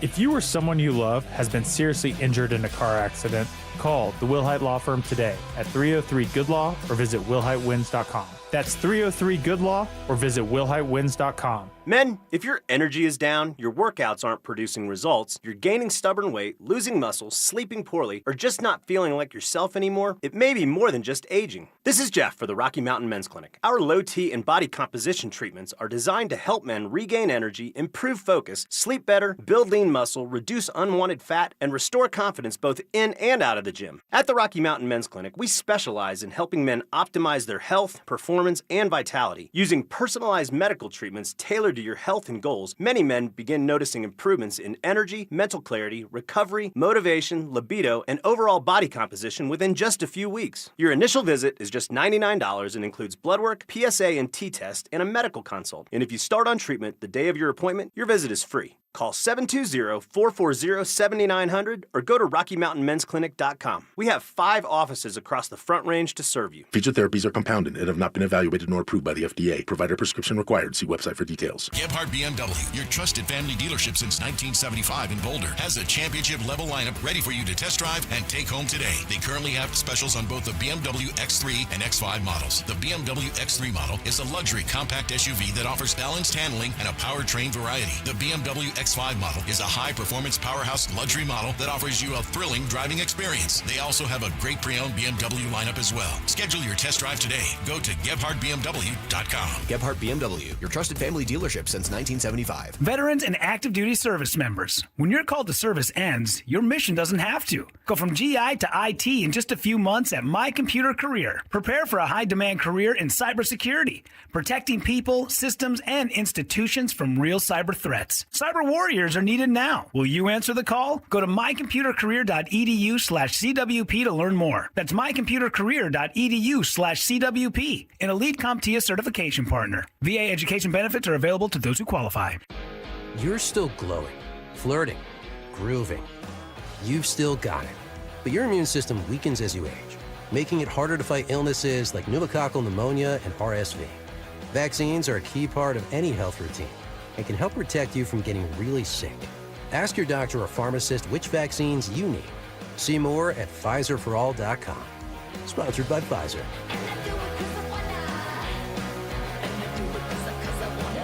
Let the big dog eat. What's up, guys? Zach here, and I am all in on golf these days. Always looking for tee times, booking lessons, and saying yes to rounds with friends. And that's why Aurora has become my go-to for playing and practicing. Yes, we're talking about practice. From beginners just starting out to competitive players, Aurora Golf has a course you'll love. All 5 courses are in beautiful shape. The staff are super friendly, and the value, man, it's tough to beat. Book your next round tonight at golfaurora.com and give their Instagram a follow at golfaurora.co. Old water heater, don't wait for a cold shower to tell you it's time. Call Local Plumbing, Heating, and Cooling, your trusted experts for plumbing, heating, and cooling. With experienced technicians, upfront pricing, and 24/7 availability, they're ready and local when you need them. Don't wait. Right now, they're offering $500 off a water heater replacement. Call today or schedule online. LocalPHCHelp.com. That's LocalPHCHelp.com. Local Plumbing, Heating, and Cooling. Call Local. Experience the new $3 Pepper Jack Steak Burrito in decadent melty or crisp fresca. Limited time at participating stores while supplies last. Prices vary. Tax extra. KKFN and KKFN HD1 Longmont, Denver. Powered by Regen RX. It's The Drive with Zach By and Phillip Lindsay. Welcome to Denver Sports Tonight. Taking a look at the biggest stories in Denver sports. From your online home for the best opinions and information on the Broncos, Nuggets, Avalanche, Rockies, and more. DenverSports.com. And it is Denver Sports Tonight on this Wednesday night in the Mile High City. He's Dante Gomez. I'm Will Peterson. We will roll with you for the next hour. Appreciate Zach By and Phillip Lindsay inviting me in about a half hour early for a nice spirited debate about the Colorado Rockies, where that organization is headed. Always fun. Love chopping it up with those guys. And yes, to some of the texters, we were all smiling and laughing as those guys walked out the door. So it is all good indeed. Let's bring in a third voice to this conversation. That's our guy, James Marilat, the editor at DenverSports.com. James, what's going on, man? What's happening, Will? Oh, just getting yelled at for a half hour, but it's all good. It was all fun. I'm sorry I missed being a part of that. That sounded like a lot of fun. That's my kind of radio right there. Yeah, it was good. It sparked from Zach sent a really nice tweet about Hunter Goodman on Saturday night. I responded with some sarcasm, and it derailed from there, if you will. So, Shocker. It's just the way sometimes Twitter works, especially on a Saturday night. We can get into that in a few minutes if you want. We've got you for a little bit here. Let's start with this, though. Broncos Park, powered by Common Spirit the last couple of days, has had some nerve-wracking moments, James. Nick Bonito limping off 2 days ago. Now he's back out there today, not participating, a little bit over on the side field, but never want to see your star pass rusher limp off. Cortland Sutton, all of a sudden 2 days in a row off. Sean Payton says he'll practice tomorrow, but pretty rare for a guy to have 2 days in a row off that are just vet days. Something's got to be bothering him. And then Jalen Waddle leaves practice about 2 hours early today. Looked innocent enough. Some folks even speculated, hey, maybe he's got to use the restroom, which we've seen that before down in training camp. Sean Payton is worried about muscle tightness with Jalen Waddle, thinks he will be fine. So none of these are alarm bells necessarily, James, but in a span of 48 hours, we're talking about Bonito, Waddle, and Sutton at practice with injuries, albeit minor. That's got to get your antennas up a little bit. Oh, no doubt. You can add Luke Wattenberg to that list. Good right? point. The Your starting center. Starting center hasn't been out there the last couple of days. So it's early in camp. Obviously, they're going to be better safe than sorry. They're going to be super cautious. That's what they should do. I get it. None of those guys, even Waddle, who's new to the team, necessarily has to be getting reps on August 4th and then August 5th today. So it's like, okay, let's be smart about this. You're still, more than a month away from your season opener, but it does kind of make you think, man, the law of averages, the football gods, lowercase g, does it all catch up with you? This is a team that's been extremely healthy the last two seasons, save for Bo Nix's injury prior to the AFC title game. But otherwise, a couple of years ago, their offensive line played every single game together. That just never happened in the trenches. You haven't seen a star player miss significant time. Pat Surtain maybe miss a game or here, but he hasn't been out for a long period. Their edge rushers, their tackles, you name it, they've by and large been healthy. Other than J.K. Dobbins last year was a big injury, but they had some guys that could step in and fill that void. So that's what gets me worried about it. Will, it's not that I care if they practiced yesterday or today. I really don't. It's the fact of, is this a trend we might see this season where the last 2 years they haven't had just a rash of injuries? Is that going to catch up to them? And all of a sudden, like I say, the law of averages is hitting? I hope not. I'm not predicting it. I'm not saying that. I'm not trying to be a wet blanket. I'm just telling you what goes through my head of like, is this year going to be different than the last two? No, I'm totally with you. That's where my mind went as well of like, can we just go a day at training camp without 17 tweets in a row that make Broncos country feel nervous? And it's not the reporter's fault. They're just saying what they're seeing, but it's not backup players either. Never rooting for anyone to get hurt, but you see Bonito limping off and your stomach kind of drops. You're going, if he's seriously hurt, that's one of 10 guys on the team that they may not be able to win the Super Bowl without his services, particularly with Jonathan Cooper's legal situation. And Jonah Ellis, I think, can make a leap this year. We'll have some other guys in that conversation as well, but I think they need Nick Bonito getting 15 sacks-ish if they want to go the whole way. And then, of course, you traded a first-round pick and more for Jalen Waddle. He can't go down. And then Cortland Sutton has been Mr. Consistent. I know he went through some down years after the ACL, but credit to him for sticking it out with the Broncos, and he'll probably play his whole career here, and he has a chance to win a Super Bowl, which is not something I think Cortland Sutton could have envisioned, 3 training camps ago. He probably thought it was hopeless the rest of his career in Denver. So, yeah, I'm with you. The law of averages are something to watch for sure, and also let's just go tomorrow. Let's just start there. Let's just go tomorrow without a big name getting hurt, and let's get through practice. How's that sound, James? Yeah, I'm with you. And if you made me rank those, which almost just feels like a dirty thing to do when it comes to injuries, right? But Nick Bonito would be the biggest loss. If you lost both receivers, okay, that would be enormous. But I do think they've got some talent behind those guys that, hey, could Pat Bryant fill in for Cortland for a little while? Could Marvin Mims or Troy Franklin fill in for Waddle? Sure. They didn't have Waddle last year, and they still had an offense that led the league in passing in terms of attempts. So it's not like they're afraid to throw the ball if they don't have him. But if you lose Bonito, and let's just take the Cooper situation out of it, although that is a major factor, you're losing one of the two players on the roster that I consider great. I think they have a very good roster, But I think other than Surtain and Benito, maybe Zach Allen, I don't know that I would call anybody else on the roster a great player. He's a great player. He plays a premium position, and they just don't have a replacement for him, and you can't really make up for it. I guess you could scheme for it and blitz more to try and get pressure, but if you lost Pat Surtain, there are things you could do, right? You roll the coverage, you help him out, you go zone, whatever. There are things you can do to compensate for that. There's just no making up for losing an elite pass rusher, and that's what Nick Benito is. So that would be the biggest loss. I think Waddle would probably be 2, and that may just be me being, disappointed that I don't get to see what he can do, because it almost sounds silly. I've never seen him catch a pass in a Broncos uniform in a game, but I think that would be a bigger loss. And then I do think they have enough guys and enough depth that if Cortland missed a little bit of time, they could make up for that. But yeah, I'm with you.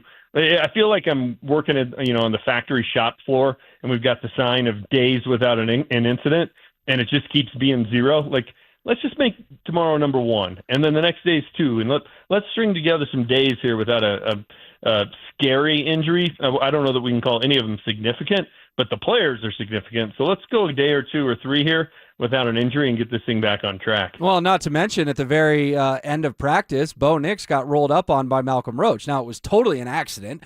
Malcolm Roach is a veteran in this league. He knows he can't touch the quarterback, whether he got pushed or fell over or whatever. You have that moment where people are going, oh, my gosh, that's Bo Nix coming off 2 ankle surgeries and a 280 or 300-pound man just kind of rolled up on him. So, yes, none of those. For the record, everyone says Bo Nix is completely fine.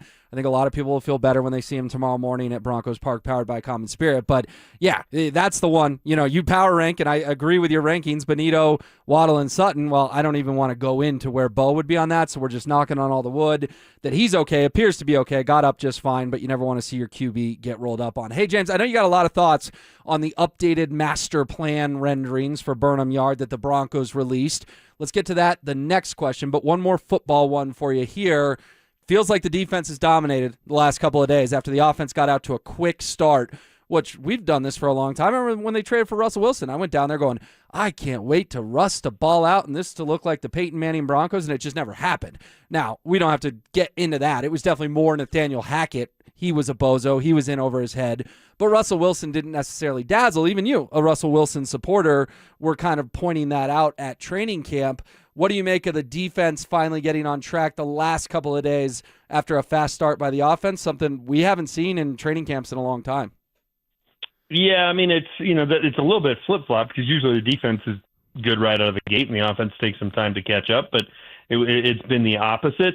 We're still super early. Doesn't surprise me. It's an elite defense. They're going to have their days where they dominate. They put together a couple in a row where they're the better unit. I think that's to be expected. You start doing some mixing and matching on the offensive side, which is where a couple of those big injuries were that you pointed out. It's like, okay, I can see it coming.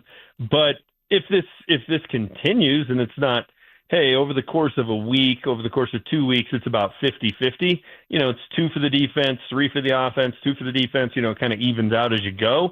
You get too many of these in a row, that'll be like that Hackett-Wilson training camp. Because I remember about a week and a half into that, finally writing hey, we haven't seen anything out of Russell Wilson and company yet.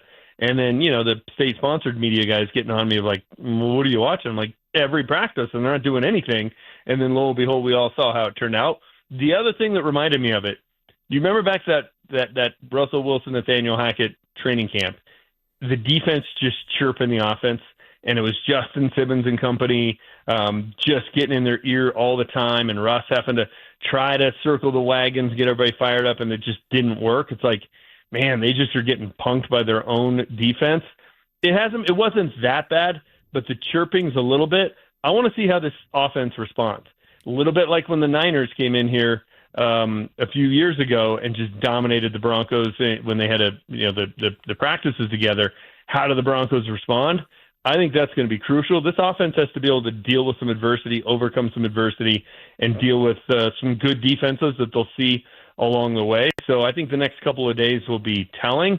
All right, how does the offense respond after getting punched in the mouth a couple of times? Well, and the grind of camp has definitely arrived. I mean, they've practiced 3 days in a row. They're slated to practice the next 3 days, including a scrimmage on Saturday, off Sunday, then back there Monday, Tuesday, Wednesday, and then they'll travel to Atlanta on Thursday for their first preseason game. So with it being very hot, with smack talk flying around, with the air quality not being great, I think we could be in for a scuffle or two. That could certainly create that recipe for sure. All right, let's get over to these renderings, James, because the Broncos have shared these updated ones of Burnham Yard. Now, you open it and you go, oh, I'm going to get to see how the stadium looks like. Well, that's not the case. The stadium's just a little blob in the middle, and everyone's going, it's domed, it's domed. It's like, guys, they just literally outlined where the stadium is. I think it would be a retractable roof. I don't think it would be a dome. But your thoughts on that, and then also, James, just the renderings on the whole of the north end, the village center, the turntable, the south end, all these different parts that the Broncos have outlined. Nothing official yet. They keep saying the renderings could be updated, but of their vision for potentially a new stadium at Burnham Yard. Well, I'm going to start with the positives. The before and after pictures that they showed, and I don't know, what were there, 5, 6, 7, however many. They were pretty cool. They looked pretty awesome. They were pretty spectacular. And you see what's there now, which is just blight, right? It's just like, abandoned buildings and industrial waste, and it's just a mess. It's just an eyesore. It's like that scene in Great Gatsby, James. Where do they drive through in Great Gatsby? I can't remember the name of the town, but it's pretty depressing looking. Oh. Yeah, exactly. There's something about an egg. I don't remember. It's been a long time since I've seen that movie or read that book. But exactly, it is just like, oh, this is ugly. And then what they envision is pretty spectacular. It's like, man, that would really revitalize this area. That would be good for the city, would bring in a lot of business. Like, it's certainly an idea that's bigger than just a stadium. I like all of that. But then you start looking more in depth, and it's like, where's the parking? Like, and it's the very bottom of the one rendering. They finally have a little bit of a small parking lot. I'm like, well, that's not going to be enough for, the people who drive to the games, and it's certainly not going to create much of a tailgating atmosphere when it's that far from the stadium. It's like, will you even be able to see the stadium from the parking lot where you might be tailgating? And it's like, that's a big part of what's going on here. And, obviously we heard from Damani Leach. What was that? Was that Saturday that he addressed the media? Correct, yes. And clearly he's getting frustrated, and the organization is getting frustrated with dealing with the city and the neighborhood and all the groups. And they went out of their way when the renderings came out to, mention all the things that they've addressed. And it was, slowing down traffic here and running a street all the way through there and adding parks and adding this and adding that. It's like they're trying to address what the city wants here. But one of the things I think the city wants is, hey, we're not going to make it easy for you to park here. Go downtown. Try and go downtown and go to a Rockies game, or go downtown and go to dinner. They've turned most of the street parking, most of the meters, into bike lanes. And every time I'm down there, there's a bunch of bike lanes that there's no bikes on, right? But it's like, hey, they don't want you to drive, so they're going to make it hard on you to drive. And I'm like, well, okay, but this is a city where, by and large, like it or not, people drive. This isn't New York. This isn't Boston. This isn't Chicago, where trains and subways and mass transit gets people around. It just isn't, and people want to be able to drive to the games. So for me, I went through and looked at it today. So it's a 15-mile drive from me to the nearest light rail station, 30-minute ride to Union Station, switch trains, 10 minutes from there to 10th and Osage. Okay, let's say it's 15, 20 minutes to drive there, wait 5 minutes, 30 minutes, wait 5 minutes, 10 minutes. I'm in an hour and 15 minutes to get to the game, and it's planes, trains, and automobiles. Like, that's not going to be particularly convenient. Now, would I do that 10 times a year? Probably. But, hey, Mr. Penner, I ain't going to do that multiple times to come down and go to your restaurants on a Tuesday night and go shopping on a Tuesday night and go do all the other things that you're hoping make this place something more than a 10-day-a-year type of a venue. So my advice, if this continues with the city and with all these people trying to make it like, hey, we want to force you to ride light rail. Well, okay, you want to try and force us to ride light rail to DIA too. You know how many cars go on Pena Boulevard every year to go to the airport? 68 million. You know how many people ride the light rail, ride Train A? 5.9 million. It's a city where people drive. That's just the reality of it. So you got to build a stadium, and you got to build an entertainment district that people can drive to. And if you can't drive to it if you don't have parking, so I think that is a major, major, major problem with this. And I think it would behoove the Broncos to, it feels to me like it's a bunch of people, who live downtown. Okay, well, they don't care. They can walk and get to the stadium pretty easy. Good luck in, playoff game against Baltimore. Nothing like some parks and some bike lanes when it's 8 below. But whatever. So they either live downtown or they're people who work for the team who drive to the stadium, go down the tunnel, and park in the bowels of the stadium and ride the elevator to their suite. Is there anybody who actually goes to the game as a ticket holder that's involved in this process and says, hey, this would be good, this would be bad, this would be perfect for how fans like to enjoy the game? I just feel like this is turning into something that's being designed by committees, and typically speaking, committees produce something that is a C- at best. Well, that was a great rant by you, James, and I appreciate that not only you brought passion and emotion, but you brought facts as well.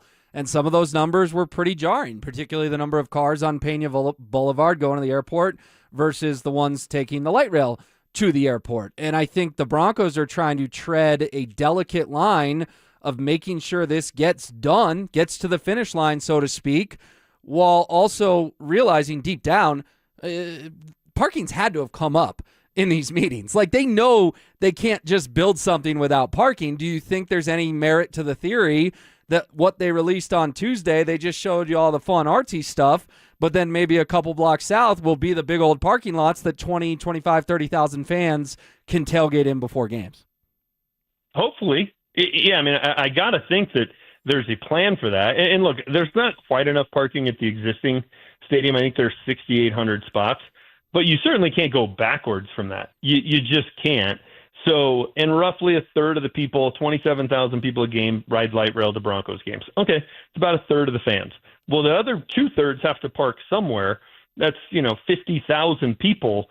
6,800 spots ain't enough, but if you go down from that, you're really going to be short of it.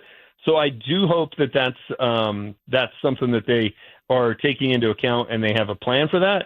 If the plan is, hey, we're just going to force people to ride the light rail and we're going to trust that the infrastructure is going to be in place for that, I just think that's foolish. I mean, I've lived here long enough, and maybe I'm the old guy in the room here, but this is the same government that did T-Rex for 10 years, and by the time it was done, it's no better. This is the same group that in their infinite wisdom decided, hey, there are a lot of people who ride the bus to the Broncos games. Let's get rid of Broncos Ride. Hey, let's build a train out to DIA. And, the A-line was one of the most over-budget things going. I live on the north side of town. There's still not light rail anywhere close to me, despite the fact it was supposed to be done 10 years ago at about a third of the price that they told us. There is not an organization in Colorado that is more poorly run, overfunded, and under-delivers than RTD. So I sit in traffic every day on I-25 and watch empty light rail cars go by. That's what we're planning on for making this thing work. Move the thing to Lone Tree, Mr. Penner. Build something that you want. Don't deal with all this nonsense, and give us plenty of parking on game days and on days when we come down and enjoy the rest of the amenities. Wow, you took the next question out of my mouth, and it was going to be, do you want this to get built, James, or do you need to see more parking before you'll give it the stamp of approval as a longtime season ticket holder? And you've been open about that. They've been in your family for a very long time. It sounds like, though, you kind of already answered. You don't want this current layout at Burnham Yard to get built. You want Greg Penner to pull the plug, so to speak, say, hey, we tried. We don't feel like dealing with the city anymore. Maybe some of the businesses down there, maybe some of the residents, whoever the issue is with. I'm not privy to all those facts, but clearly there's still an issue with someone based on, as you mentioned, Damani Leach using the word frustrated a couple of times at his press conference on Saturday. You'd be all good with them being the Lone Tree Broncos moving forward. I would be fine with it. There's a lot of teams that don't live in the city. I mean, the Cowboys don't play in Dallas, right? Like, they play in Arlington. It's not that big a deal. I would be fine with it. It's further away from my house, but it's a heck of a lot easier to get to. I think that, building it down in the spot where the only thing missing from those renderings, they needed to make the roads maroon just to show how it'll look on your map when you're trying to get there. So I think what they've shown is very impressive. I think they'll build something that's very cool, but I think to satisfy the activists who are trying to use the stadium as a way to push the no driving in Colorado agenda, I think if they continue to have to give, this is going to be something that's going to be a mess. It's going to be a disaster. And here's the question I think Greg Penner should ask himself. He should go to one of his smart business people and say, fellas, ladies, give me a Venn diagram. And I want one circle to be the people who can afford a PSL. And then I want the other circle to be people who ride light rail. How much of those circles do you think cross, Will? I don't even know if Not I can very guess. many. Yeah. Not very many. I mean, in general, my gut would be 10 to 15%. Okay. Well, you're going to have a heck of a hard time finding the guy in Parker or the gal in Parker who wants to pay a $10,000 PSL for his one ticket and then wants to go hop on the light rail at Lincoln, take that down, and then trudge through the bike paths in the snow to get to their seats. It's just it sounds all great. It sounds great. Like, yeah, let's have green belts and walking paths and all the rest of that. It's like, all right, that blizzard game against the Packers would have been a hoot on my bike. I just think, can we apply a little bit of common sense to this? Sometimes it drives me nuts. Well, and you mentioned PSLs as well. That's something Damani Leach said they are looking at. Wouldn't confirm that the Broncos are doing it, but they are citing data that, hey, everyone in the NFL is doing it. Why not we? Why not us? Well, I think you bring up an interesting point. The Penners, the Walton Penner Family Ownership Group, has been universally lauded. I mean, people have approved of 99% of their decisions. Now, they caught some heat late last week from Troy Rank, prominent columnist with the Denver Post, for saying they are testing the fan base, if you will, with their attitude toward Jonathan Cooper. Could have been one of their first missteps. Well, if they go to PSLs, James, and there's no parking, all of a sudden that approval rating, so to speak, could drop from 99 to 49, could drop to 39. People can be happy that you replaced the turf for $500,000. It's awesome. People can be happy that you sent the School of Mines fans to the national championship. That's very cool. People are certainly really thrilled with the $180 million facility that is getting rave reviews. But if you don't let people park and you charge PSLs, which are basically a fee for a right to purchase your own tickets, they could lose a lot of brownie points really quickly that they have built up so well in their 4 or 5 years owning the team. No doubt. And look, it sounds crazy because they have a 441-game sellout streak, longest in the NFL, longest ever in the NFL, but there's no guarantee that that's going to last forever. And you drive away your fans, and I keep just hearing people say, well, they'll find somebody who will pay the PSL. Well, they'll find somebody who will ride the light rail. Okay, do that enough time and drive away enough fans, and then you'll see if you continue to fill that building. It's not their birthright that it's going to be sold out every single game. I think it's treating longtime fans who have supported this organization for a long, long time. I think it's treating them poorly. I think it's not appreciating your loyal customers. Just because you can do it doesn't mean you should do it. I think it's one of those things where there are fans who kept this team in town by paying taxes and fees back in the 60s, raised money for the expansion of Mile High Stadium, paid a seat tax at the old Mile High that paid for all of the repairs on that dump, paid the sales tax that paid for a big portion of Empower Field. They've been paying for their season tickets every year in March. You pay for your season tickets in full in March, Will, 6 months before a game. You know why you pay in March? Because you're floating the organization for decades through the off season with cash. They just sit on your cash interest-free because they don't get their money from TV deals until the season starts. How about a little bit of a thank you and a little bit of appreciation for that instead of figuring out, hey, here's another way in which I can gouge the fan just because I can. Here's the reason why they're going to do it if they do it. I don't think it's because they necessarily, obviously they don't need the money. I don't think it's because they necessarily want to offset the cost. I think it's because they don't want to be the guy in the club who doesn't charge it, and then everybody else who builds a stadium after this, they're going to say, well, the Broncos didn't charge PSLs. Why are you guys? They got to worry about the other 31 owners too, and they want to be a good member of the club and not steer this thing off path. So if they do it, hopefully it's nominal so they can say they did PSLs and be a good member of the club, but not to stick it to fans.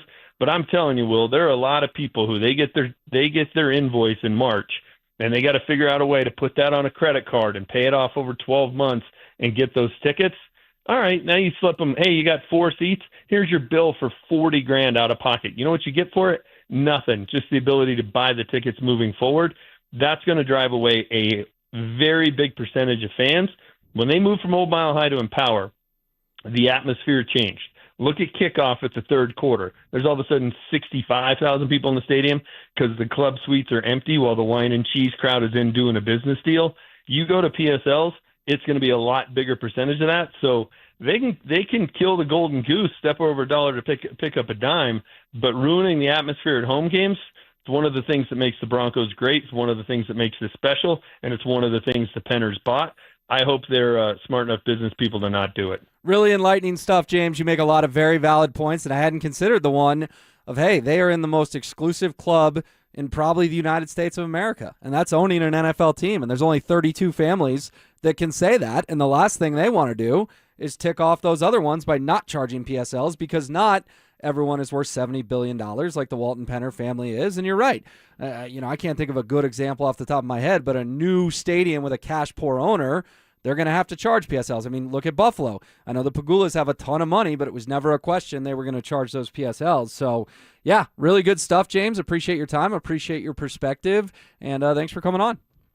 No problem. Well, always enjoy it. All right, there he goes. James Merilatt, the editor at DenverSports.com. The RamosLaw.com text line is on fire after everything James just laid out. We'll hit some of those. Plus, the backup QB competition. Everyone wanted to tell me it wasn't real. Oh, it's real. We'll get to it next. All right, I pinky promise. J.K. Dobbins pinky promises he'll play 17 games, but... Now you have to lead the league in rushing, bro. Right. You should have kept your mouth shut. You should have showed us, and then at the end of the year, dunk on all of our heads and said, look at what I just did. Right. Making these promises that don't mean anything because you devalue it with your own words, saying, oh, I know I said that again last year. So then why are you saying it this time around, dude? Do, and then say, don't say and hope to do. His mouth is writing checks that his body has not been able to cash his entire NFL year. Right. So when I get that check, I go, oh, yeah, I'm just going to rip this up and throw it away. Denver Sports 104.3. The Fan. Hi, this is Larry Jagger with SCL Mortgage, letting you know about our second mortgages for anything you need, including home improvements, paying off debt, and more. Visit us at myspecialmortgage.com or call 303-790-2222, NMLS number 1200716. Matthews Fine Watches and Jewelry buys, sells, and services pre-owned Rolex, Cartier, and all luxury Swiss watches. So if you're looking to make a change in your watch collection or just looking to sell, come to Matthews Fine Watches and Jewelry. Matthews Fine Watches and Jewelry, located in the Highlands Ranch Town Center or online at MatthewsFineWatches.com. Hey, what's up, guys? It's Zach here. I've been using natural tree care and recycling for over 3 years now. Those are my guys. Aaron, the owner, is a Colorado native who runs his crew with real integrity. They've kept my trees in Centennial healthy throughout this drought. They're looking great and standing strong. No job is too big or too small. So if you want trees that actually look the way you want them, or you want trees removed, you need to call my guys, Natural Tree Care and Recycling, at 303-803-3850, or visit them online at naturaltreerecycle.com. I'm Rob Wilhite. For almost 50 years, Colorado has trusted the Wilhite Law Firm after serious car accidents. With over $1 billion recovered, we know how to win for our community. Injured? Call 303-GOOD-LAW or visit WilhiteWins.com. That's WilhiteWins.com. Download to see if you qualify. Not all customers will qualify. Transfer fees may apply. No Albert subscription required. Albert is not a bank. Albert Instant Loans are issued by FinWise Bank, member FDIC. Not an actual client. Terms apply. Kylie, what's wrong? I just got hit with a car repair bill. I'm behind on rent, and I feel like I can never save any money. Have you tried the Albert app? Albert is your financial assistant, helping you find ways to save and create custom budgets to actually grow your money. Plus, you can get up to $10,000 for big expenses, or advance up to $1,000 fast when you need cash right away. Albert can get me up to $10,000? Exactly. Albert spots you in a pinch and helps you grow your money in the long run. I'm downloading Albert right now. Download the Albert app and use promo code GO to borrow up to $10,000 for whatever you need. The Albert app helps you budget better and save more money, so you reach your financial goals faster. Download the Albert app right now and use promo code GO to borrow up to $10,000. Use code GO to borrow up to $10,000. Bluebird Windows and Doors has been servicing Colorado's Front Range for over a decade with products built for Colorado's ever-changing climate. Get windows, doors, and siding manufactured to last a lifetime, backed by strong warranties. Buy more, save more this August. When you mention you heard about Bluebird from me, Mike Evans, you'll save an additional 5%. With all the Bluebird days in Colorado, enjoy it while looking through beautiful, energy-efficient windows from Bluebird. Financing options available. Visit GoBluebirdCO.com. Bluebird Windows and Doors. Make today a Bluebird day. Attention Ram owners. Did you know you could get $500 for Recall 67A without leaving your driveway? With new mobile appointments, we'll come to you. We'll finish the simple software update in under an hour, and it won't affect your truck's performance. Plus, you'll get an extended warranty worth thousands. Make a power move.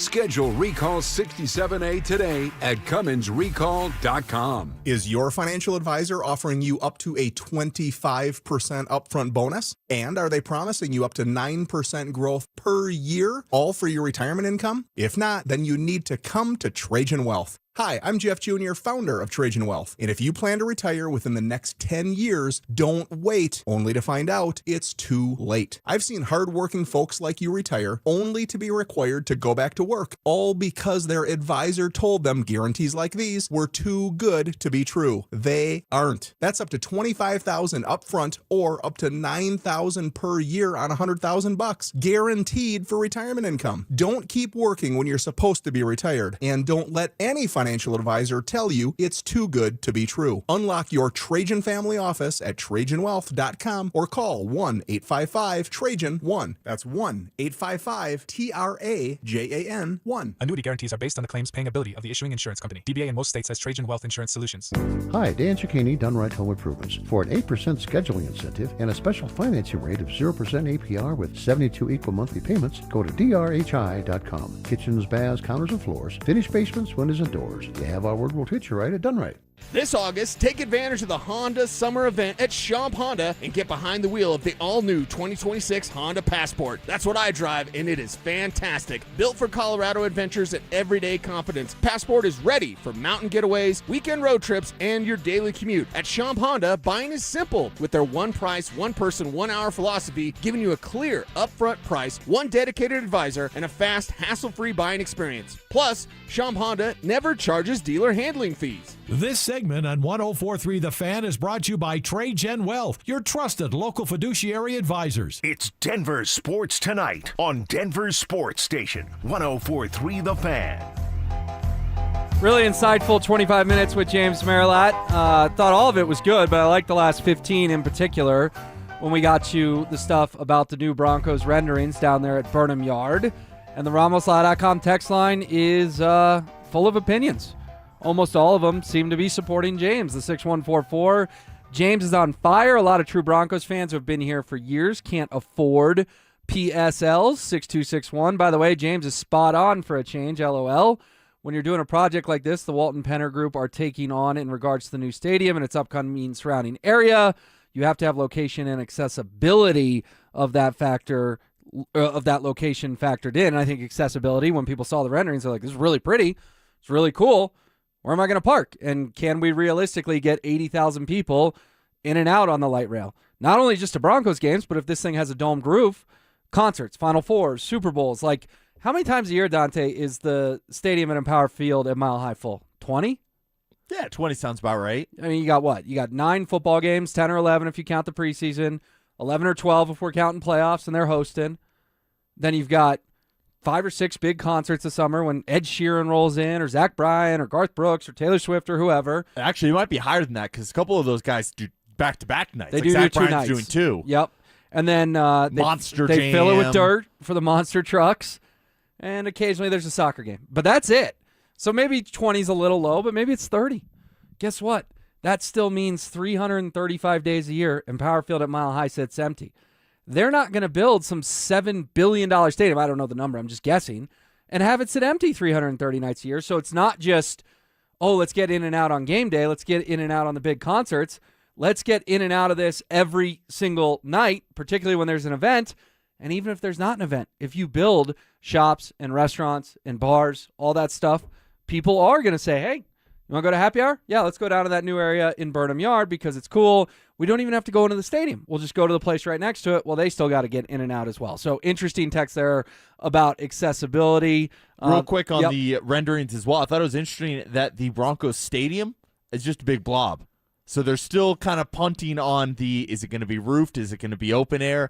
They're still kicking that can down the road. They are. A lot of people saw the blob. They're like, why is it a dome? It's like, guys, it's just a blob marking it where it is. I think there'll be a retractable roof on that thing. I believe Mike Kliss had some reporting on that with whoever they did the deal with. If this all goes through in terms of getting this thing built. Big Perm says Jimmy Merilatt is keeping it 100 about the PSLs. I agree with him. PSLs are going to be the reason the NFL hog will get slaughtered like Mark Cuban predicted. Also, I want to point out, this might be James Marilat's highest approval rating. The text line was loving Marilat that segment. I texted him to the side. I said, one of the best segments you've ever delivered. I appreciate it. And I've had a lot of fun with James.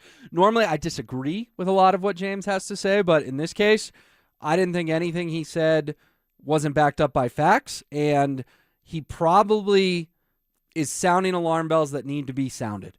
You can't just build a stadium in a park. You got to add some words to park. Or some letters. ING. Parking has to get added to park. I'm all for wildflowers and bike paths and benches and parks and greenery, but we also have to be realistic that Denver does drive. It's a driving city. It's not built around subways like New York.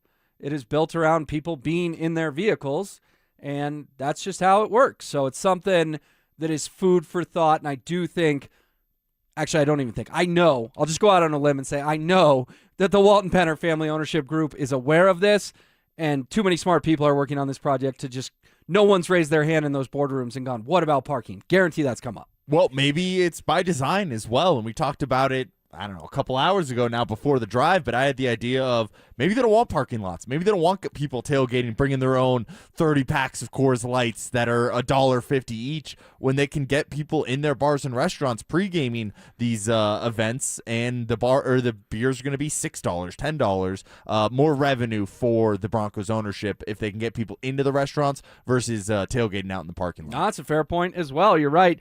People bring in their own wherever they bought it in their part of town. That's not going in the Walton Penner Family Ownership Group's pockets.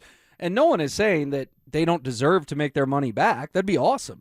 If they're not going to charge taxpayers to build this stadium, heck yeah, they should recoup every single dollar because it will improve an area of downtown Denver that is an eyesore right now if we're just calling it what it is.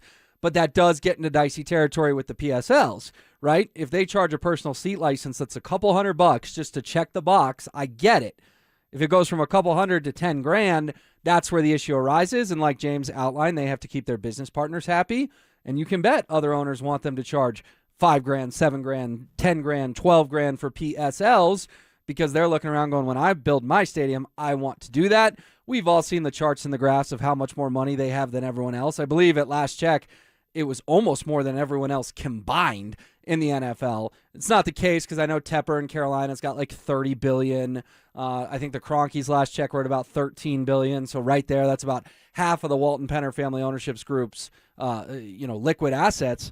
But there's also owners in this league. Their asset is the team. Look at the Bears. It's the Hallis family, right? What did they buy the Chicago Bears for? Like all those years ago, something like $1,000 or something absurd. The Rooney family. McCaskey, excuse me. Who's Hallis? I think he's George Hallis. Maybe he's the previous owner. That might be a Bears Hallis Hall is too, named after, or is what the stadium's named after, and they wore a patch because I believe George Hallis passed away recently. Yeah, but you're right. The what family did you call it now? McCaskey? Yeah, that sounds right. Does that sound right? Long story short, there are plenty of owners in the NFL that bought the team 100 years ago and are not cash rich. They're rich because they have $1 billion asset. In fact, Pat Bolin and the Bolin family, were they wealthy? Of course they're wealthy. They're still very wealthy. But they're now even wealthier because they sold the team for $4.5 billion, not because they were rich business people. Rich, sure, but not supremely, 0.01% wealthy when Mr. B bought the team all those years ago. Also, we were both right. The Bears are owned by the Hallis McCaskey family. There we go. We knew it. We were like, we both know one. It is the Hallis McCaskey, and they've owned them forever. Like I said, same with the Rooney family in Pittsburgh. I believe the Ford family in Detroit. There's example after example of that. All right, backup quarterbacks. Where do we stand, Sean Payton? Is there a battle at QB2? Oh, no, we still have a rotation. There's been no official battle rotation at 2. Position battle you got going? No, I got it. And I also read where Jade's playing safety. All right. What else we got? He did not want to answer that question at all. He went off just a couple days ago about some blogger says Jade Barron moved to safety. He downplayed that. I like the reporter firing back a little bit. He's like, well, this is a battle where you're rotating guys. I know you asked him about Sam Ehlinger as well. We'll get to that audio in a moment, but don't you feel like there is a QB2 battle, whether Sean really wants to acknowledge it or not? I didn't think there was one until this week. I thought going into this training camp that it was going to be Jarrett Stidham's job, and Ellinger's kind of just hanging around being that practice squad quarterback. Maybe if they keep 3 quarterbacks, he could be that role as well. But no, it's the way Ellinger has played the last couple days here. I would argue he's been the best quarterback out of all 3 of them. And I get he's going up against a worse version of the Broncos defense. So I want to bake that into this take here, that Bo Nix is only facing the number ones when he's going up against that defense. So a little bit easier for Ellinger out there. But no, he's looked great the last couple days, and he ran with the 2s today. He's completing balls down the field. He's stepping into his throws. And in Sean Payton's answer about when I asked him about Ellinger, he did bring up a good point that Ellinger's best attribute is that he's a gamer. When he gets out there on Sundays and the lights are the brightest, he's going to go out there and make plays. So we're not even seeing the full repertoire of Sam Ellinger because of his run game and the athlete that he is. Well, let's hear from head coach Sean Payton answering your question, because I've got another thought on this and why I think Jarrett Stidham may not make the football team, could be cut in the next few weeks. Plus, Sean Payton asked about surprises. He brought up a rookie. It's an encouraging one. You'll hear it on the other side. The Rockies were busy at the deadline. 2-time Gold Glover Brenton Doyle shipped to the White Sox. Longtime rookie Antonio Senzatella dealt to the Brewers. And the hard-throwing reliever Victor Vodnik is headed to Miami. 3 deals, 6 prospects coming back to Colorado. What does it all mean for the rebuild? And did Colorado do enough? Denver Sports 104.3. The Fan. Hey guys, Mark Schlereth here from my friends at Xfinity. What if you had the most reliable fiber-powered Wi-Fi and the price didn't change for 5 years guaranteed? Thanks to Xfinity, you don't have to worry about that part of your future. Now through August 24th, get the best price on gig Wi-Fi this summer before it disappears. Just $50 a month for 5 years. And get online in minutes with same-day Wi-Fi. You're guaranteed 5 years of super intelligent Wi-Fi that keeps you protected from online threats and finds and fixes issues before you even notice them. No annual contracts or commitments, no hidden fees, and the best equipment included. Plus, get Peacock Premium included for 2 years. Lock in your price and unlock the possibilities. Get it now at Xfinity.com. Xfinity, imagine that. Restrictions apply. Requires paperless billing and auto pay with stored bank account. Taxes and fees extra. Speeds vary. Use of fiber coaxial cable. Learn more at Xfinity.com/same-day Wi-Fi. Someone had a birthday. Yep, 50. Can't believe it. 50 years of wisdom. Great segue. We have a health reminder from the CDC. Pneumococcal vaccination is recommended for adults 50 or older. Says here, we're over 6 times more likely to be hospitalized with pneumococcal pneumonia than adults under 50. I don't love those odds. Same. Look what I found. Pfizer's Prevnar 20 is proven to help protect adults against pneumococcal pneumonia and invasive pneumococcal disease in just 1 dose, and millions have already gotten it. Continued approval may depend on a supportive study. Don't get Prevnar 20 if you have a severe allergy to its ingredients. A weakened immune system may lower your response. Common side effects include injection site pain and swelling, fatigue, headache, muscle, and joint pain. For full prescribing information, please call 1-855-213-2138. Visit Prevnar20.com or talk to your doctor or pharmacist. I'm on Prevnar20.com now, scheduling my appointment. Good idea. And happy 50th. Most home sellers get one offer. It's somewhere between lowball and not good enough. Orchard changes that. With Orchard's new Orchard Offers, you don't just get one offer. You get multiple cash offers from serious investors all competing for your home. That's right. Make investors compete with Orchard's cash offer marketplace. Here's how it works. You work with an Orchard agent who submits your home to their exclusive network of hundreds of local cash buyers. They come to you with offers. You review them all and pick the best one on your terms. So you don't have to settle on one offer or worry about leaving money on the table. You see every offer side by side. That's how you know you're getting top dollar. Orchard Offers means no repairs, no showings, no drawn-out process. Before you accept any offer, see them all first. Get a free home valuation and see your offers today with Orchard Offers. Go to Orchard.com. That's Orchard.com. This feeling is brought to you by Aleve for Arthritis Pain Relief. What feeling is that? Well, it's the feeling you feel when you have relief from arthritis pain. It's that my hands don't hurt just holding things feeling. That wow, I can actually move well feeling. You know, that go about your day without worrying about every little movement or ache feeling. Oh yeah, because Aleve targets arthritis pain at the source of inflammation for long-lasting relief, so you can keep moving through it. Feel up to 12 hours of arthritis pain relief with one dose. Feel Aleve. Use is directed for minor arthritis pain. Today we tip our wrench to Rock Auto customer Jeremy.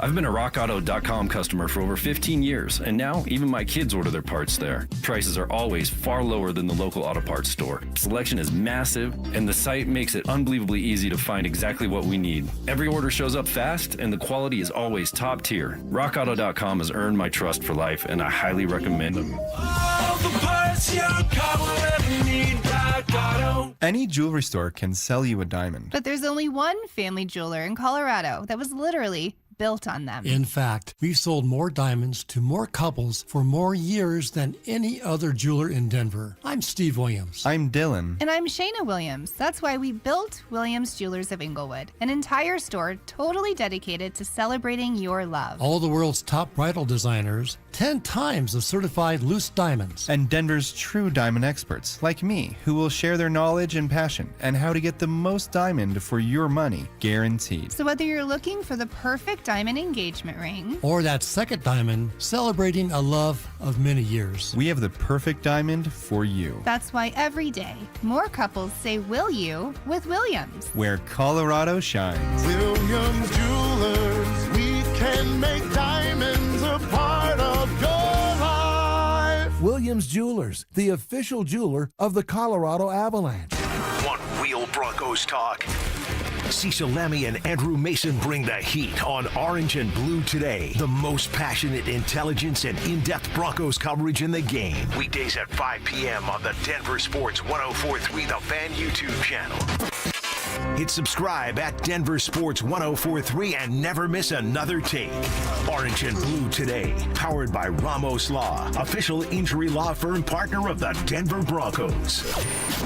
Denver Sports 104.3. The Fan.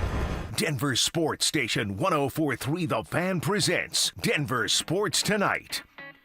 So Sean Payton was clearly a little bit annoyed by getting asked about backup QB battles again today, but media didn't do anything wrong. We can only follow the reps.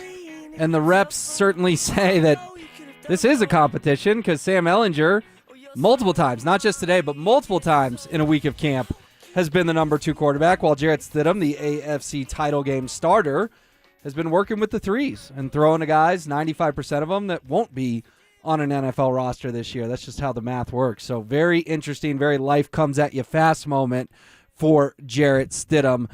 Dante, real quick before I play your Ehlinger sound, percentage me.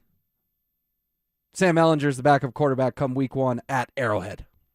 And Stidham's not on the roster, or they're keeping 3? Oh, man, I could see them carrying 3 if they want to keep Ehlinger. And if third. they keep 3, they don't really have to differentiate who's 2 and who's 3. But you got to make 1 active, and you got to make 1 your emergency third quarterback. So that does put a little bit of a line in the sand. Remember, those were post-COVID rules, how you declare guys, because you're not going to make all 3 of them active on game day. You'd make 2 active and then make 1 the emergency third quarterback, which would give us a little clue of where they feel. But percentage-wise, let's do the exercise. They cut Stidham and keep Ehlinger as the 2. Where do you think that lands? I'm going to put it at 20% right now. But that's a lot higher than what I would have put it at even a year ago. So a year ago, I would have put it at maybe like 2%. So the fact that it's 10x'd in my brain, I think says a lot about the way Ehlinger's performed. And honestly, the way Jarrett Stidham hasn't performed. He had a couple, and I get he's working with guys he probably hasn't worked with that much, but he fumbled the ball yesterday on a snap, and then he fumbled it, I believe, twice today as well. Well, and here was Sam Ehlinger to Dante's question today. Here was Sean Payton, to Dante's question today, saying some nice things about Ehlinger. His comfort level with what we're doing offensively. The spaghetti sauce is the other stuff that's one of his superpowers that, he gets in and out of some plays maybe. He can move. I like how he's looked, and you don't get to appreciate a quarterback like him until you're out there and everyone's on the sideline and then the ball moves. Sometimes it's harder to appreciate that when you're scripting plays, but, he's got a great pedigree. I know he likes it here, and I think he's done a lot of good things. I mean, I just saw him in college win a lot of games, beat Georgia and New Orleans. Yeah, he's fitting right in. Well, even got a New Orleans in there. Appreciate that, Sean. But the reality is he said nice things about Sam Ehlinger for 27 seconds, and Jarrett Stidham had a huge opportunity in the AFC title game, and it did not go well. Here's why I think Stidham could get cut. You save $4.5 million if you cut Jarrett Stidham against the cap this year. And you're not going to pay a guy $8 million to be a third-string quarterback. So I think if Ehlinger wins this, he'll just be the 2, and then if they have to sign someone in a pinch, they will, but they'll part ways with Stidham. But I think if Stidham wins it, then they may keep 3. Because remember, he, meaning Ehlinger, had a chance to go to a 53-man roster last year in Indy, declined that chance. The Colts pivoted to Phillip Rivers, of all people, and Sean wouldn't divulge. He got asked about it over the weekend. He wouldn't divulge what promises, quote-unquote, were made, if any, but clearly he had to have some assurance, we're not going to cut you, and maybe that got taken a step further. Not only are we not going to cut you, we're going to give you a legitimate chance to win the number 2 job. See, I don't necessarily think it's that we're not going to cut you. It's maybe you're going to have a real shot at earning this, and Sean Payton showed that he can turn these guys into some real quarterbacks. Zach Wilson was on the way out of the NFL, and he got a contract there in Miami. So I think Ehlinger was looking at his future as a NFL quarterback and saying, hey, I can stick around the NFL a long time if I stay here in Denver, try to become the backup here in Denver, or maybe I get pawned off to another team to be that backup. But the knowledge that he's gaining, I mean, he already looks like such a better quarterback right now than he did a year ago. So I can't imagine what it's going to look like a year from now when he's at another year in this system. So I don't necessarily think he was promised a roster spot, but just more the growth and the potential he has of staying here in Denver, I think helps him a lot. And going back to, you mentioned Sean Payton said nice things about Sam Ehlinger. Not only did he say nice things, he kind of gushed over him for a while. That was a much longer answer than it needed to be. So I think Sean Payton truly feels that way when he's talking about his quarterback, because he can be pretty short in some of these media scrums. He chose to elongate his answer there. Yeah, and speaking of gushing, I want to pay off the tease before we get out of here. What about some guys that have surprised at camp thus far, Sean? I think the young runner, you don't feel a rookie with Jonah. I mean, when he's playing, it's been harder with some of the linemen because we haven't been in pads, in fairness to them. And then a couple of these young linebackers are, we're getting to see them move around, make the calls. There's a lot to that position. And a lot of it's key and diagnose, and that's been good. The young runner doesn't look like a rookie, and you had to listen closely, but he whispered, Jonah. Jonah Coleman, maybe. Is he coming? I don't know. It's not going to be the one. They paid J.K. Dobbins to be the one, and I know R.J. Harvey scored a lot of touchdowns last year, but running in the middle of the field was not his strength. I think the fact Payton gets asked such a broad question about surprises, and the name Jonah comes out of his mouth, Jonah Coleman's having a good camp thus far. Yeah, I think he's impressed Sean Payton, and I think if J.K. Dobbins were to go down, Coleman is an easy answer to go in there and step up and be that bell cow back for this team. Yeah, and it's crazy because that'd be a lot of pressure to put on a rookie, but maybe they feel like Coleman's ready, and I know they got him in the 4th round. Is it that much pressure with how many times this team runs the ball? True. They don't really run it a lot. Our own Cecil Lammey thought he could have gone in the 1st round. So if Dobbins goes down and Coleman gets a chance, oh, baby, I will be tuned in. All right, it flew by. It was fun. For James and Dante, I'm Will. It's DST on